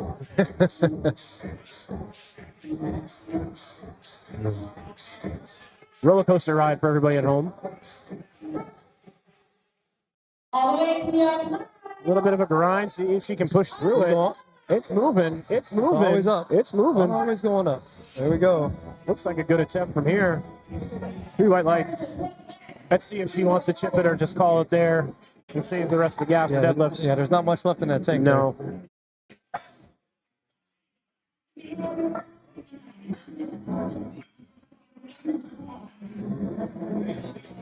There. 5 kilo jump here for Joseph. 242 pounds. Yep, and he has scratched a third. Smart call. Yep.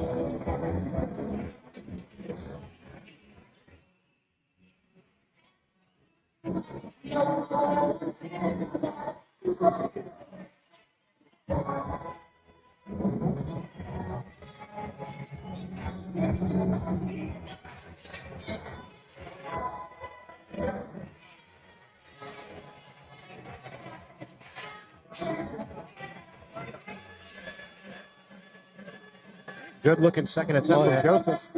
Moved good.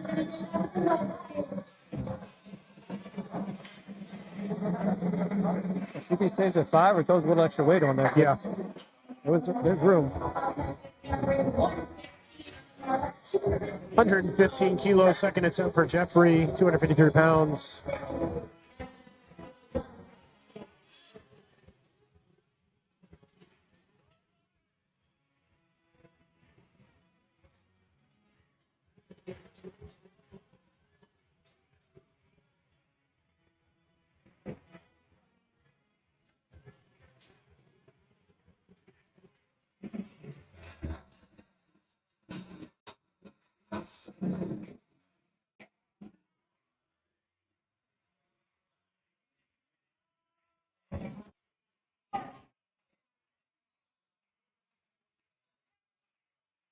Big soft touch, easy press. Yep.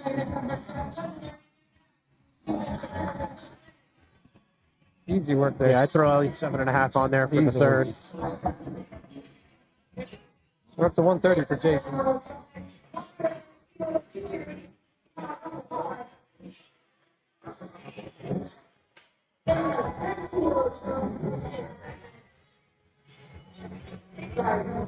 Just a 5 kilo meat PR for Jason on a second attempt, so put himself in a pretty good position. Nice feeling on bench.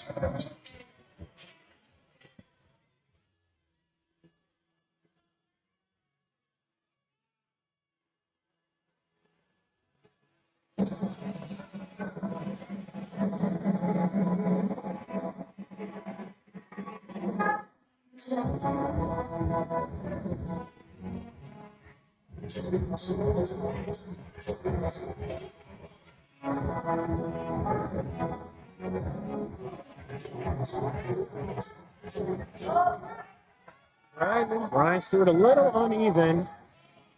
There's up. 2, 3, 3. 2 to 1. 2 to 1. Get himself a nice PR on his second attempt, taking 2.5, maybe a 2.5 kilo jump on the third. Add to it. Big jump there for Arthur. 15 kilos. Opener moved pretty well though, so Yeah. probably not a bad call.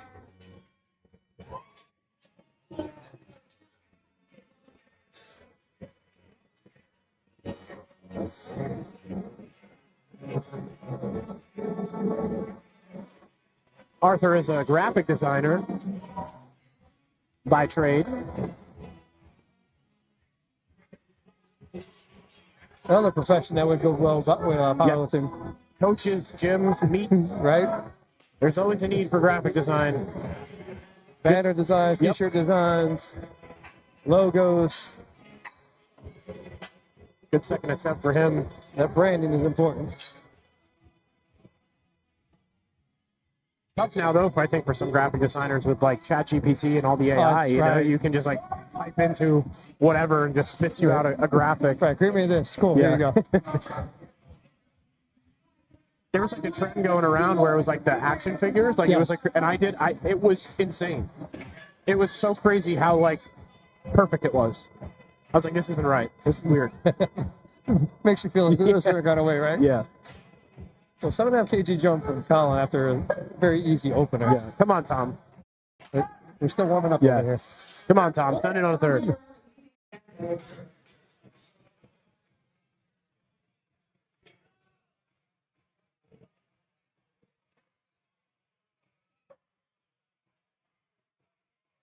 All right, we've got Quinn here coming up, 165 kilos, 363 pounds. The way his first one moves should be not a problem here.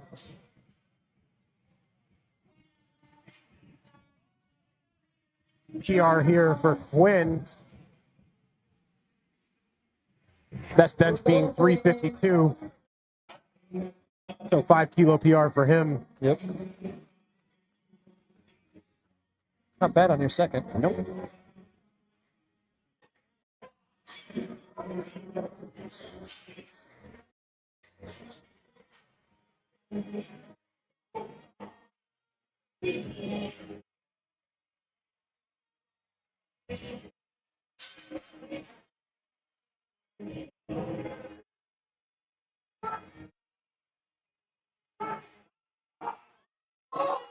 down, take it.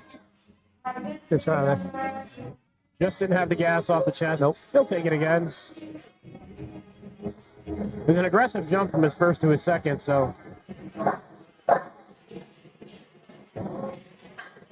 So the head referee looked over at me and smiled earlier. Yep. Because we both saw the same thing and the thumb moves on. He just gave his coach the warning. So as we mentioned earlier, thumb moves cannot be on. They have to be taken off before you get on the platform. So once you're on the platform, it becomes a minor infraction. Yep. First one's a warning. Second time, a red light. Let's go, Pat. Pat Horvath here. Second attempt, 15 kilo jump from 363 to 396. Now, Pat like a bee, also coached by Marcellus Williams. Good looking second attempt for Pat. Oh, yeah. At least 7.5 kilos, I think, to his third.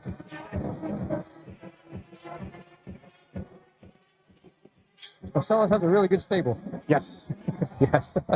Got some big dogs. Oh, yeah. Coaches some big dogs.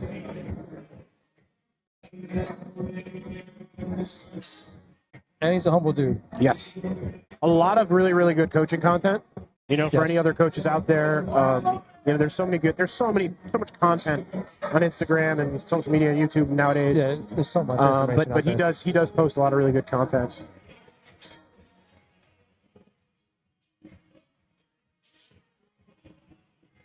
All right, Kareem here with a 7.5 kilo jump from his opener, 402 pounds, 182.5 kilos.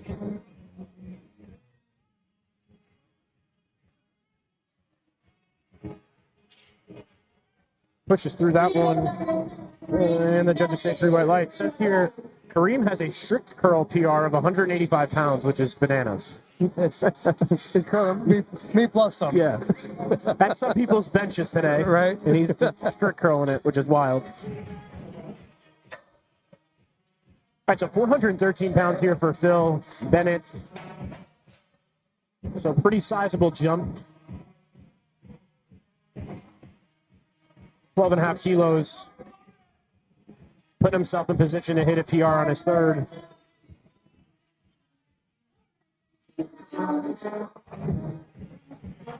Meet PR is 429, so we'll see how this moves. I don't expect him to be too hard based on the previous attempts. Yep. He's been good all day.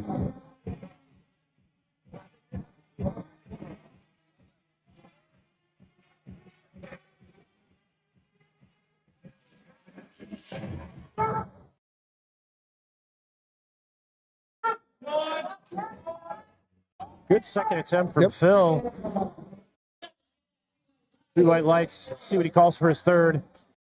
Like I said, his best in this training, this prep, I believe, was 420. We'll see if he goes to chip that. Takes 5 keys. There's Dan, 212.5, 468 pounds. 10 kilo jump.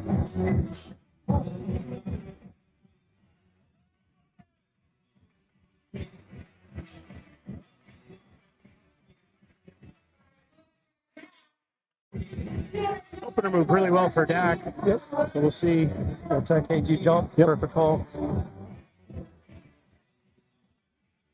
After him, we'll be rolling around the thirds. Finish off the day. The bench. Coached by Brad Couliard.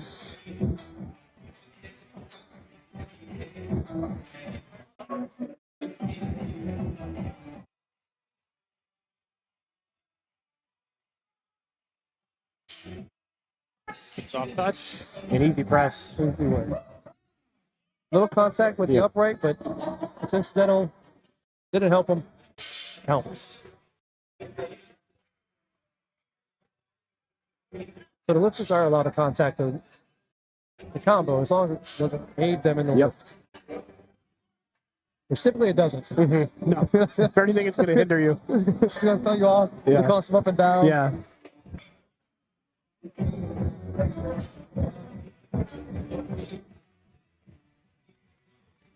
All right, so third attempts. Starting here with Joseph.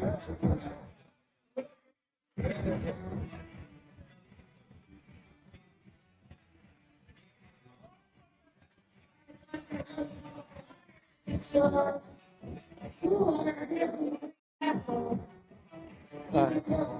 we're on our third attempt for bench. Light C. End of the day. Pia did scratch, so she got 2 benches. We're on to Joseph now at 115 kg. A consistent 5 kg jump from attempt to attempt.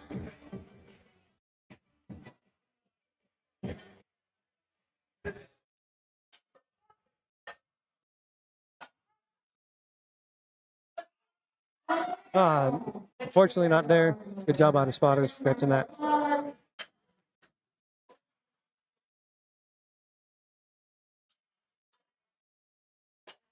All right, we're loading up 120, another 5 kg jump for Jeffrey here.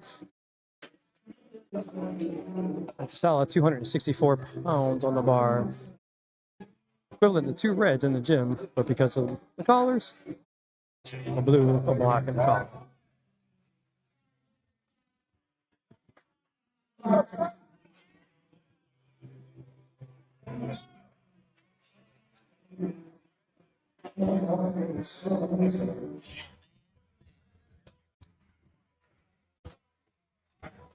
$120 kilos for Jeffrey.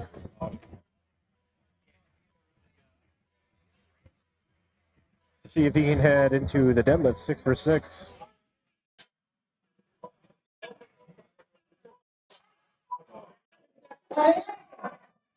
Solid third. Real good. Here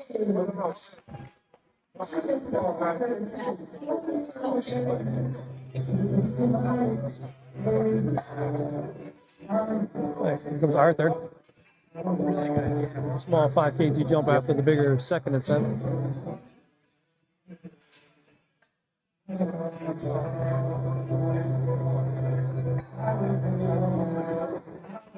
think, like most people, I'm looking forward to deadlifts, Oh, yeah, always. especially in this place. Yep.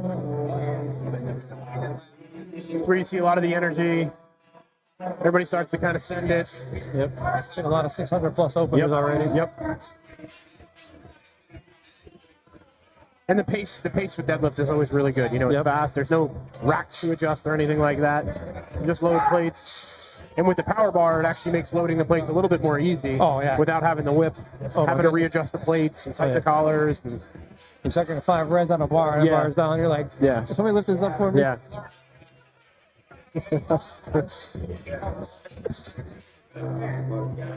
Especially on the kabuki.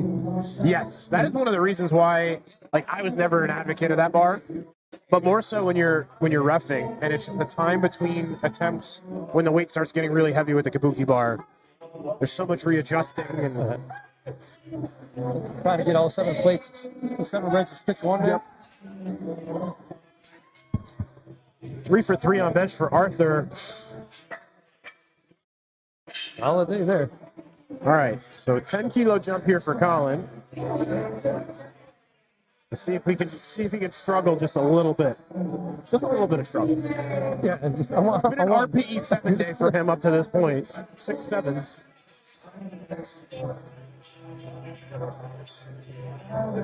Let's take a 10 kg jump. Yes. Not a 5. Yes.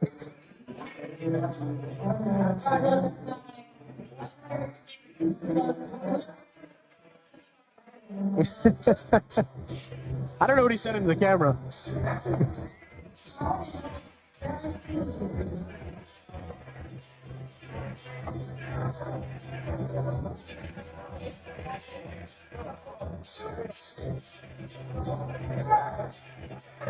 Easy third for Colin. Oh, yeah. 6 for 6 heading into deadlift. Just like squats. Yep. Not breaking a sweat. Sometimes you can see lifters too coming out and having these really easy days, and they might just trying to be put in a qualifying total for another meet or something like that, and they don't want to exert too much energy, which is a totally understandable thing.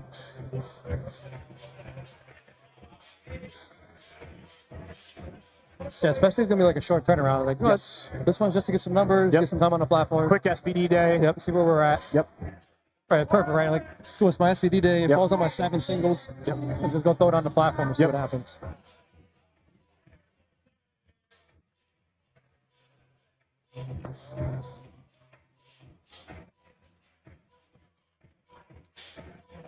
right, so 363 pounds here for Quinn.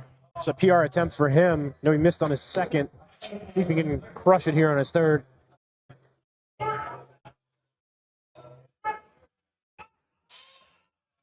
Yeah, just running out of gas a little bit. Yeah. Oh, looks like he cramped up. See if we got a little bit of cramp action. We talked about it earlier. So much tension through the lower body.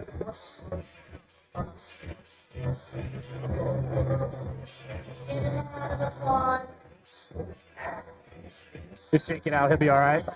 Come back out for deadlifts. Some electrolytes in you. Yep.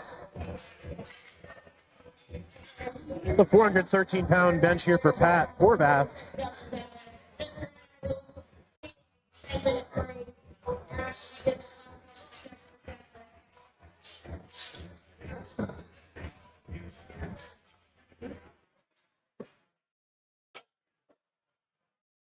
Like I said, Pat, I believe, sustained some sort of pec injury not long ago, so kind of well below what he's done in a meet, but still come back and take the 413 for a third attempt. Not too damn bad.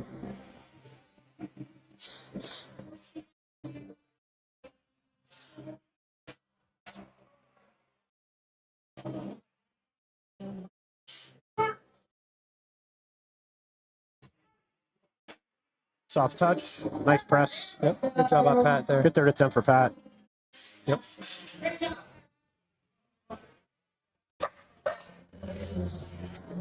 All right, so last 3 bench attempts here before we head into deadlifts. I'm sorry. Yeah, Right. deadlifts, okay.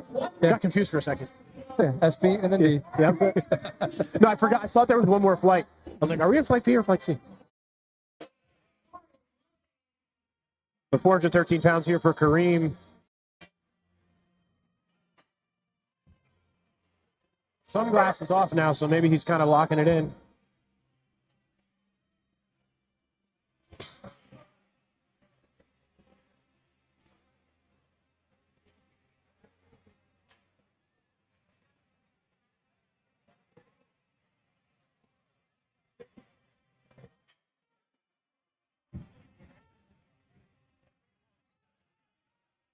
Just lost it. Yeah. Good catch by the spotters. Good Saw that job. downward motion. Took the bar. All right, so 429 pounds here for Phil, which will match. Actually, beats his meet PR by a considerable margin. His meet PR is 407. Training PR is 429. So, putting a pretty good day together. Hit a meet PR in his second. Let's see if he can add to it with his third.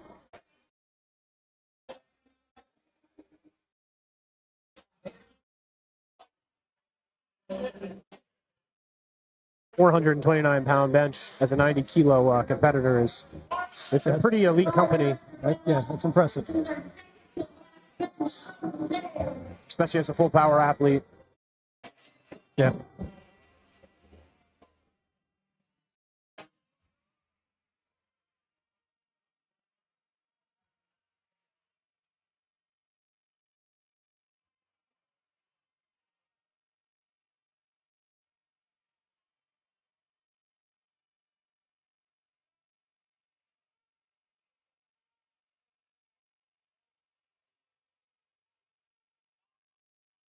Push for Phil. Just losing it. Yeah, not gonna have a good day. Took a home run swing. Yep. Took his meet PR in his second attempt, so why not go for it on a third? Smelly mouth on the mic in Eric's ear. You guys missed me on the live stream. Are you enjoying it with these lovely gentlemen?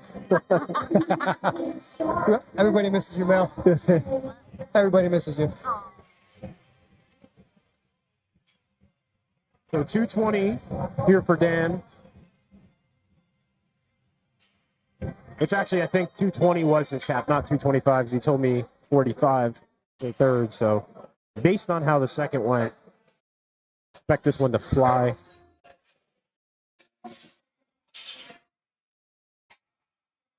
It's 4 reds, but not really 4 reds because of the collars. Yep.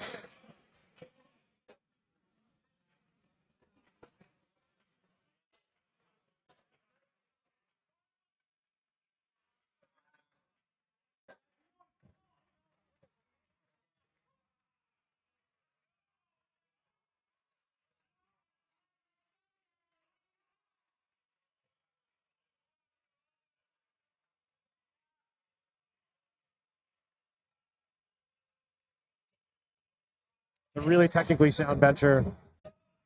There's Take his time, yeah, setting so up. much tension built up in his Yep. legs. Nice soft touch. Nice long pause, too. There we go. Easy peasy 3 white lights for Dan. 6 for 6 going into deadlifts. 10-minute break. We'll see you guys once that clock is over.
So when I started powerlifting in 2010, there were no women in the gym, and there were even less women at meets. It took me 4 years to get the confidence and the drive to get on the platform because I thought I didn't belong because I never saw anyone who looked like me. I went to meets, I spotted and loaded, and there were maybe 1 or 2 women at every meet, and I never had the courage to get on the platform. And then I finally did. And my life has just taken off in incredible ways. I've met my friends, my friends who became family, I've become a referee, I've become a meet director. To see how the sport has grown, and now that it's 2024, and I've been given the opportunity to put on an all-women's meet, women of all ages, we have mothers, we have grandmothers, we have women who are battling health issues, we have people who have overcome so many obstacles to be here today, and this platform is for them, and this is why we do this. It's all for them, it's their time to shine.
when I started powerlifting in 2010, there were no women in the gym, and there were even less women at meets. It took me 4 years to get the confidence and the drive to get on the platform because I thought I didn't belong because I never saw anyone who looked like me. I went to meets, I spotted and loaded, and there were maybe 1 or 2 women at every meet, and I never had the courage to get on the platform. And then I finally did. And my life has just taken off in incredible ways. I've met my friends. I've met my friends who became family. I've become a referee. I've become a meet director. To see how the sport has grown, and now that it's 2024, and I've been given the opportunity to put on an all-women's meet, women of all ages. We have mothers, we have grandmothers, we have women who are battling health issues. We have people who have overcome so many obstacles to be here today, and this platform is for them, and this is why we do this. It's all for them. It's their time to shine.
We're about to get started with deadlifts.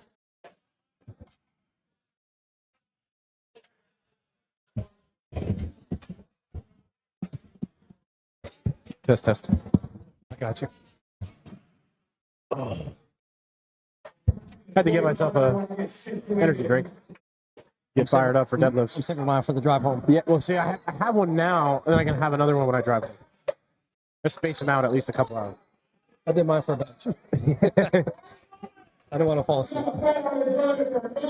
Nora's coming out with a state record attempt at 105 kg. Is 231 pounds for her.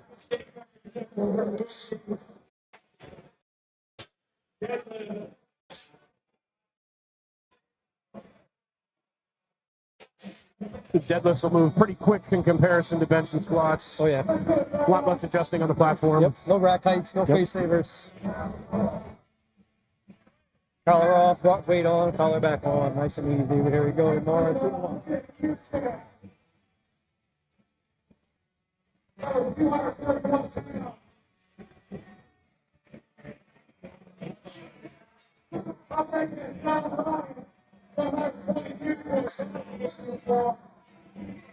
Another state record for John.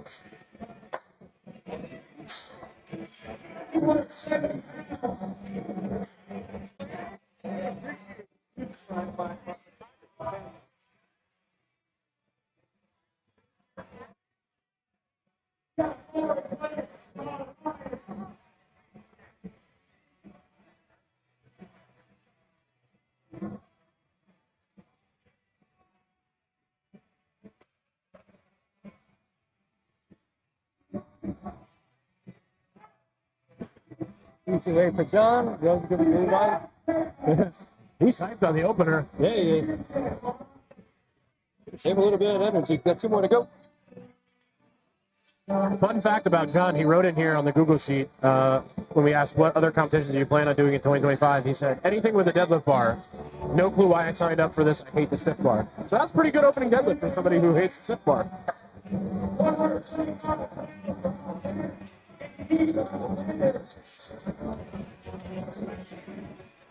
Obviously, the power bar, you know, in comparison to the deadlift bar, obviously doesn't have as much slack, as much whip as a deadlift bar would. So typically a lot of the, you know, for the lower weight deadlifters, it's really not too much of a difference. But for some of these heavier weights, the bar is not going to have as much slack. It's not going to bend as much before it leaves the floor. Right. Which, you know, looks like a little downward motion there. Alex, retake that. Just like with squat and bench, the bar has to go in the same direction as the move. In this case, up. If it goes up, and it goes down, goes back up. No good there. Some lifters, I would argue, benefit a little bit more from using a power bar versus a deadlift bar. If they're more an aggressive, like rip and grip type deadlifters, because you don't have to be as patient off the floor with a stiff bar as you would with a deadlift bar. You know, a sumo puller on a deadlift bar that has a massive sumo deadlift. Somebody like Pat Horvath, for example, has to be really, really patient breaking the floor with the deadlift bar. Whereas you don't have to be as patient here with the power bar. You still have to be patient, but it is a little bit more forgiving. Yeah. And if you're aggressive at lockout too, you're not going to get that whip that's going to pull you forward. Yep. So there's definitely pros and cons. Yeah. Another big disadvantage for people on the kabuki bar that are very aggressive. Yes. A lot of people get pulled out of position.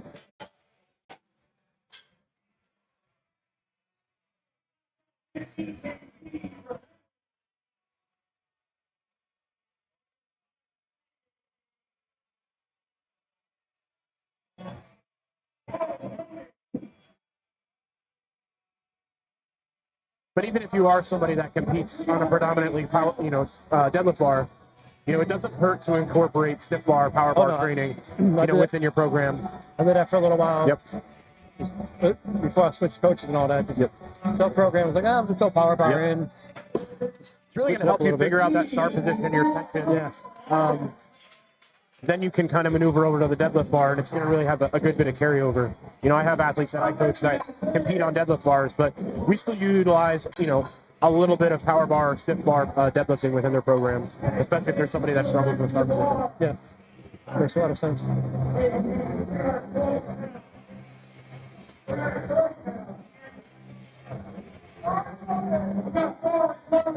All right, so we have Liz here, 150 kilos, 330 pounds in her opener state record.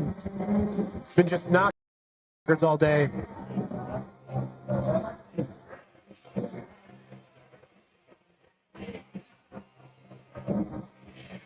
Pretty good looking opener from Liz. Yep. Pretty light. Gotta be a little careful on that downward motion, or Yes. not downward motion, but when she's putting the bar back down. Yep. Don't want that red light for what we call slamming. Slamming, but not controlling the weight. Yes. Accelerating the bar to the ground. You don't have to, slowly lower it to the floor, but you have to somewhat be in control of it. Don't baby it down. But, Yes. Can't force it to the floor. Black Red lighted some really nice deadlifts because the lifter gets oh yeah. that they kind of just toss it down. Yep.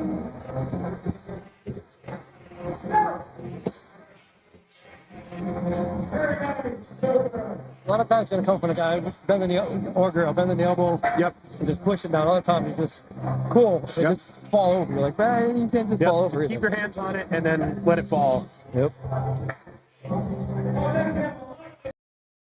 155 kilo opener for Alexis, 341 pounds.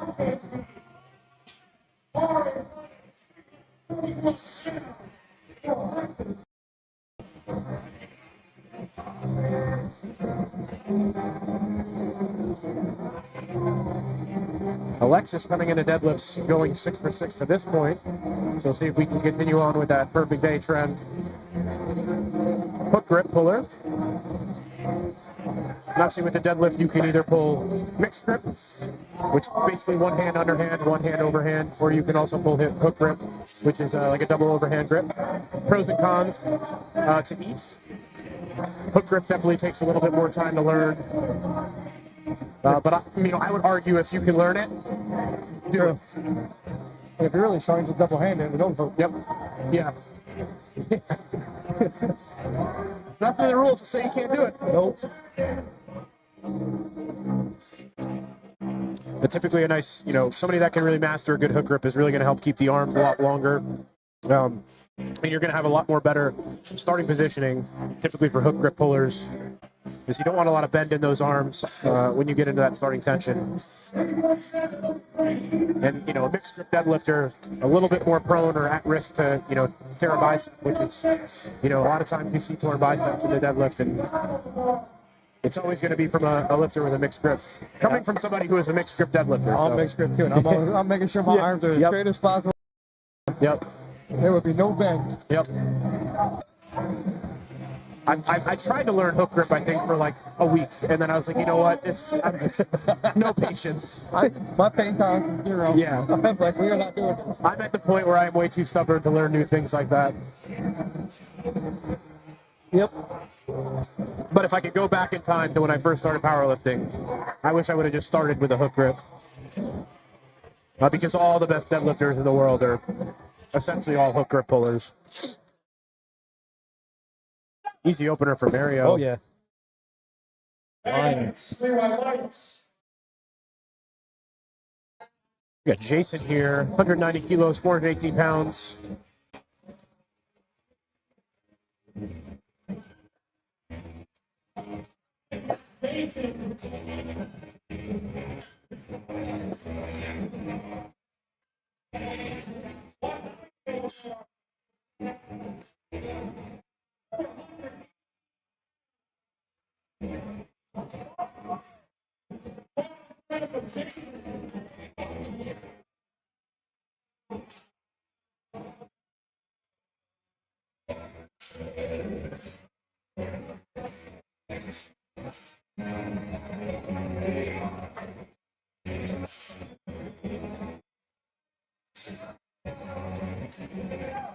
Opener for Jason. 3 wide lights.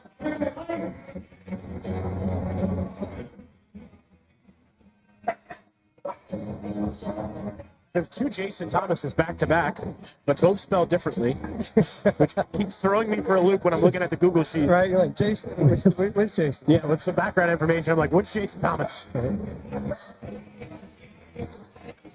Stuff for the MC too. You're like, Jason Thomas. Yeah, You're like, Jason. No, Jason Thomas. Oh, my bad. Jason with a Y. Yeah, Jason with a Y. Jason's been having a great meet to this point. 6 for 6 day, heading into his opener here. 210 kilos, 462.9 pounds.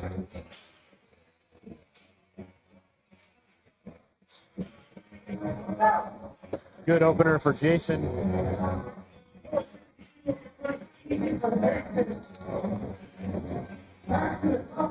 Top of the order here. Second attempt starting off with Nora. 10 kilo jump to 115 kilos, 253 pounds. State record attempt for Nora.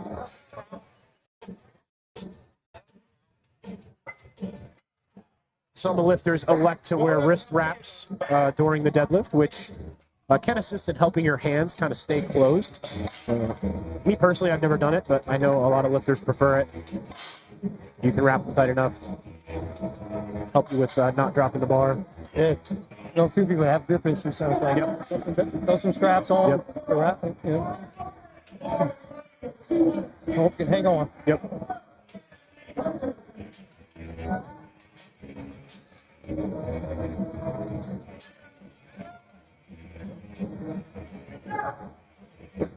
Speedy second attempt for Nora. Nope. No lift. See what the judges said on that one. Soft knee. Knees need to be fully locked out of that top block position.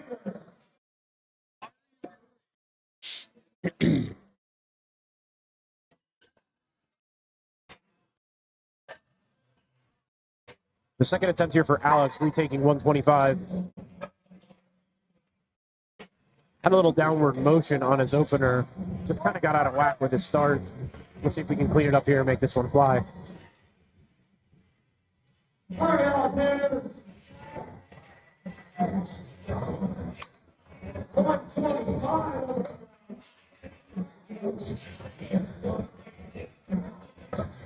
For age 13 to 15 junior lifters. A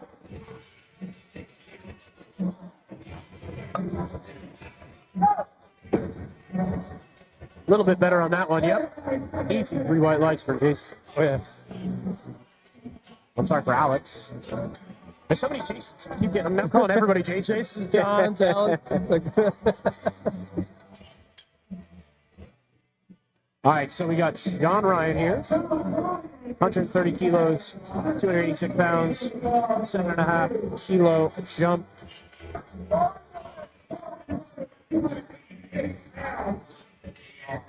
£248 meat PR, so already well surpassing that on his opener, and even more so here on his second. So looking to just keep building the total, tack another state record.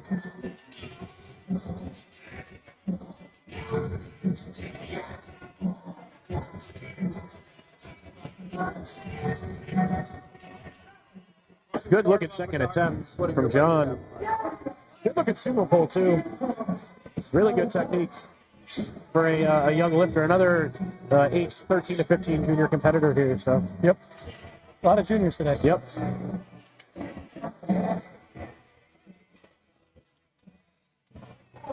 Seven and a half kilo jump here for Megan.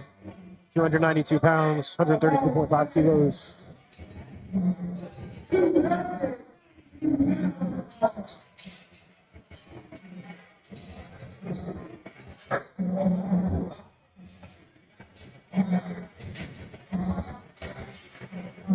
A little bit of a grind off the floor, but got it up. That's something you'll see too. See sumo versus conventional deadlifters. You know, sumo naturally is going to be a little bit slower off the floor than a conventional deadlift. Once you break that floor, the speed usually picks up a considerable amount. A little bit less so with the power bar versus the deadlift bar. But just something to keep in mind for those of you watching at home. Yeah, like a Steffi Cohen. You're like, is she even going to pull this? I was literally just about to say Steffi Cohen. Like, you're like, every deadlift ever was like the slowest off the floor, and then it would just pop. Right. You're just sitting there waiting for it to Yeah. move. Like, Yep. like, I know she's trying. Oh, there it is. Yep. Oh, that was an RPE 6. Okay. Like, you got 12 off the floor Yeah. and 6 at the top. Good work there from Edwards.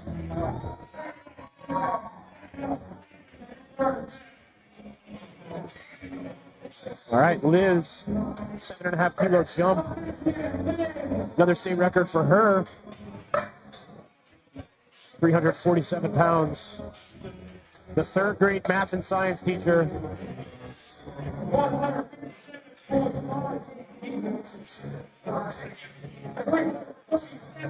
I give a lot of credit to a school teacher. It's like you just compete in a powerlifting meet on Sunday and then you got to go teach kids all day on Monday. If it was me, I would just like put a movie on, be like, you know what, today's movie day. Right? Like, I'm tired. Yeah. I'm fatigued. Yeah. My brain doesn't work.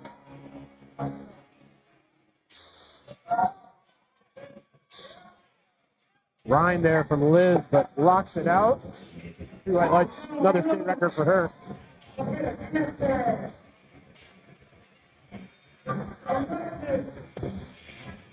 Ten kilo jump here for Alexis, 363 pounds, state record at 10.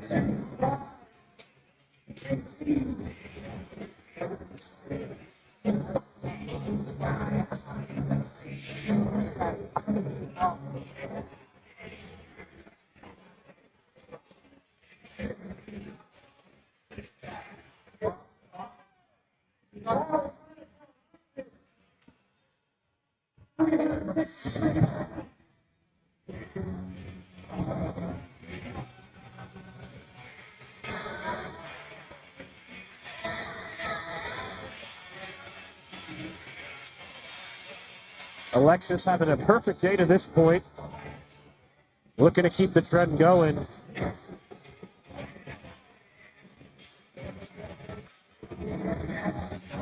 Real easy second attempt for Alexis. Oh, yeah. Going to his third deadlift, trying to stay perfect, 9 for 9.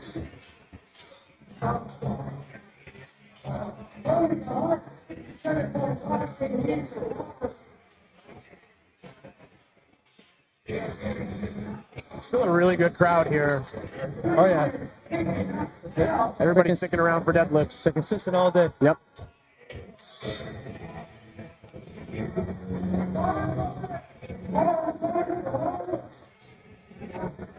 Robert Ortiz here. 15 kilo jump for him.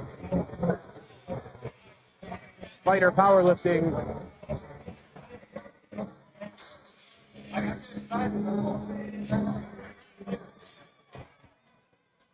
Bit of a grind there, but pulls right through. 3 white lights.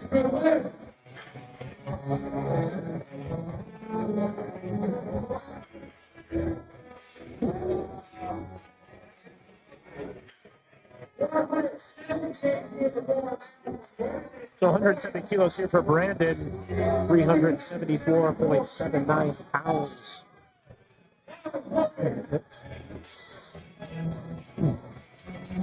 I like squat. That's where you can see some of the bigger jumps again, right? Because they're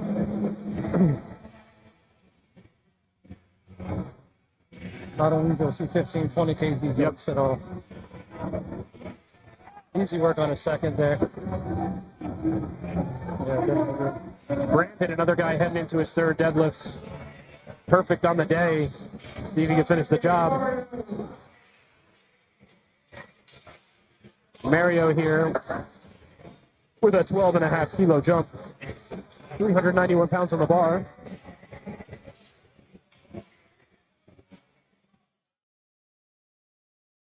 Bounced back really well from his 1 for 3 on squat, went 3 for 3 on bench. So good short memory. Yeah, you don't want that affecting the rest of your day because it turns into a 3 for 9 day real quick.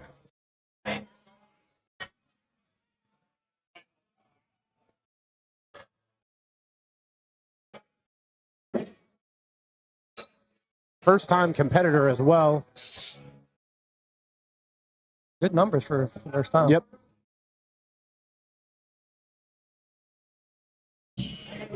Good look at sumo deadlift as well. Yeah. Made that fly.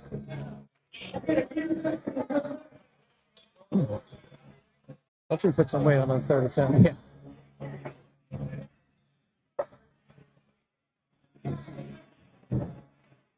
Yellow Jason. Yeah. 15 kilo jump for him, 451 pounds on the bar.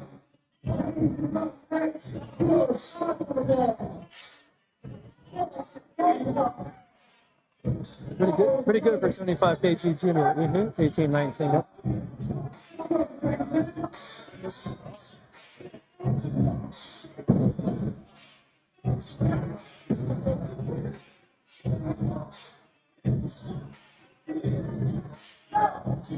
Pretty good second attempt. Yep. It's good for at least another 10 keys. Oh, yeah.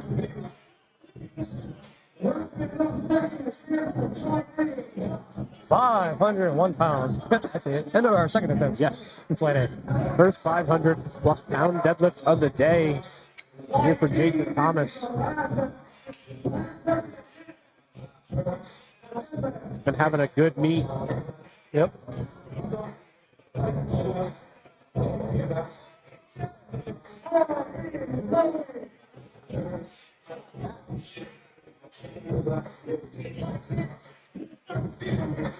This is just below his deadlift PR of 507. Well, good attempt selections all day. I don't expect any trouble here. Yep. Oh, yeah. Should be able to break his PR by a lot. Definitely.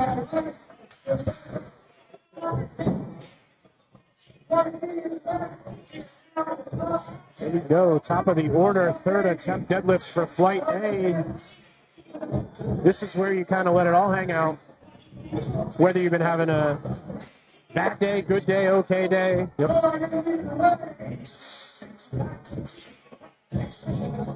Okay. Another one that took off a 1 for 3 on squat. Yep. Came back with a solid bench. Yep.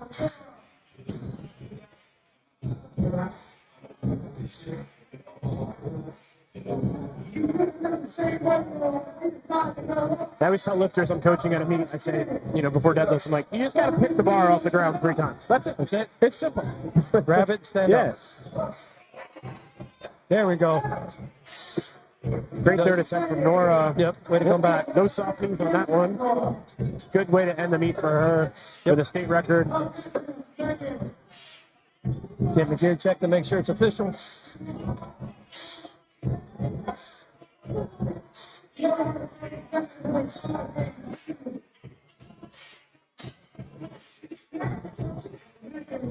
Here's Megan.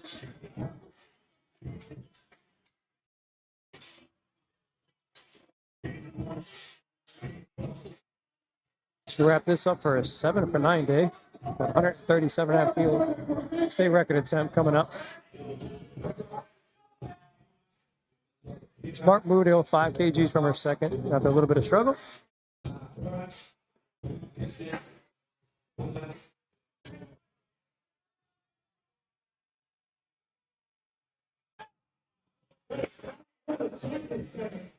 Three to 1, got a good lift. Finishing off with a record. All right, another record attempt here for Alexander.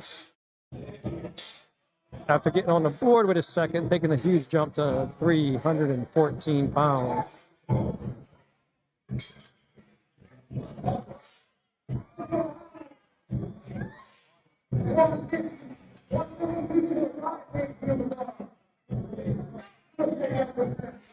So 8 for 9. Big jump here. Yeah. Alex is a first-time competitor as well. Training PR is 300 pounds, so looking to surpass that here.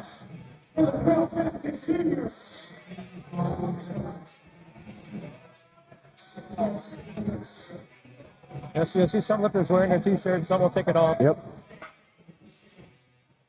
For us, t-shirts only required a bench and deadlift. Easy. Doesn't do them. A PR. There we go. Great job for Alex. First meet, big PR. Yep, 8 for 9. Got to get his gear checked.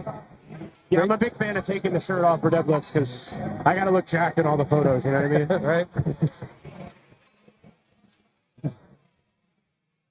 That's why I was roughing in Vegas last year for the Classic, and called one of Joe's clients for soft shoulders. They came out without their shirt on the next time. We're like, you'll see. Yeah. Yeah, that is the one downside. Yep.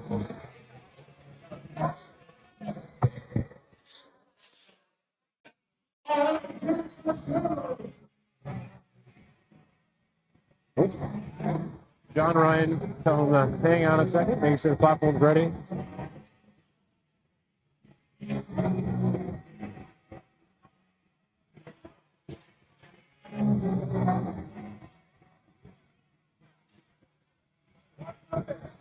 All right, so bar is loaded now for John Ryan.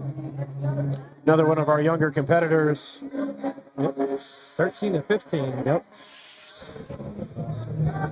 Which used to be our youngest allowed age group, but now we have the 10 to 12 category. Yep. Pretty good looking sumo pull. Yep. The judges give Three him. white light. Big meat PR for him. And despite some hiccups on bench, he came back solid on deadlift. Yep.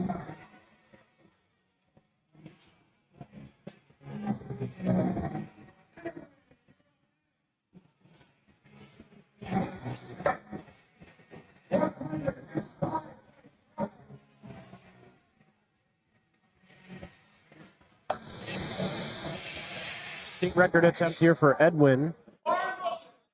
155.5 kilos, 342 pounds. Looking to end the day on a nice note.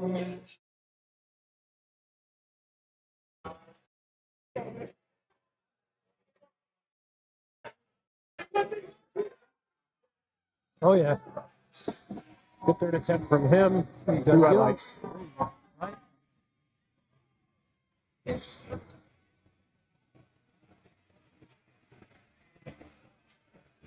An extra 5 kilos for Elizabeth on the state record.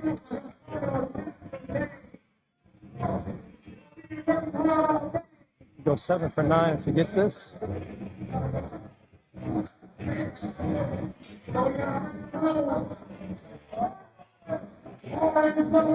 You go home with a bunch of state records. Yep.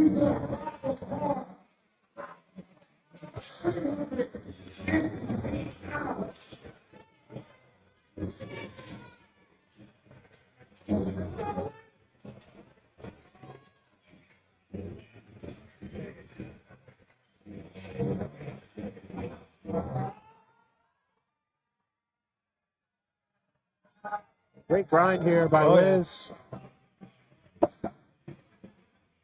2 to 1. 2 to 1. Great meet for her.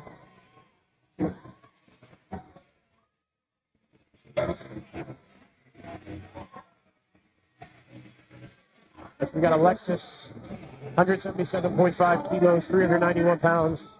We're looking to finish 9 for 9 today. They had another state record too, and too. Really good meet all around from him.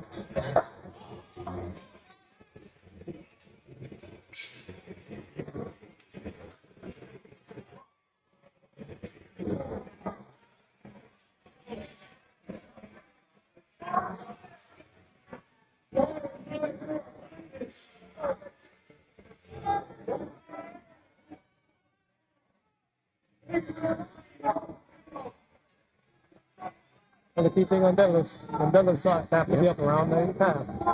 So far, nobody's missed that. Yep.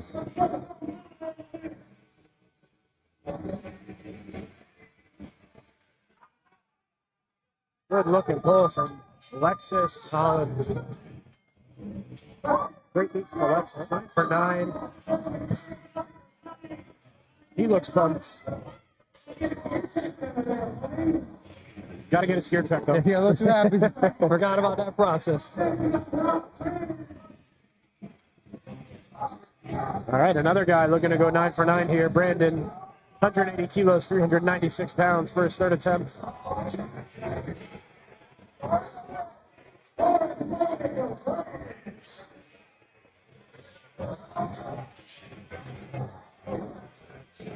Our super raw lifter. No belt all day.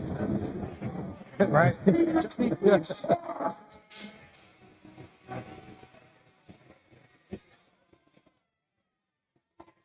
pull there. Locks it out. Let's see what the judges say. 3 white lights. You like it. Same weight on the bar here for Robert.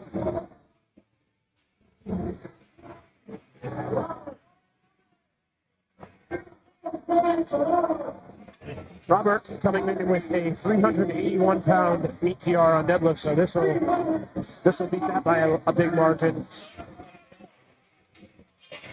About a 15-pound PR. Nice way to finish a meet. Yep.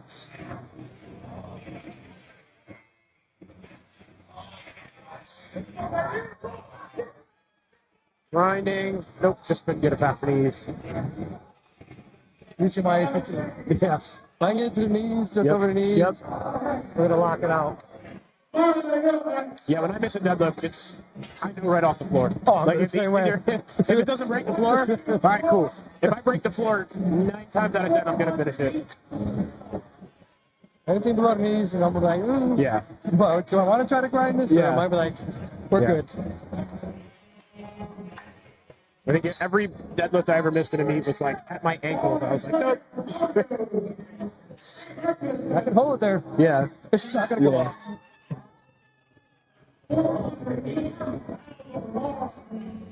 Smart hill and a state record.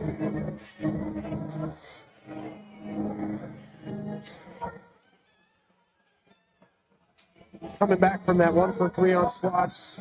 Perfect after that. Looking to finish with a nice deadlift here. Breaks the knees, little downward motion. Yeah. Close. Downward, couldn't get it on. Good try though. Nice.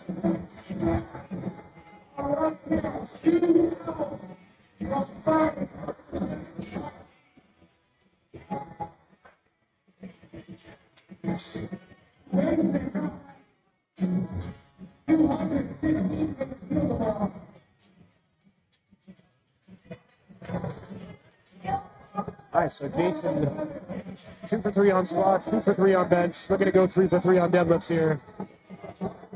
473 pounds on the bar for him, state record.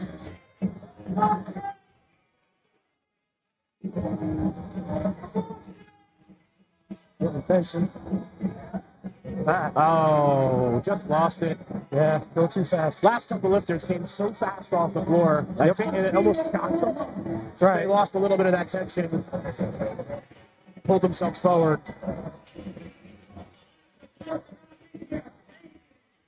Starting to see a lot of the baby powder come out now all over the quads. For those of you watching at home, not familiar, baby powder. We allow lifters to use baby powder. It helps the bar slide a little bit easier up the quads, up the legs.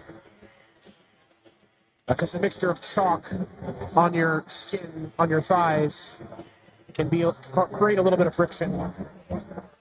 So typically, at meets is when you see a lot of baby powder come out. I coat myself with it at meets. I make a mess.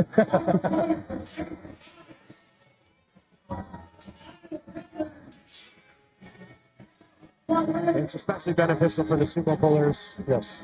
Considering the arms are going to run along the adductor quads. Arms and hands gonna straight from quad. So. Yep.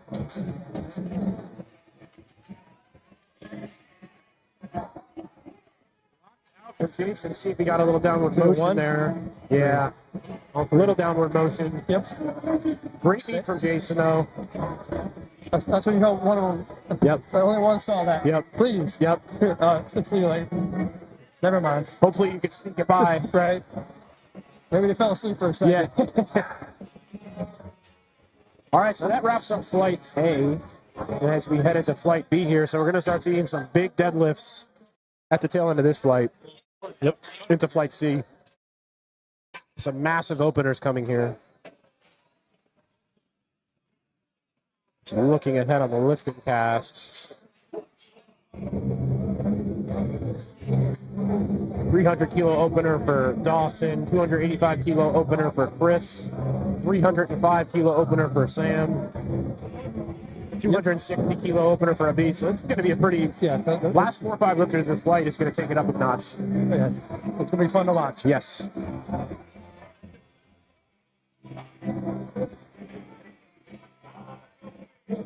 I was having a conversation with a friend the other day. Like, I go back and forth between, do I want to see big squats? Do I want to see big deadlifts, right? You're like, you have to put all that weight on your back, sit down with it and stand up. Yes. Or just pick it up off the floor. Yes.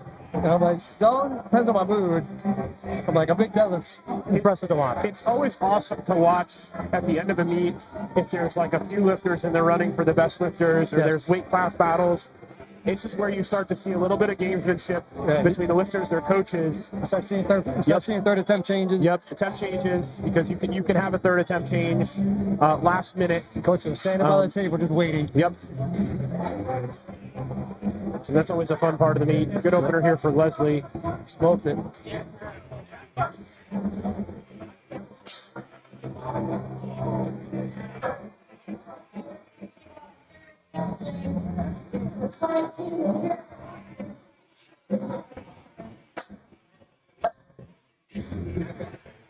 And then when we get to our national and our pro level meets, there's also a jury involved as well, which can be another aspect of the gamesmanship of powerlifting. Challenging lifts. It's an interesting time at nationals. Yes. When I first got implement it. I still haven't seen it done in person yet, so I'm interested to see it at like the Surge and at nationals in July. Yeah, this week after nationals was interesting because we went from basically, if you got a successful challenge, you got a second one. If the second one was successful, you got a third. So there was a lot, right? You can go either way with your lifter or another lifter. And when they changed that to 1-and-1, really, like, now you got to be strategic on how you use that challenge. And I would say probably more times off than not, you're seeing those challenges used in the squat. Squat or deadlift. Yeah. Yeah, like we see a couple in squat, especially with the change in the pro. It's like, do I want to use it now? Do I want to wait when deadlifts and it's supposed to battle? Yep. But if you can take kilos off somebody's lift early, change the game, right? So we live in a time where there's replay review with almost every sport now has some sort of review. So it's only it was only right that powerlifting kind of started to take that into effect. I love it.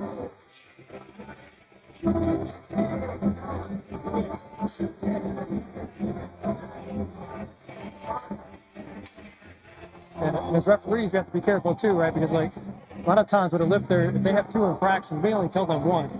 Well, if you get 2 reds, the one judge says this, and the other judge says that, the coach be like, I know that's wrong. They only have to challenge that one call. They don't have to challenge both. Which happened in national. There was a butt off the bench and up and down. And the coach was like, I'm going to challenge the butt off the bench because you can't. Like, it wasn't. Yeah. And I was like, sure enough, overturned it. It changed the game as far as best lifter. Yeah. Good opener here for Josh, 200 kilos.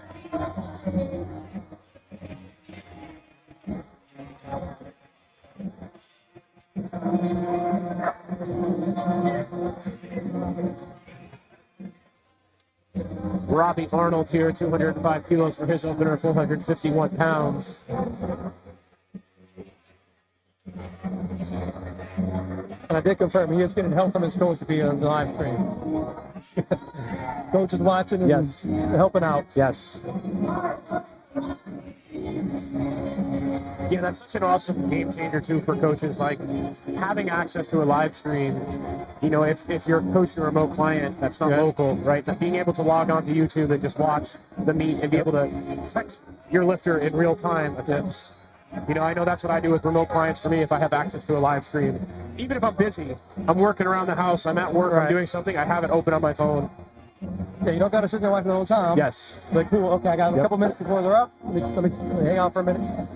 Good job by Robbie there at opening. I always give lifters like an attempt selection plan, you know, as a backup. It's like, all right, this is our plan, but primary is going to be, I'm going to watch the meet on the live stream if I can. Or like, I'll even have like their wife or their girlfriend or their buddy or somebody that's at the meet with them FaceTime me each attempt. And I'll literally sit there on FaceTime and I'll scream at whoever it is, put this attempt in.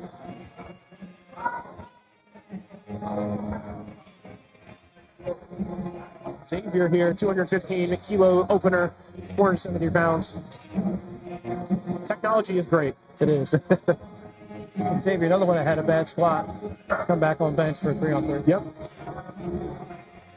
Good opener for him. Easy weight.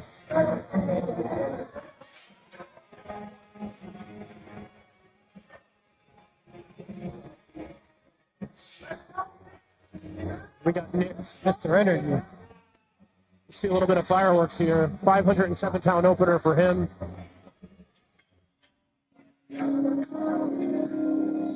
Also an avid boxer.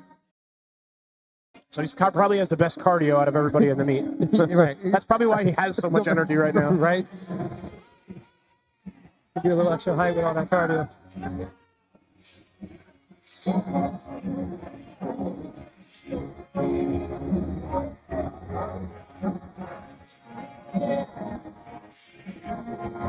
Solid pull.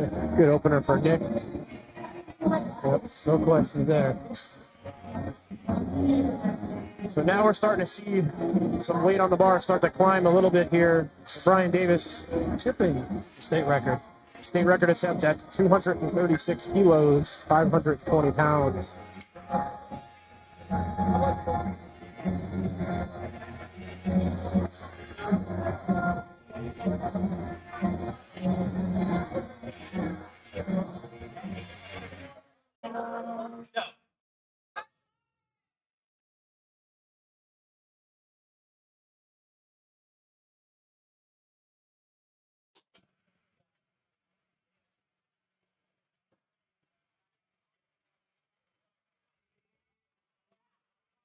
Good opener for Brian.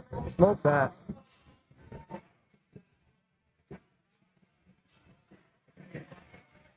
Last time we hosted a meet here, we would bring out the smoke machine for third attempts, and anybody who was at that meet or may have been watching the live stream knows we had a little fiasco there with the fire department setting off the fire alarm. So we have then since suspended the use of the smoke machines.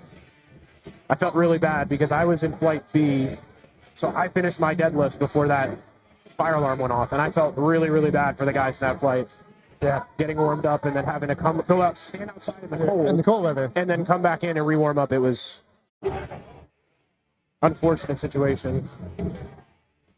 Nice opener here for a V, 573 pounds.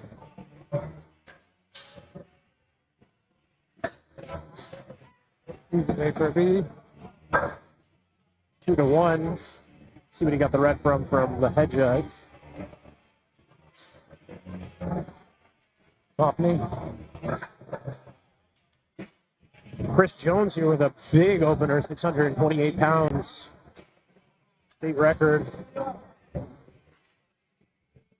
Not a bad meet thus far for Chris coming back after injury. No. And 2 to 3 on each lift. Just trying to stay, trying to stay close with the wife. Don't want to let her pull away too much on dots. Right. That'll maintain the power a couple of steps. Yeah.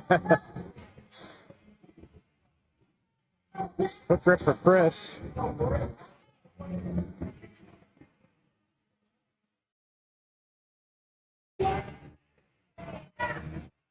On the board.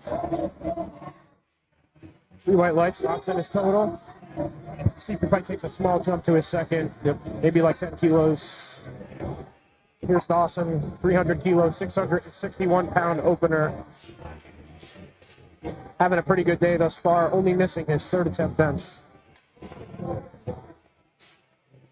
Just a 1 month turnaround from the Ghost Clash, where he put up a 749 pound deadlift on a deadlift bar. We'll see what he does with the power bar.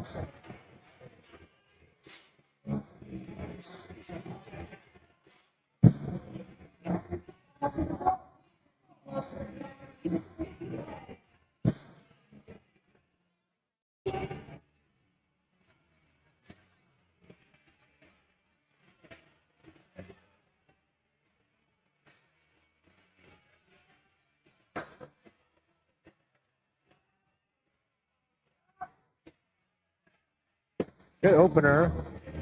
Oh, it looked like soft knee. Yeah, he never fully locked it out. He had the shoulders.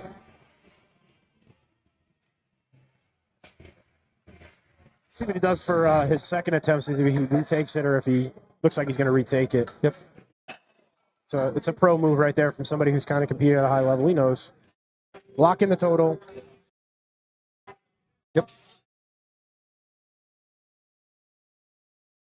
305 pound, or kilo rather, opener here for Sam. 672 pounds, just a massive opener. One thing everybody has to be careful, especially guys like super hype on the pool, making sure the plates don't come off the floor. Yes. Just from a slack pool, trying to get hyped up. I don't think it's as big of an issue with the power bar as it No. would be with the deadlift bar, Sure. but definitely still something we always brief in the rules meetings. Solid pull from Sam. Great pull from Sam. 3 white lights all day long. Yep.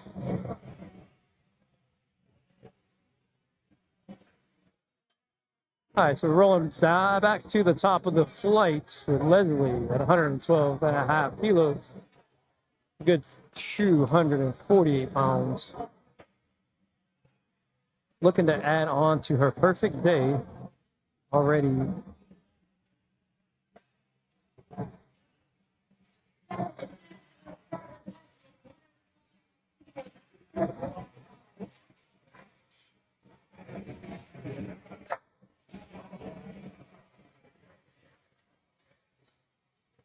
Spotted as low has been working super hard today. Loading, unloading, and turning weight.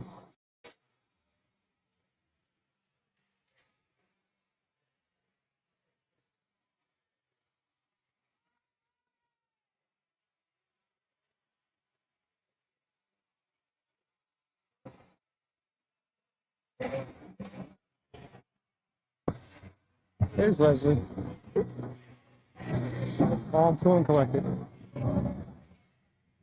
The downside to drinking energy drinks is I just have to go to the bathroom every 5 minutes. Between water and energy drinks, you're like, gotta take a break. Yep.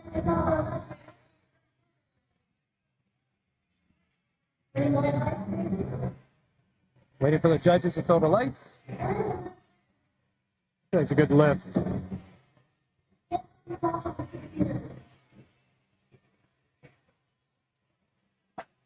Lifting taps has been really cooperative this whole time. Not too many issues with that one. They didn't put the lights in. Oh, I think we're waiting on the letting rep to put a light in.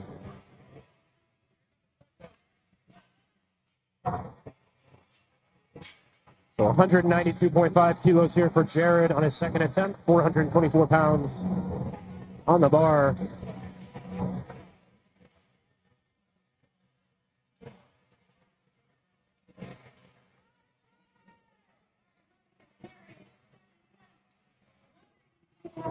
Just 7.5 kilos under his meet best of 200.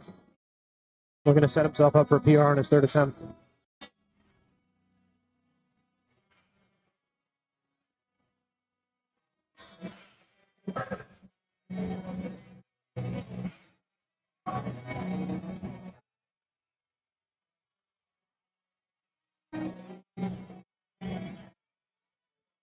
Just couldn't break the floor with it. Nope. See if he calls Nope, it. he's shaking hands at the referee. Nope. That's probably scratching. Like we talked about it before, he's a ref. He knows the deal. Yep. Walk around, shake some hands. Even if it's not the day you wanted, Right. it happens. It's not the ref's fault. Yep.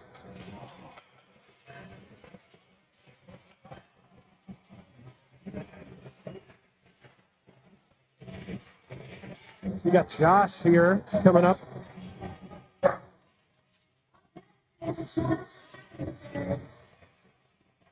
$210 kilos, 462.97 pounds. Oh, there's Josh. We got a little mix up there for a second. Little bit difference in size and beard. Just a tad. Another thing we might look this up. Yeah. Know your name. Yeah, yeah. So every time you see somebody come out, like, you're not the person. See what the judges say on that. 3 white lights for Josh. Yep. Solid. Oh, taking advantage of the chip.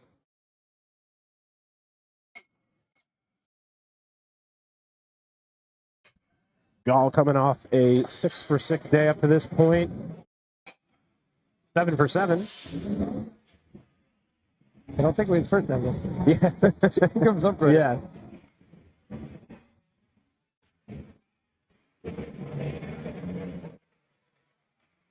This is 19 kilos below his meet PR of 230 kilos. Let's see if he can set himself up here.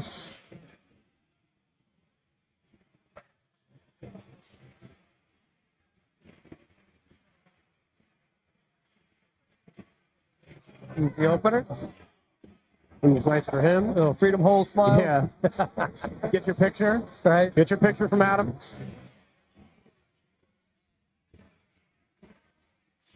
That's the biggest thing I talking about pictures is I always try to preach to people.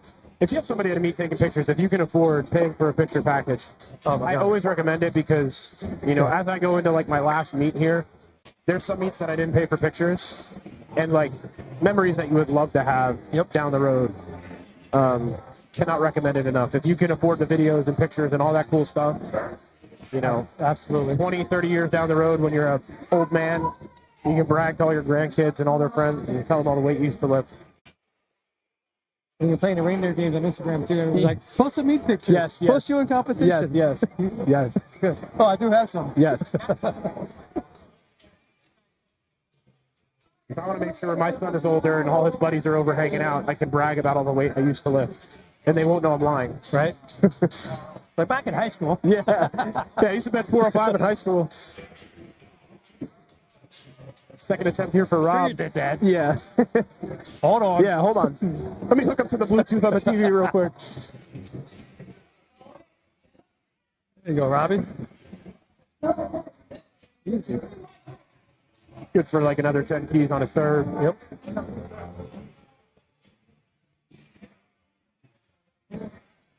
So Xavier. 501 pounds here for Xavier.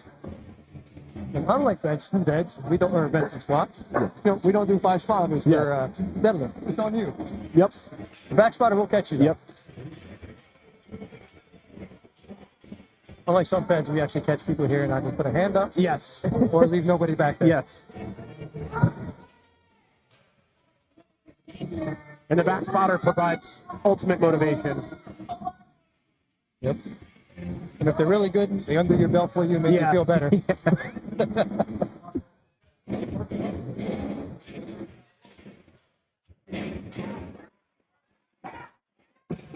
Pretty good second for Xavier.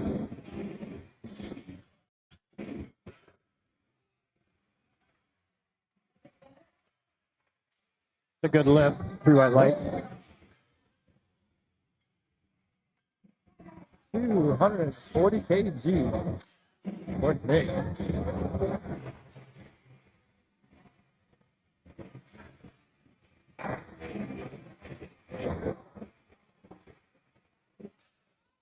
This is tying Nick's meet PR. So we'll see him put himself in a position to break that on his third. Which is impressive because he did that with a deadlift bar. Now he's on a stiff bar. Yep. Good second from Nick. Shoulder looked a little. Oh, 3 white lights. I thought I saw the same thing. That's why we're sitting over here, not over there. Right? Our opinion doesn't matter. Yeah. So Nick looking to lock in a PR on his third attempt on the power bar versus the deadlift bar in his last meet. Ryan Davis here, 247.5 kilos, 545 pounds.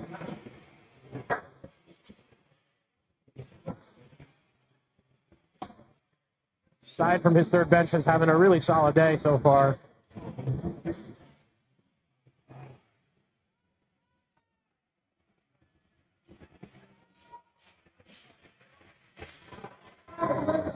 It's a good battle for the jump test to 100 kg guys. Yes. Good one. Very narrowed stance sumo pull here. Yeah, I saw it in the first one. I was like, Yep. I'm good conventional. Yep. Good second for him. Oh, yeah. A lot more quad dominant, that more narrow stance. Some guys prefer it. I'm right around the rings with my sumo stance. He took that 15 kg jump up to 606.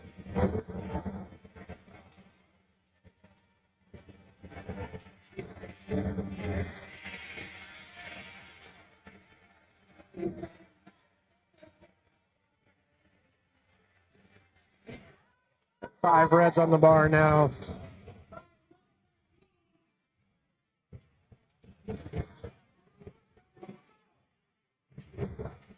A B coming into this with a meet PR of 628.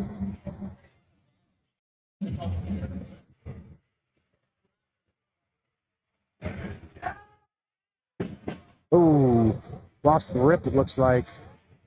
He's going to run it back. Does a B normally compete on a power bar, or is he a deadlift bar? He jumps back and forth. Okay. He does a lot of USAPL meets. Okay. And periodically he'll jump into a deadlift bar meet. He'll train predominantly on that, the stiff bar anyway. 650. Second attempt here for Chris Jones. I don't think I've ever seen B lose his grip like that on a pull, so that was kind of surprising.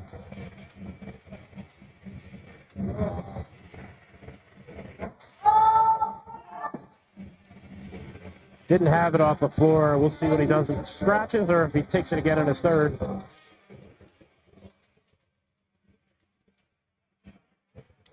right, so Dawson's going to retake 300 kilos. Missed on his opener. Yeah, Chris is scratching. Good call. But Chris will be done for the day. Not a bad job, though, coming back. First time back. Putting together a pretty solid total in the 198-pound class.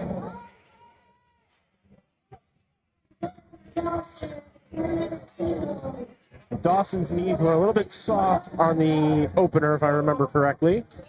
We'll see if he lost. Yeah, soft knees. Yeah, a little up and down on start, but yeah, ended up soft. We'll see if he could snap it a little bit better at lockout here. This is probably where the fatigue catches up a little bit, going from one meet to the next. Right, and is the deadlifts. And you switch to a stiffer bar. Yep. Little change there.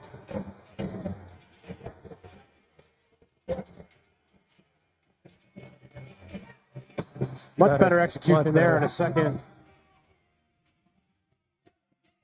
Three-way lights for him. Yep. See what he takes for his third. It's probably good for at least another 15 kilos. Yeah, I would think so. 20 kilo jump. All right.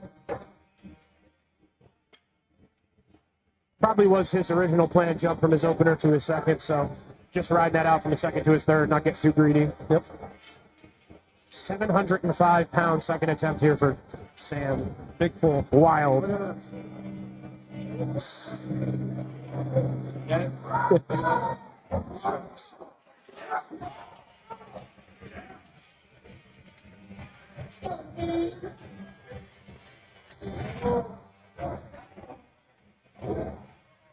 Oh. Got our camera girl working again. Like, this angle's all wrong. Good Sam. Good slack pull. Oh, lock. Pretty good second attempt there. 2-1. Maybe a little bit of a climb at the bar. See what he puts in for his third, 5 to 10 kilos maybe. Yep. Head judge got slam in the bar. He's like, but it was 705 pounds. I controlled it the best I could. Yeah. All right. Third and final deadlifts of the day. No, flight beam, sorry. See, I almost did that. I did that with bench. I forgot what flight we were on. You get a 700-pound pull, you're thinking you're in flight C. Yeah. Yeah. So Sam is adding 5 kilos for his third. Dawson's going a 20-kilo jump. Yep. All right, so Leslie's going to cap us off here for flight B. Yeah, when you say like 300 kilos and 320, you're like, oh, we're in flight C already. Cool.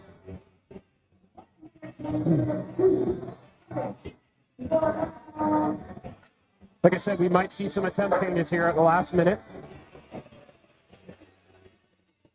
Yeah, with the 100 kgs being in the same flight. Yep.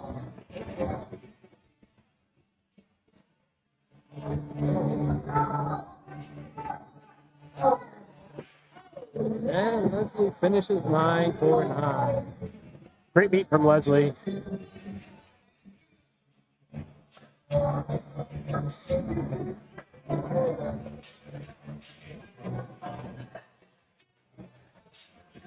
Make a big jump from 120 to 215 on the bar. Yep. So slap some reds on there. Blue.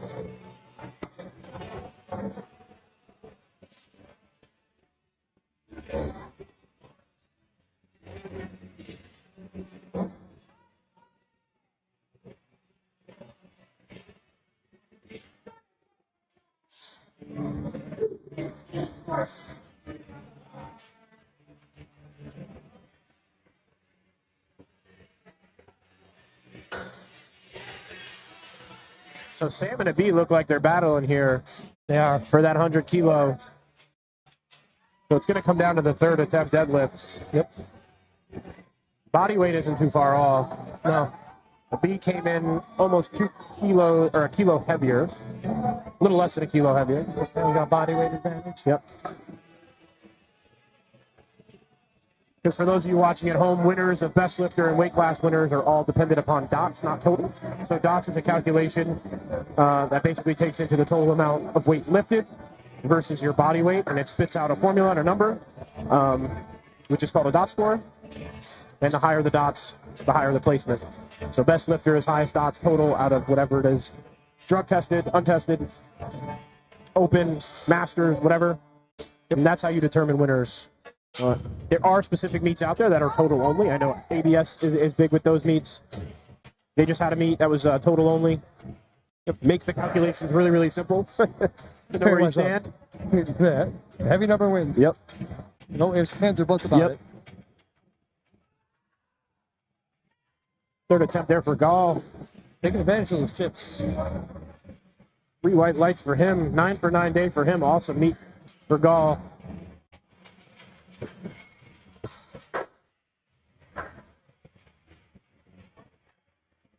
You know, chip those records are great. If you kind of hit a certain total number. Yep. Like 225 only puts me here. I'll put an extra kilo on there. I can take this total record maybe.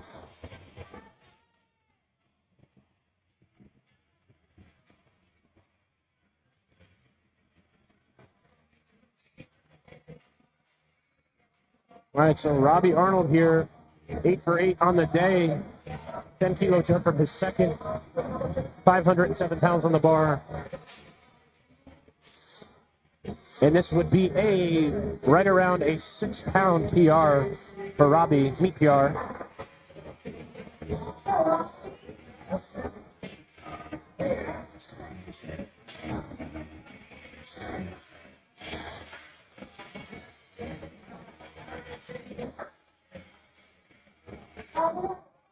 He's going to have to fight for it. He's going to have to fight for it. And just couldn't get it past the knees. Great day for Robbie, 8 for 9. Not too shabby. 525 total.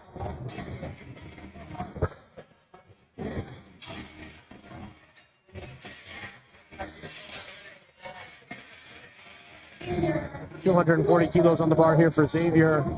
529 pounds. Nice jump. Deadlifts have been looking really good for him. Nice comeback after squats. For sure.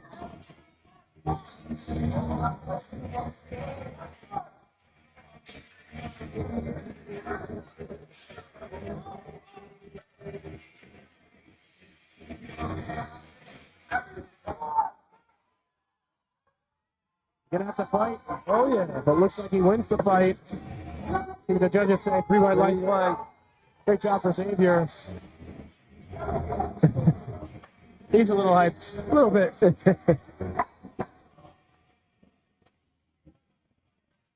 Nick's making a 5 kg jump, 5 on top of it. Xavier's a cool too, so easy loading for the bar.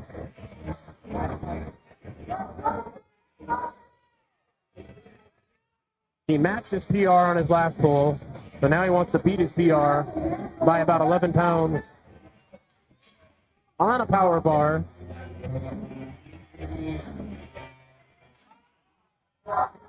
Looks like he's gonna get it. See what the judges say. Yeah. 2 to 1. Good. Little bit of soft shoulder on the right hand side, but good enough for 2 to 1. Yep.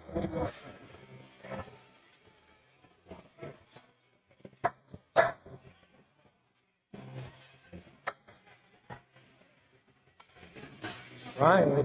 573 on the bar. State record. Brian coming in here with just the 1 missed bench on his 3rd attempt. Other than that, really solid meet, really good attempt collection. State record attempt for him.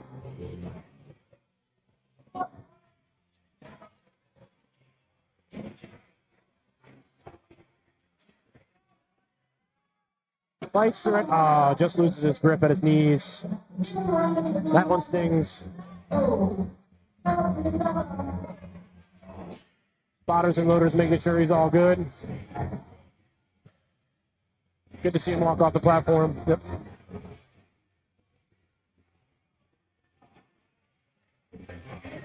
So a B retaking 275, 606 pounds. Lost it on grip. Yeah. Let's see if he throws a little extra chalk on the hands. Put the pressure on Sam a little bit. Yep. Buddies battling against each other. It's just awesome to see. Buddies, coach, client. Yep. It's all fun. Yep. And as the coach, you're like, oh, I can't lose.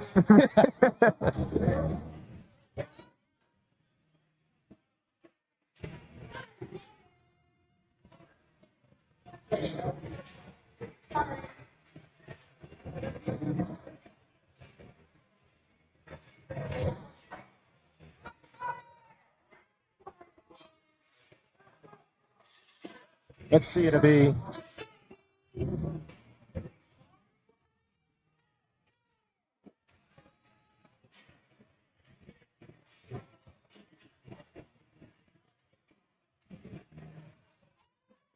Ooh, just didn't have it.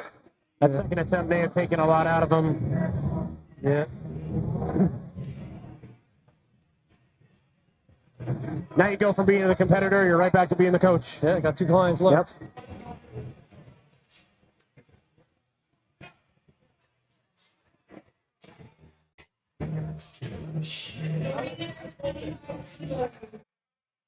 So Sam taking a 5 kilo jump from 320 to 325, 716 pounds. As a 100 kilo drug tested competitor, this is a damn impressive deadlift.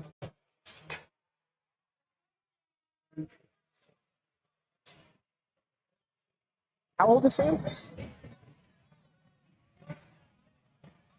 Early 20s. Oh, just didn't have it. Regardless, a great day for Sam.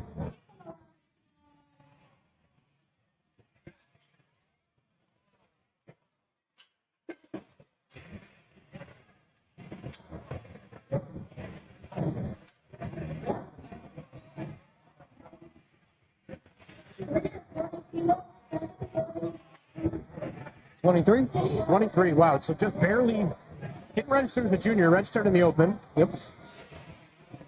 So a 705-pound deadlift as a 23-year-old 100-kilo lifter Pretty solid. is, pretty solid. I think that's pretty all right.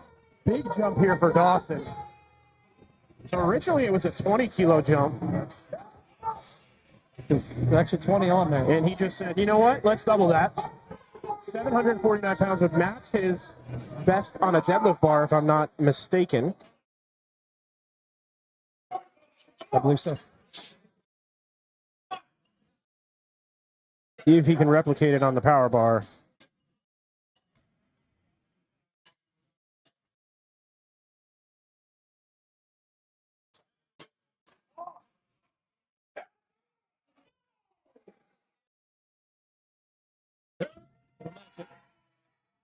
Oh, just lost it on grip.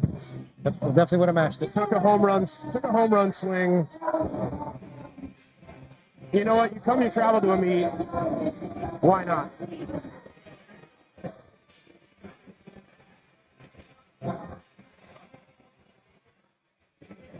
Yeah, that would have been 11 pounds over what he pulled at class. 11 pounds over? Yeah, that's pretty wild. That is impressive. Yeah, he pulled a 738 and a half, there's 760 at the class.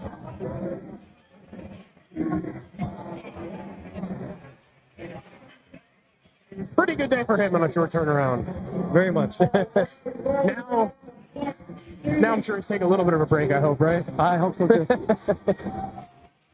Enjoy your summer, Dawson. Right. Yeah, if I remember correctly, his intention is to do abs. Yeah.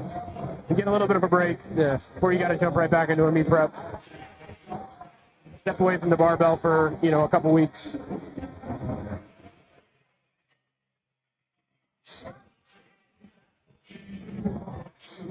All right, now we're in flight. Yeah, now we're in flight sim. You got Pia leading us off. Push-pull competitor. He's 400, 2-pound Opener moved well. 3 white lights.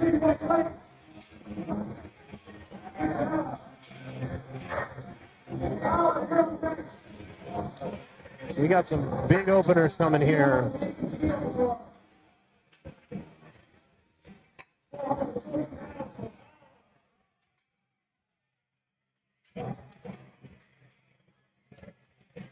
A 280 kilo opener for Phil, 275 kilo opener for Dak. It's on here that Pat's opener is 225. Yeah, I just saw that. I was about to say, like, Don't know if that's a typo or if maybe he's just not feeling it and wants to lock in his bench.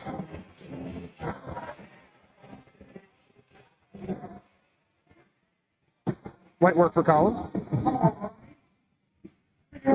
Par for the day. Yep. We're expecting 10 kg jump. Yep. Oh, 20. Yeah. I'm going to pick his brain after. I'm going to pick Tom's brain. Tom, if you're listening. So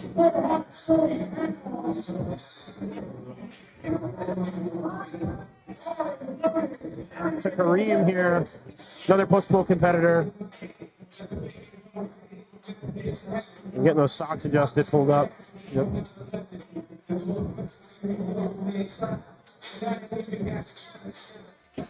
So it's a little bit at the top of the cap. It's a minor infraction the first time. Yeah, so one of the judges right now is telling him, got to pull those socks up a little bit more.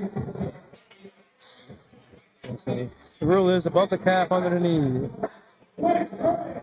That's for blood management. Yes, more than anything, it's just a sanitary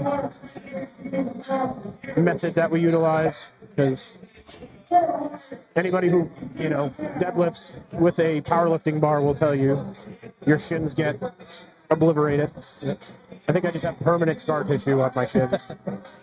Every deadlift day I come home with bloody shins. My wife is just like, why do you do this?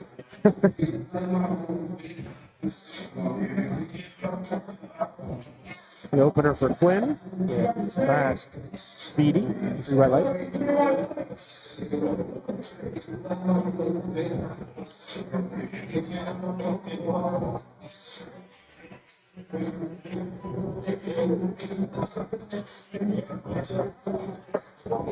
I'm good. Thank you.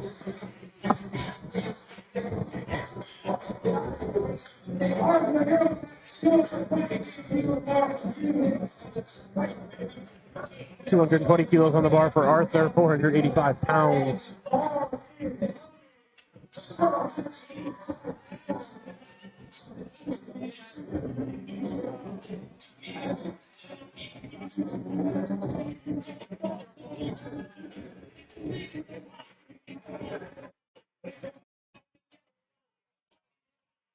Easy, fast, and smooth there for Arthur. Yep, judges agree with 3 white lights for Arthur. Same weight staying on the bar for Jeffrey, so the spot unloaded is just going to tighten the collars up, make sure everything's nice and tight. Get the bar cleaned off.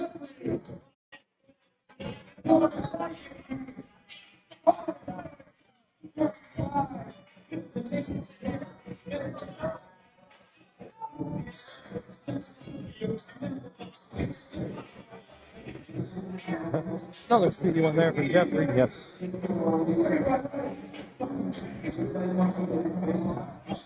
Going 5 kg on the bar to get 225. That's a blue off and a red on. Nice even 4 reds. Knowing Pat, well, not knowing Pat, but seeing what Pat can deadlift, I'm going to safely assume that this is just going to fly off the floor. Yeah, I'm not, right. I expect nothing less than speedy here. Yeah.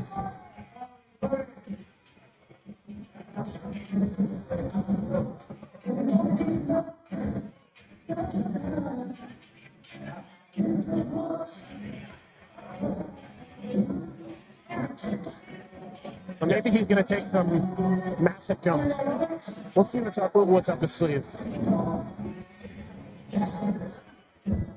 We thought that was a typo.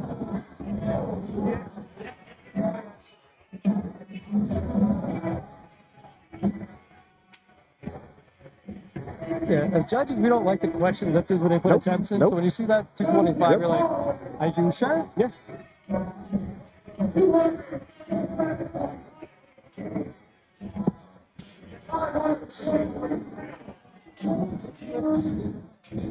All right, so Pat took a massive jump to his second, as we imagined. So 335, he's taking a 110 kilo jump. Yeah. Throw a couple extra reds Yeah. on there and be like, okay.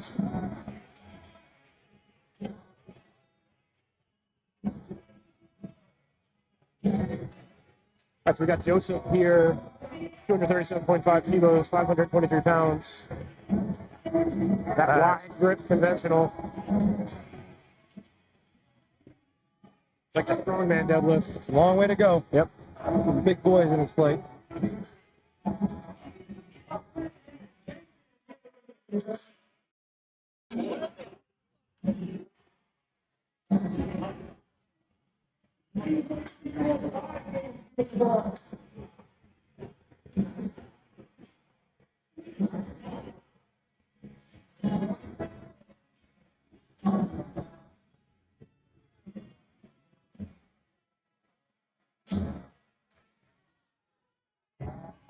Yeah, for everybody watching at home, typically a spot of loaded staff wears the same shirt the lifters get for the meat t-shirt. The charge, push it up a little bit. So the lifters get the logo on the shirt you see on the screen there. Spot of loaders look badass. Yeah, by far the best ones I've seen.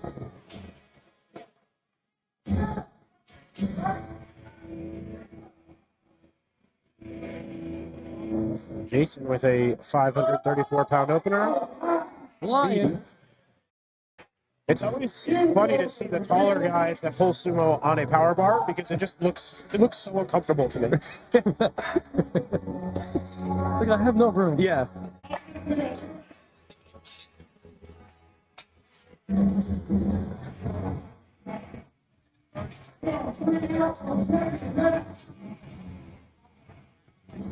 $255 here for Anthony, 562 pounds.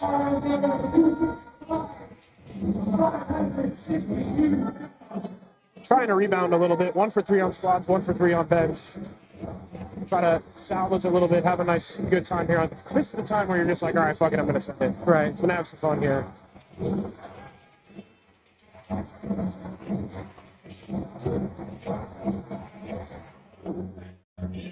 Good looking opener there. Oh, nice and fast. 3 whites from the judges. Looking at his hands, hopefully he didn't tear anything. So Dan Cardona coming up here with a pretty light opener by his standards, 606, 275 kilos.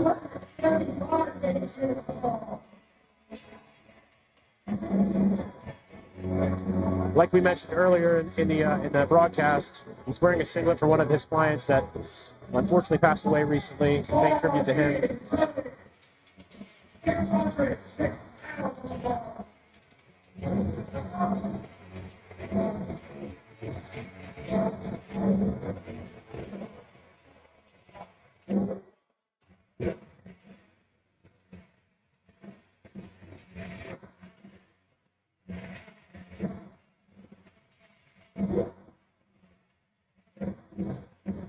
Nice and patient in a setup.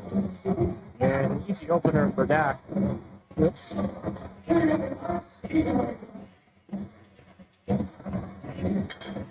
I do believe, too, this is Dak's first time competing on a power bar. If I'm not believe so. Been a predominantly deadlift bar competitor.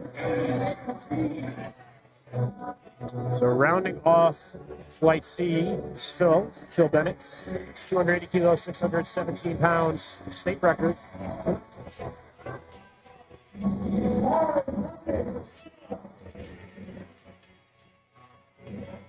So his best is 672 at 181. So let's see what he can do at 198.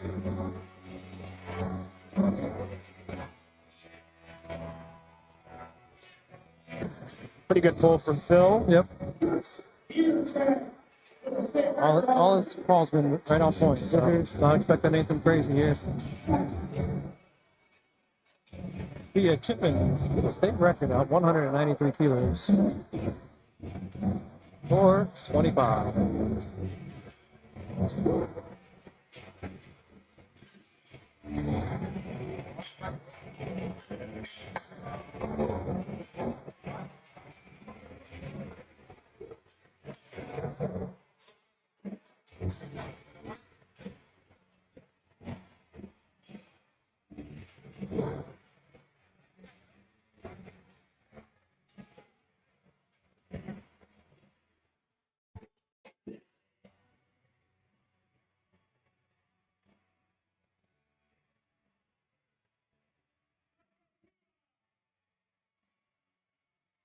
Good second pull there from Thea.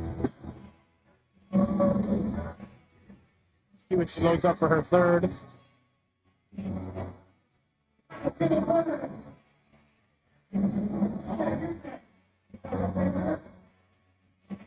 Next up, we have big Kareem Green, 217.5 kilos on the bar for him. 479 pounds.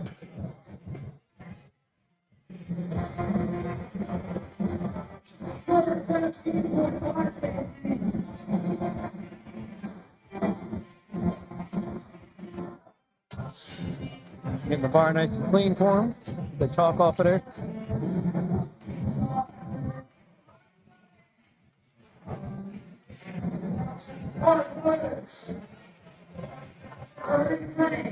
Nope, not you, Colin. Check it in.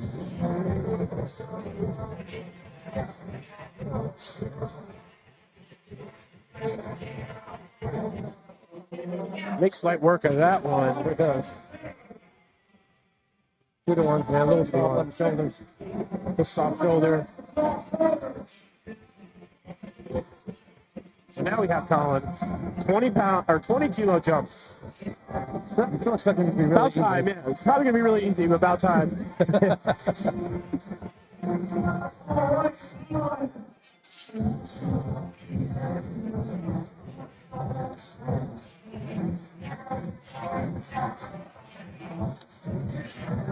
Just waiting, making sure head judge tells me the bar is loaded. Now he can come out on the platform.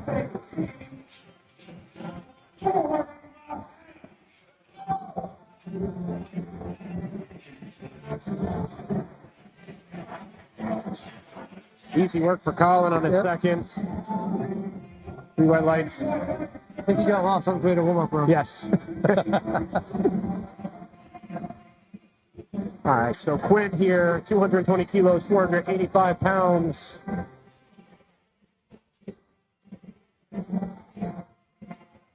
So Quinn's best deadlift is 01. So a little bit of a drop off here on the power bar. Don't know if that's on the deadlift bar. All right.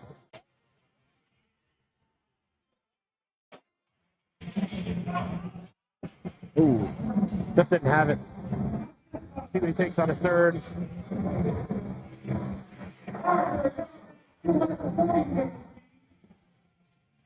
Looks like he scratched his third attempt.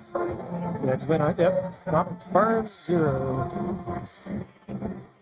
Probably a good call. Yeah. See, even if I scratch, I like to put an attempt in still, just to let the clock run out, just to give everybody in the warm-up room some extra time. That's something common that you'll see a lot of lifters do, is they'll put an attempt in knowing they're not even going to go up and take it, just to let that 1 minute timer run out, which gives all the rest of the lifters in the flight a little bit extra time. So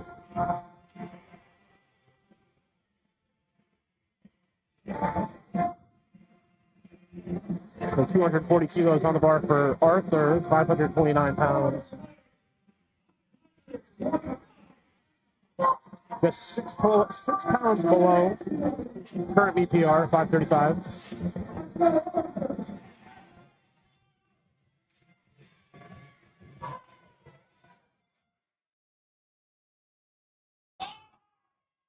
Easy work. Good second attempt for Arthur. Yep. Should be able to blow PR past territory on the Should be able third. to blow past that PR.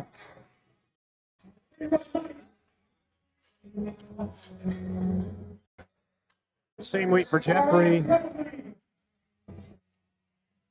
Jeffrey, 7 for 7 at this point. Looking to go 8 for 8.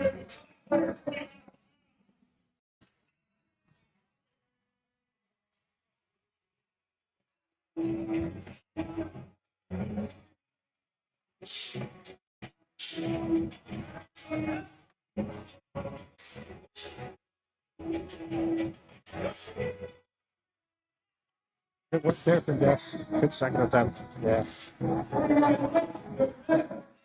Probably got another 10 kilos. So he puts in to the 15. Repping the flag.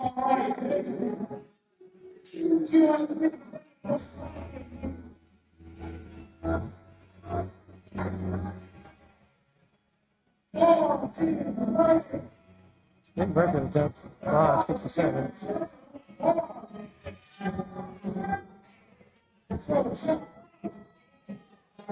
This is a pretty big PR for him. 507 being his best. So continuing attack on the PRs here.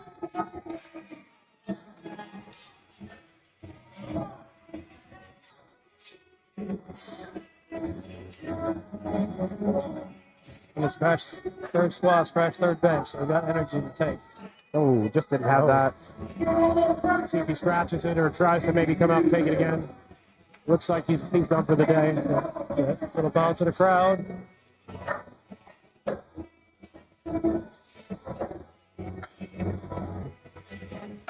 Yeah, scratched as well.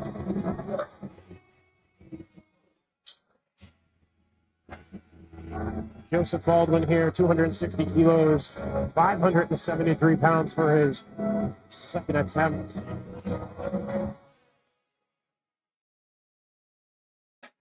Pretty big jump, 22 and a half kilos. Makes easy work of it. Yep. Good call. It takes another 15 or so. Yeah, we'll expect that. Anthony coming up with a 578-pound second attempt, 262.5 kilos.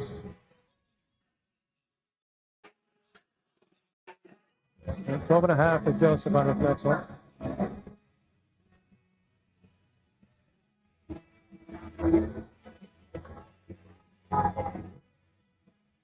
Anthony trying to recover a little bit after the squats and bench. Yep. Sometimes you see that too. Lifters will have not the best meet going into deadlifts, and then they kind of just, all right, whatever. And then they put together 3 really good deadlifts. So hopefully that's the same for Anthony here. Same 7.5 kilos from the last one.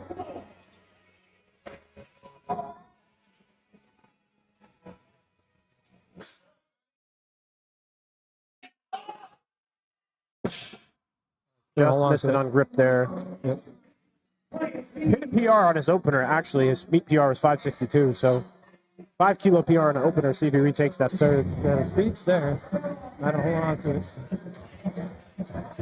So 15 kilo jump here for Phil Bennett. 650 pounds, 295 kilos, just short of that 300 kilo.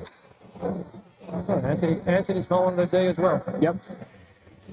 This is 10 kilos below his meet PR of 672. So we'll see how this moves and see how he attacks his third attempt. Obviously, his meet PR, just like a lot of these lifters, not a deadlift bar. So you're going to lose a few kilos naturally. Let's see if you can make up some of that ground.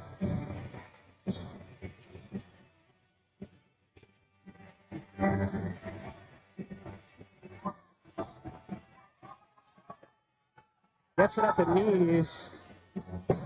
Looks like a good pull to me. 2 to 1. 2 to 1, yeah. Let's see what he calls here for the third. Maybe add 5 off in the front. Yeah. So a big jump here for Dak. 25 kilo jump. 661 pounds, 300 kilos.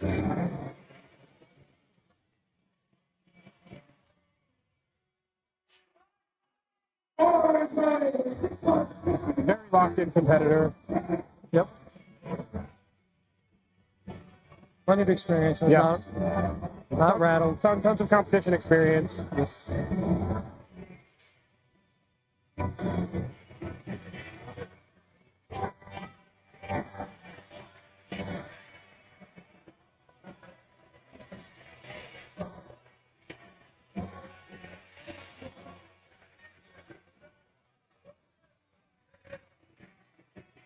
Good second attempt from Dak. Easy work for Dak. 3 white light. See what he calls on his third. Now Pat Horvath with a 110 kilo jump from his quicker to 335 kilos, 738 pounds. I don't know if he took a couple more warm-ups in the back before coming out for this one. Right. You got a B over there sipping on his post deadlift beer. Playing a little bit of coach. That's my favorite thing to do after my third deadlift is to crack open a beer. That's literally the first thing I do after I walk off the platform. So much respect.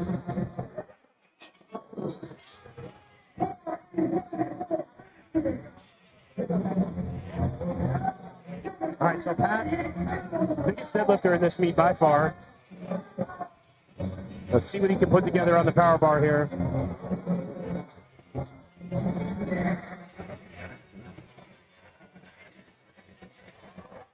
I mean, that's the fastest 738 pounds I think I've ever seen in person.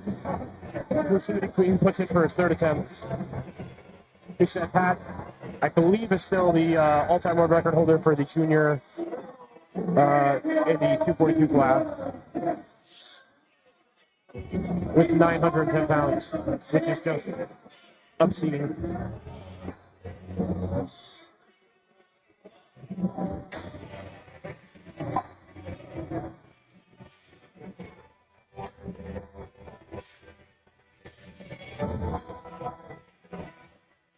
So let's see what.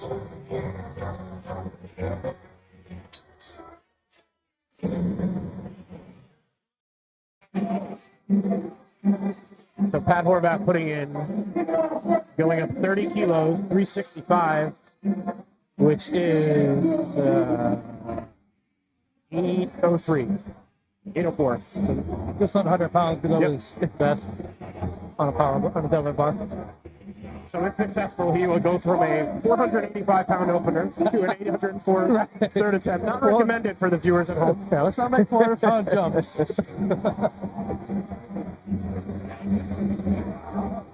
I can't wait to talk to him after and be like, bro, you had our mind in a pretzel on the live stream. Good third attempt pull for Pia. But I want to see the card. Yeah. Can something change? Yeah. So Pia, push pull goes 5 for 6.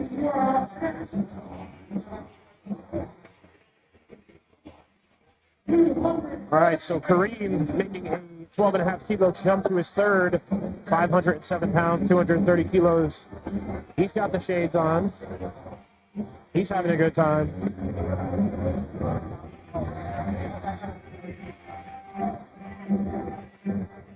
I can't imagine him dunking a basketball. It would just be terrifying. Yeah, I'm not sure I want to drop the lane. Yeah. Got to pull his socks up a little bit more.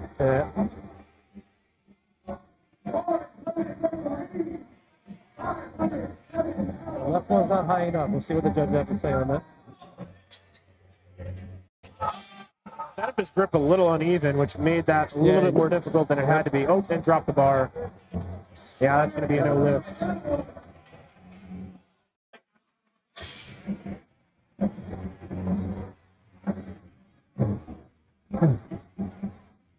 Just got to hold on that all the way down. Yeah.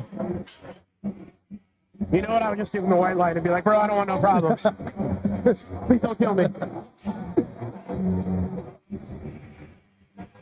Hey, don't be mad at me. Yeah.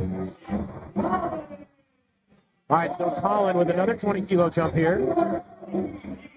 Will it go about RPE 7.5? Yep. We'll hear from Colin. We get it. RPE 8. Yep.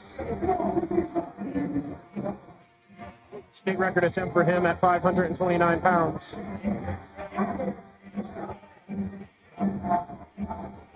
A little bit of struggle. Finally. All right. Good job, Colin. 9 for 9 day for Colin. Great finish. Go get his gear checked.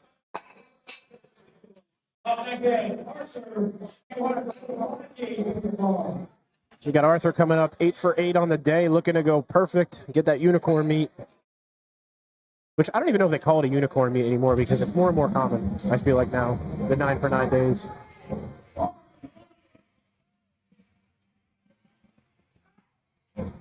Yeah, it's a little more common lately. Still impressive. Yes.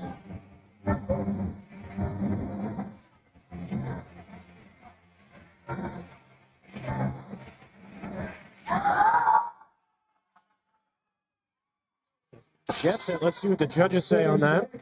2 white lights. Not bad. Nice PR for him.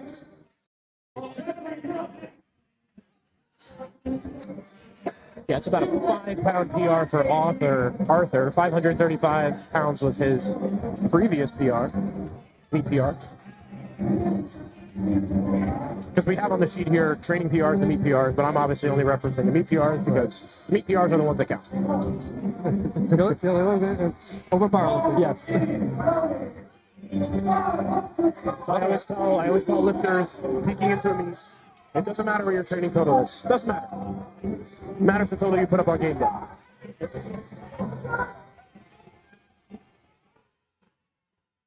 Oh yeah, Jeff knows it. Holds it up, gets the picture. 2 red lights for Jeff. 9 for 9 day for him. Great meet from Jeffrey. Last 4 deadlifts coming up. And now we got some big pulls to round out the day.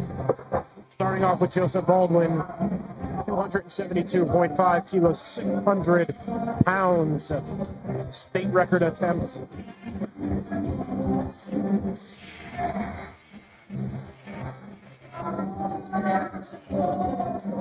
12.5 kilo jump from his second to his third.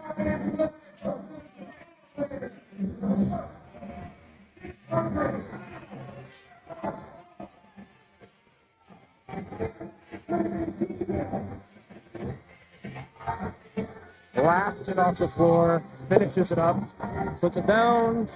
3 white light, 600-pound deadlift for Joseph. All right, so Bill is taking a little bit of a home run swing here. 683 pounds, 15 kilo jump from his second. This will be a 5 kilo meet PR on a power bar.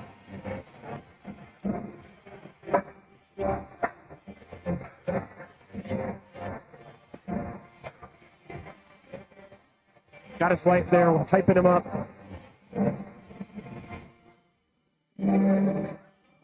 They're trying to take the dot from Dawson. Yeah, this might be a little bit of a gamesmanship play here from Phil. Trying to pull for the win. Dawson got him by 47.5 kilos, but he's the lighter body weight. He breaks the floor, gets it to his knees. Just couldn't finish it. Respectable home run swing from Phil. I love seeing that at the end. Oh yeah, take your shot.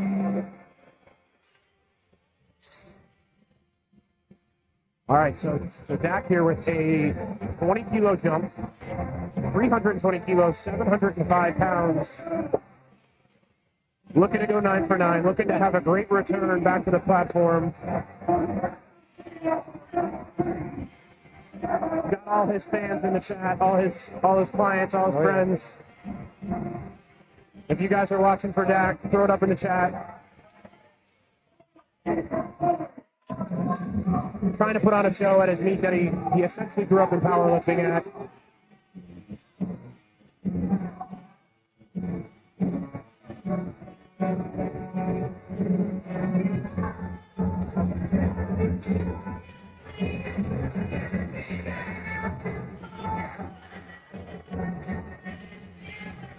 Let's see it, Dan. Come on. Let's see it. Here we go. It's moving. Let's see what the judges say. The 3 white lights for Dan. 9 for 9. Great meet back. I know he's stunned with that. I know he's happy. He's emotional.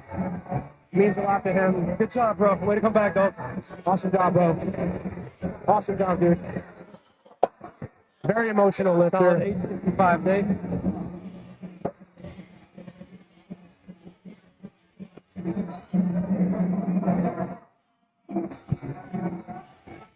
Excited to see what Dan does going into his next meet, but now we've got Patrick Horvath, 804 pounds on the bar, 365 kilos. Probably one of the best deadlifters in powerlifting. It's loud in here right now. This is the best part of the powerlifting meet. The last deadlift. Let's see it, Pat. Come on.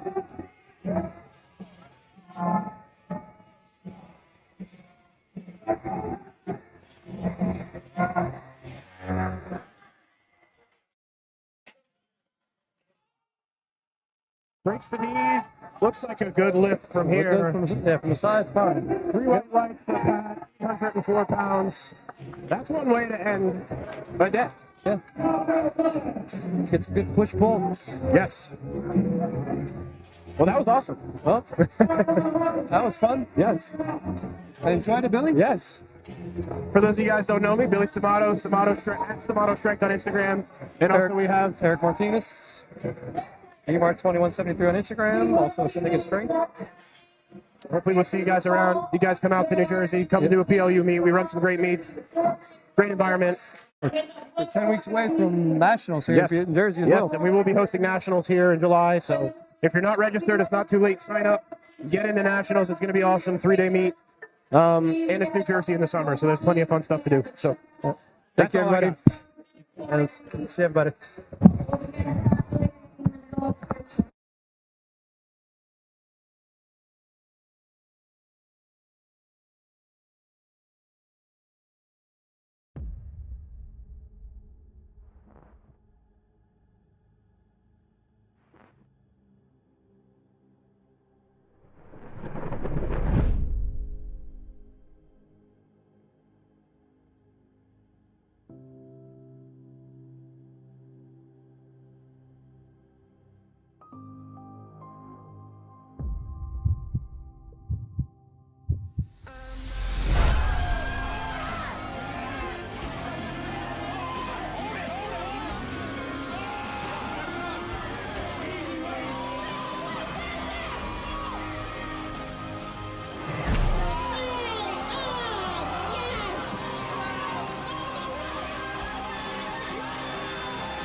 I started powerlifting in 2010, there were no women in the gym, and there were even less women at meets. It took me 4 years to get the confidence and the drive to get on the platform because I thought I didn't belong because I never saw anyone who looked like me.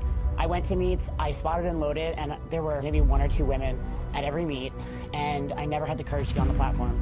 And then I finally did.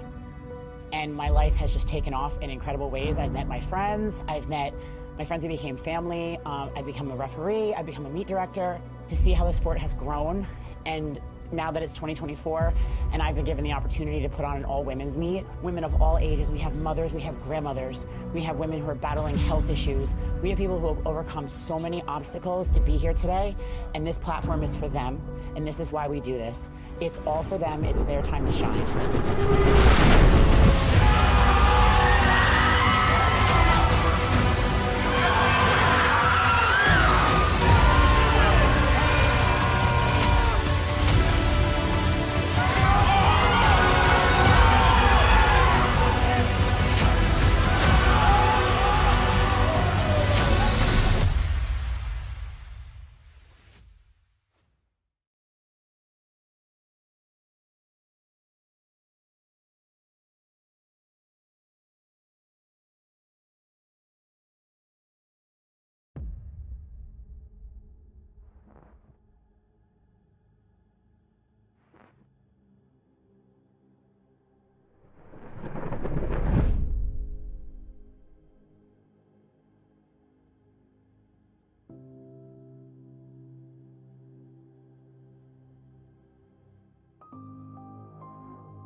So when I started powerlifting in 2010, there were no women in the gym, and there were even less women at meets. It took me 4 years to get the confidence and the drive to get on the platform because I thought I didn't belong because I never saw anyone who looked like me. I went to meets, I spotted and loaded, and there were maybe 1 or 2 women at every meet, and I never had the courage to get on the platform. And then I finally did. And my life has just taken off in incredible ways. I've met my friends. I've met my friends who became family. I've become a referee. I've become a meet director. To see how the sport has grown, and now that it's 2024, and I've been given the opportunity to put on an all-women's meet, women of all ages. We have mothers, we have grandmothers, we have women who are battling health issues. We have people who have overcome so many obstacles to be here today, and this platform is for them, and this is why we do this. It's all for them. It's their time to shine.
So when I started powerlifting in 2010, there were no women in the gym, and there were even less women at meets. It took me 4 years to get the confidence and the drive to get on the platform because I thought I didn't belong because I never saw anyone who looked like me.